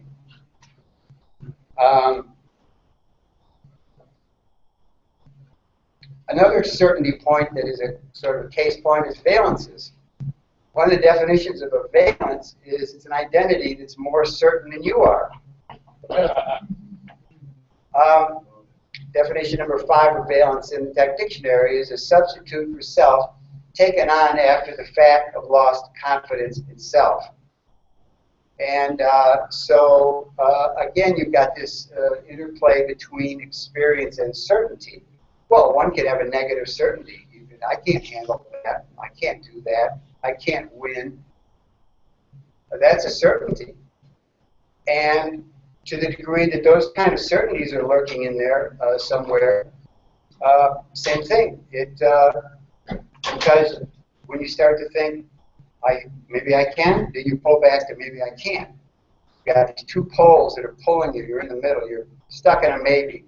In the OCA's always says if you've got too many maybes, the guy's neurotic or psychotic.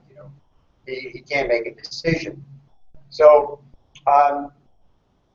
people have more or less of these things. Some people have a lot of maybes and a lot of indecision, and they're sort of, there's a great word called feckless, it means they can't create an effect very much. Feckless. Because they're stuck in a maybe, a lot of maybes in their life. You get guys that have a lot of certainty, but they're false certainties, and they can create a lot of damage and destruction. And then you get people who can actually come up with sane solutions and make good course corrections. LRH was like that. Big difference between under LRH and the last 20 years or so. When I got in '69, there was always a kind of a nutty streak in Scientology. I mean, it just always was, And sometimes things would go really haywire. I mean, they did in '71. I mean, they did in the late '70s and different times like the '69, '68. But the difference is that LRH would grab hold of the wheel and get things back on track. They lasted, something crappy would be happening, and think, well, that's going to last a couple of months, maybe 6 at the most, and then things will get back on track, and they always did. But I think that's why a lot of people, once Miscavige started imposing himself on the church, they thought, oh, well, it's like the past. Like Elliot says, the barbarians always came down in the spring and they left in the fall, Well, this time the barbarians didn't leave, They took up camp and it became a long winter.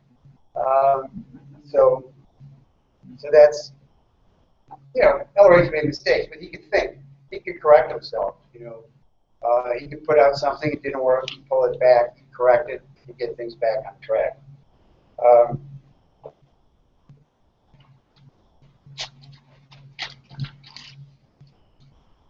I think true knowingness is really wordless. It's certainly effortless. You can have a knowingness about something, and it's hard to put it into words sometimes because it's actually above level of words and communication. Like experiencing the eighth dynamic. I mean, if the eighth dynamic is real, it's something that people can experience it, about it. And many people have experienced God consciousness or eighth dynamic awareness or high level spiritual awareness. When they try to talk about it, it's hard to see what they're talking about because they're trying to use words, and words don't ever get it. It's like your own existence, how do you prove it? But a knowingness is something that it's kind of wordless, and something sort of as is. When you're auditing something, somebody asked me one time, how do you know when something is really handled?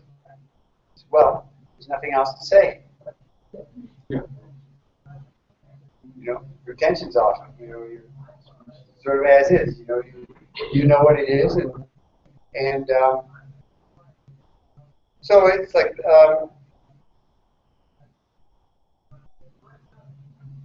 so it's having certainty in your own universe, certainty in other people's universes is achievable to a large degree by studying the tech. I mean, that happens a lot in auditing. Anyway, there's an interesting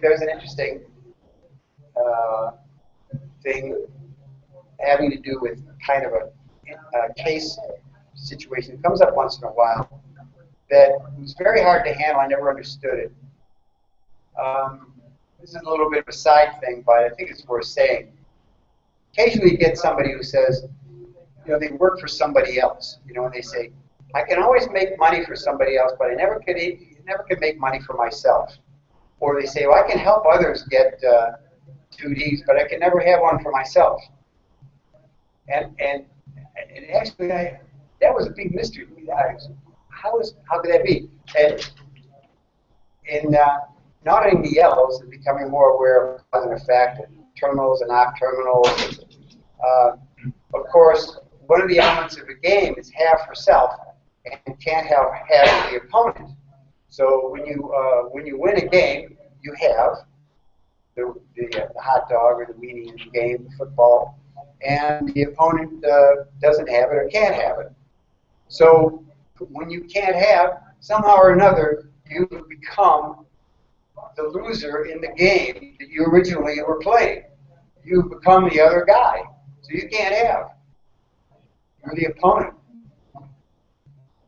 Once you look at it that way, it kind of opens the door to a handle, because it's really a valence problem. You're in the valence of somebody who can't have something. It's not you. So, but that's an interesting example of somebody else's universe moving in and becoming coincident with your own universe to such a degree that you don't see a difference anymore. And that's one of the things that auditing pries apart too, as well. Sometimes you can confuse other universes just flying off. And I think the more OT you get to, when I'm talking about looking at the environment and coming up with correct solutions, it's like LRH too. He wasn't just trying to solve his own personal problems, and he just wasn't trying to solve your problem and my problem. He was really trying to solve the problem of all the 8 dynamics. I mean, the more certainty you have, if you have no doubt about your own universe anymore, I started out saying I don't normally think of myself as, I don't think of myself as a fate. Truth is, I don't really think of myself much at all. I don't try to label myself, and it's even to say I'm an OT, it just feels a little awkward because I don't think that way. I mean, the more that becomes a non-issue, the more you just simply have your attention on the environment. You don't have your attention on yourself anymore. So it really becomes more of how are you thinking more broadly, and how are your solutions benefiting broadly. And you can't really become OT until your solutions really have sort of a broad influence, because then you're really regaining your own beingness as much more than the first dynamic. Really, in a way, all the dynamics. So you're solving you're not just solving your own problems, because your problems are all the dynamics problems. And so that's again, so kind of the way out.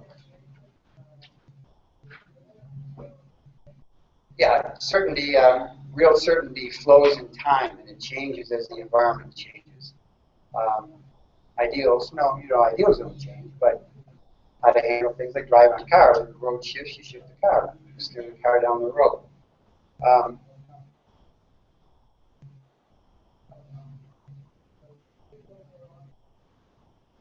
So you can see the original idea here. The original definition, certainly a willingness to accept the awareness of an isness. See why that's so important. So you could say, well, where do you really land? What is the actual experience of being OT? And I found this very interesting because I like to, I mean, people have big wins, like they're auditing the elves or whatever, or not. They have really big wins in the present time. But I'm always really interested in, well, how are they doing, 2 months from now, 6 months from now, 2 years from now? And particularly the OTs, OT7s, OT8s that have audited on the Ls and so on, I always keep in touch and say, well, how you doing? What's been happening? But one thing comes if they're going to sum it up, one thing comes across more than any other thing. They say, I just feel normal. Even Nikki said that one day. She said, I said, how you doing? She says, I feel really normal. Another friend of mine said, something needs to be done, I do it. And he said, I said, you know what? That's right. That's how I feel too. That's kind of like seems prosaic. You go, well, there's a lot of time and money to spend just to feel normal. But believe me, the way a lot of people feel, it's worth any amount of money to feel normal.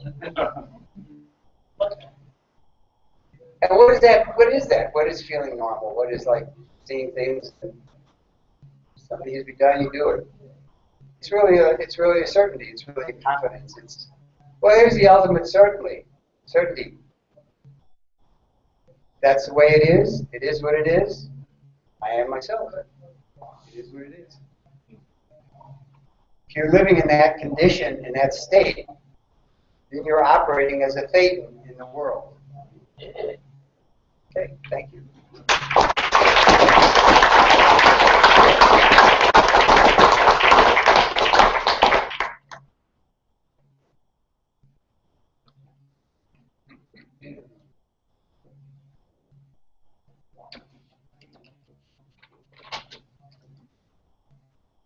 All right, let's give him another hand. Come on.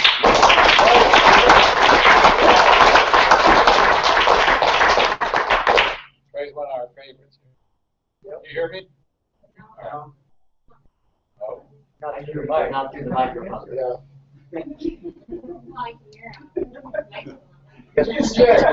Die. Here we go. How's that? Testy.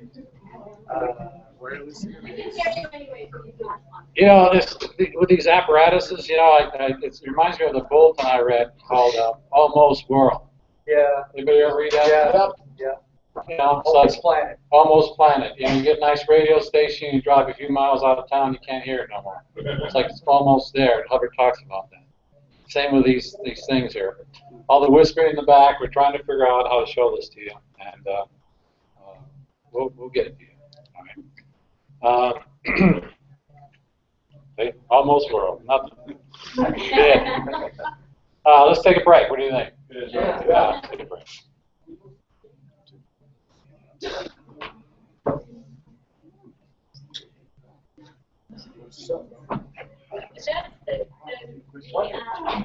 Hotels like I should skip it. yeah.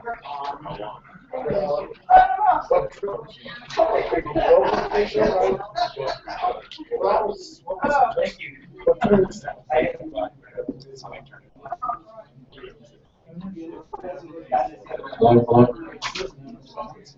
Uncertainty discernment. That's like my way that's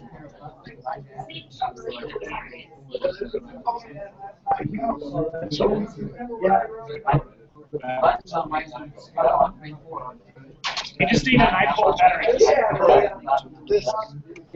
so I took that camera. Picture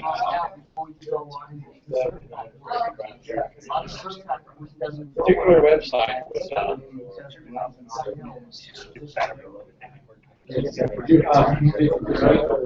they called. Oh, they called you. We want to know about that.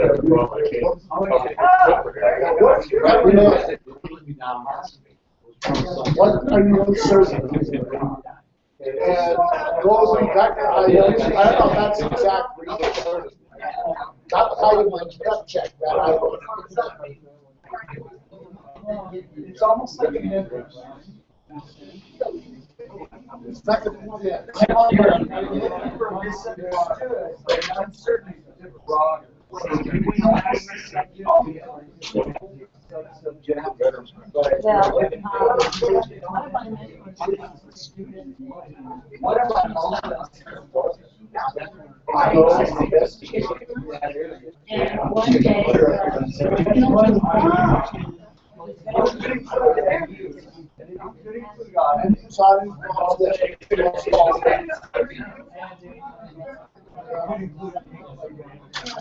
to answer your question,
a day, you know, to stay more than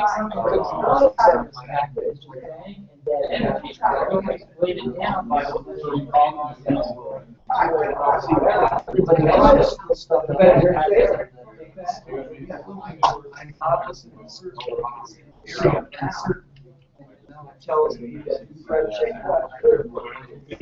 Those other tools, I would use exclusively credit check. Like I said, I'm going to do like these every day. That is, credit check should carry.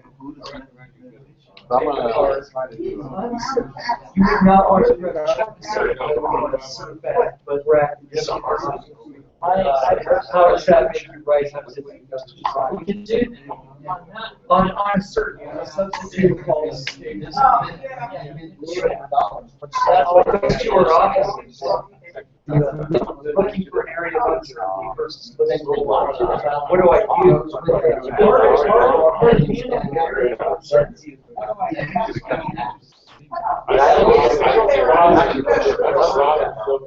What do I use to handle this?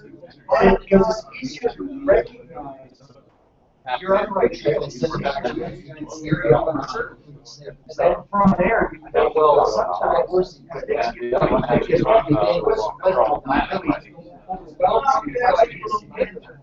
that actually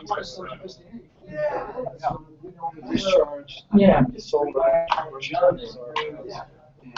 John City, right out of the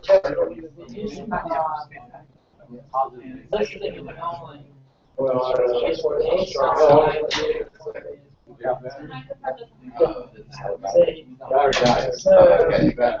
If there's actually 2, 3, 4 answers. Like for instance, Comments on the electrician say,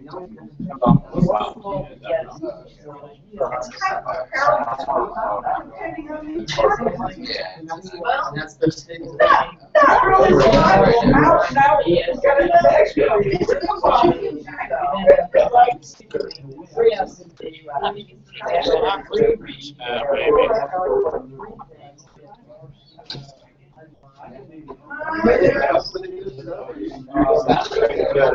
What happens is I recorded it.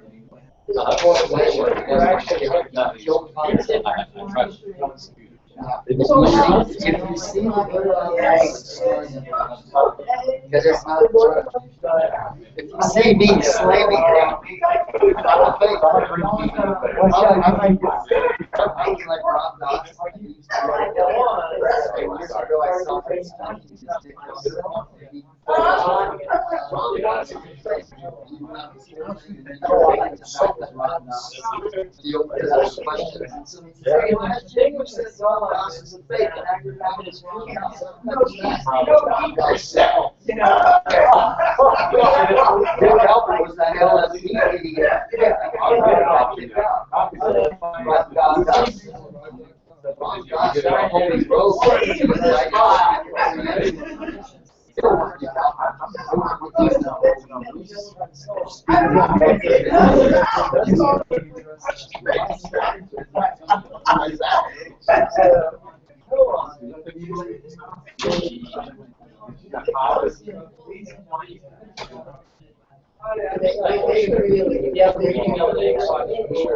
You get whatever there. However, it's very loud. Actually, it gets by down. So, you have to go and tell them, what is my biggest experience? You go and what is my biggest experience? Then you have one answer. You just say what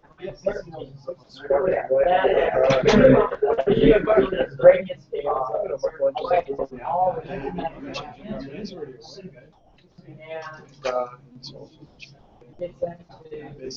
which one you have to say yeah.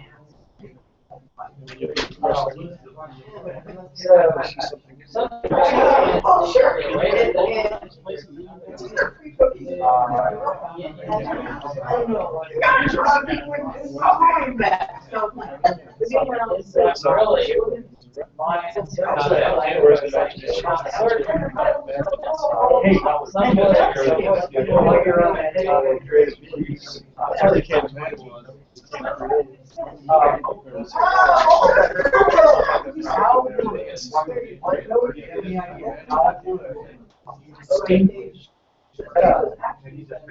You question, especially like as to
whether that's the way that you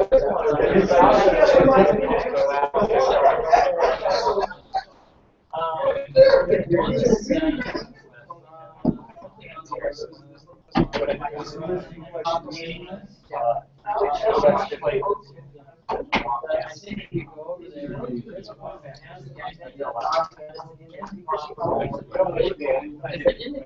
That was illegal.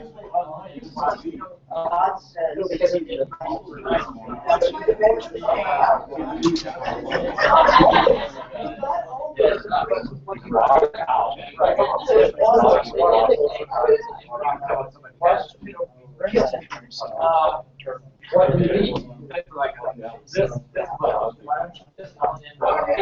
Well, all the charge everything that's ever made by this brain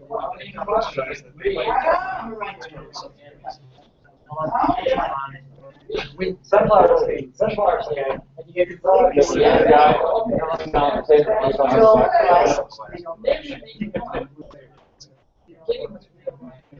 I know,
but if you ever get into it with the idea that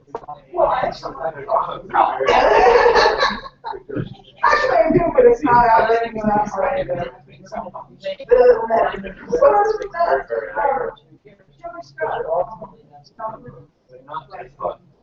You do it on solo audio. One of the best ways.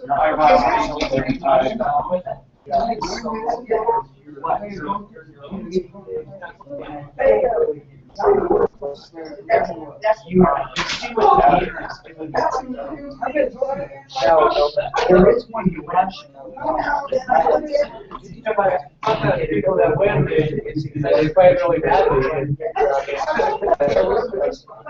As opposed to CSing outside of the chair.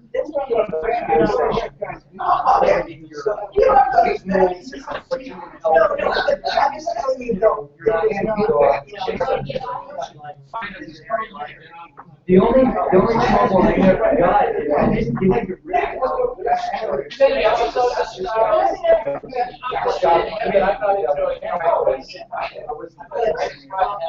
And I'm business. But as long as you say and then you can go on to other places.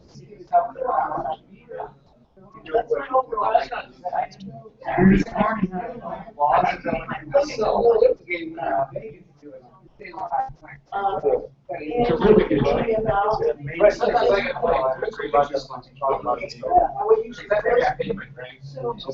Whereas the other way is that way to order and it is the way but you got a PCB and you got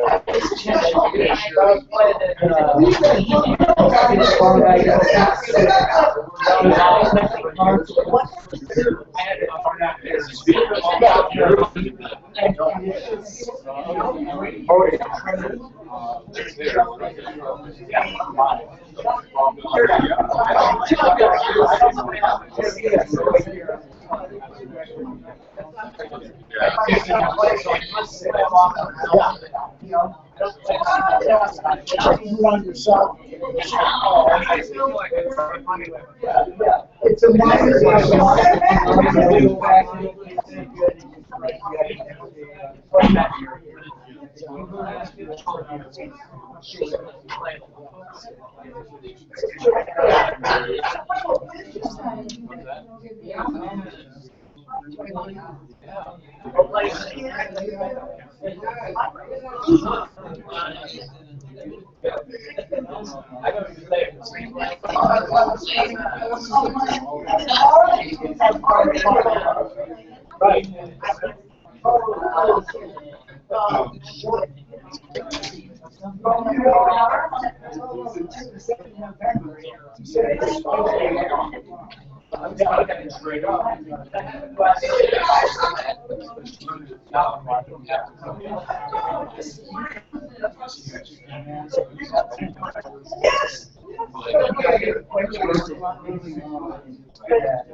Checks in, checks in.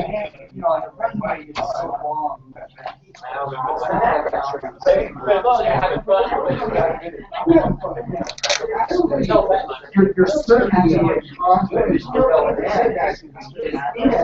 And I think a lot of these liabilities, because for today's source,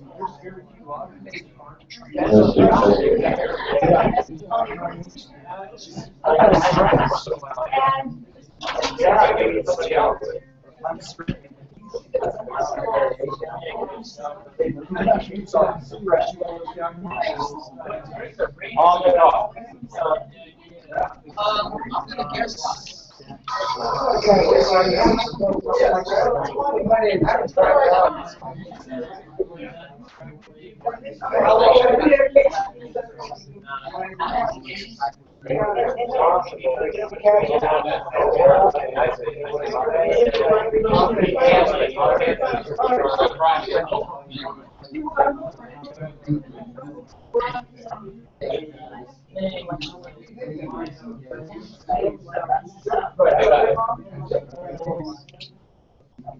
Also, you know what?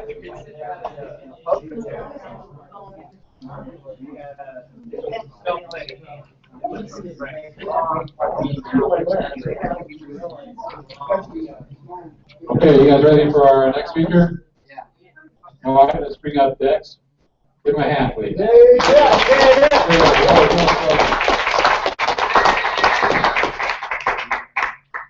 Hold it close. Sorry, supposed to come out? Okay. All right, hi guys. Hi. So, I guess a couple of weeks ago, Ray asked me if I'd like to speak at the convention. So I reminded him that when Hubbard said all of yours talk too much, it was me he was thinking about. So that's not going to be a problem. So what I'd like to talk about, and this does relate to the idea of how to make the world work for you. Hear me okay? No, you can hold it. Over here. Yeah, perfect. Okay. So I'm going to start with my main point and then come back to it at the end. Just how I see things. I'm just giving a viewpoint here. Not trying to impose anything you have to accept. The way I see it. How to make the world work for you is to come to understand that everything you experience is exactly what you're creating for yourself. And to become more conscious of what you're creating and your choices of what you're creating. And specifically, what I'm going to relate to you is an explanation from John McMaster, who I think is one of the great dozen or so Scientology researchers, major contributors to Scientology techniques. This is the origin of the whole concept of PTSD. All right, and this is called the story of SMD. SMD is search and discovery for anybody who doesn't know. Essentially, it's a process for clearing up confusions by finding out, who it is that you're connected to, who's making life hard. One way of putting it, I guess. And this actually goes a bit deeper than I think is very interesting. Anyway, I'm just going to read to you what John McMaster's had to say. and I'll get back to the point. So here we go. I would like to discuss the development of S&D for the implications it had in the subsequent development of Scientology technology. Had it not been designed the way it was, things might have gone a little differently.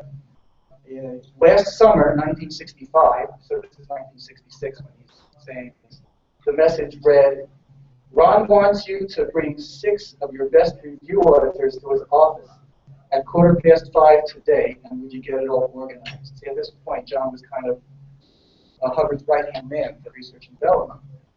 When we were all there, he said that he'd gotten us there for a specific reason, and the reason was to evolve a particular process which he wanted to call search and discovery. Now, in the processing that we were doing then, which was mainly the power process and power plus, at this point in time, power was the top of the Scientology grade chart. We were getting some cases moving magnificently fast, others sort of medium, and some cases moving very slowly. He said there must be some factor that was sort of impinging on these cases that were moving slowly. And this process was to be called search and discovery simply because it was to search for that which was impinging on the slow gain case and the no case gain, to search for that and then discover it. And he wanted us to evolve a technology whereby this could be done effectively. We got together and decided that it would be a good idea to have a listing process to start off with on the search side of it, and then we would discover an item. For anybody who might not know, listing is giving a relevant question to the pre-clear for them to give all the answers that come to mind, and through going over it with them, arriving at the answer to that question from their own list of items. We decided the listing question would be something along the lines of who or what is causing difficulty. We made a list, and then we get whatever the item was, and then put the item into a represent. I should point out, like, who or what question, this goes back to the efforts and techniques of goals processing. Who or what would item represent? In other words, the item given to who or what is causing difficulty. They would then do a represent list, which is whatever the answer was to the first question, who or what would that item represent? And then list away. If the item on the first list had been a person, one would charge off that person by getting the represent out of it. And on this who or what would item represent, the PC invariably found a what in relation to his own behavior or his own conditions of existence that got re-stimulated by the actions of the other person and caused what appeared to be the symptoms of a potential trouble source, as it was later called. It was something that the person had in his own makeup, his own behavior pattern, his own mental mass, that had a sort of magnetism for the behavior of a certain person. So we say a magnetism, the person has his own attraction to this phenomena that is getting in his way. The other person did something, this particular thing in the whole pattern of the PC, to cause an upset and prevent the PC from looking as clearly as he or she might look, from wanting to win, from doing whatever one was expecting the person to do.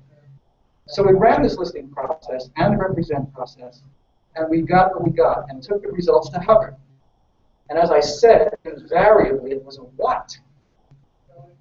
So in other words here, the prominent idea, the more basic causal point wasn't the person that was creating a bad effect, so to speak, on the PC. It was that bad effect itself that was an earlier item that the PC had an attraction for. And you can't declare a what that exists in the magnetic field of the PC to be a suppressive person. There was a tremendous improvement in the PCs because they found out that in actual fact, when they were so-called being the effect or being suppressed by someone else, it was because of themselves and something that they had compelled them to become the effect of the other person's behavior. But there's another thing some of them found out. Some people found out that in their behavior patterns, they did things and behaved in such a way that they compelled the other person to commit suppressive acts towards them. For instance, here's me. I'm not during the auditing session, but in my everyday life, I am doing something with a regularity that compels another who also has something in his magnetic field that my behavior re-stimulates to be suppressive toward me. And I am, in actual fact, causing it. Now, this very much does relate to the information discovered through researching goals processing. It really kind of comes out of that. So there were two aspects that people began to find in this auditing. Number one, they had something in their own space that got re-stimulated by another person's behavior. And when they found that and blew it, they were no longer the effect of that person's behavior. And two, they were unknowingly doing something that was compelling the other person to act suppressively toward them. So what we've come to recognize since then, in the way PTS information was issued, essentially is that there's this bear, but we're poking that bear. We're finding who is it out there that I can get, who looks like a good prospect to re-stimulate this sensation in me that I've got some kind of compulsion to keep experiencing, and then okay, now how can I do that? That's kind of what's behind. So I think it's very important because, again, relating to the idea that it's not about what the other person's doing, how to make the world work for you. Well, it's really about how to recognize that you're the one in the driver's seat for whatever you're experiencing. And if you want to, take it down to an unconscious notch of, instead I have to do something about what other people are doing. Well, I don't know. In my own viewpoint, you can handle the hell out of a PTS situation with any individual that you have. That can be done very successfully. You can do it so that it's really handled, or you can do it so that it's pulled off. But let's say you do it so that it's really, really handled. Well, if you don't handle the underlying attraction to experiencing that sort of effect that was accomplished through that situation, sooner or later you will find another bear. So, if you want to handle this more basically in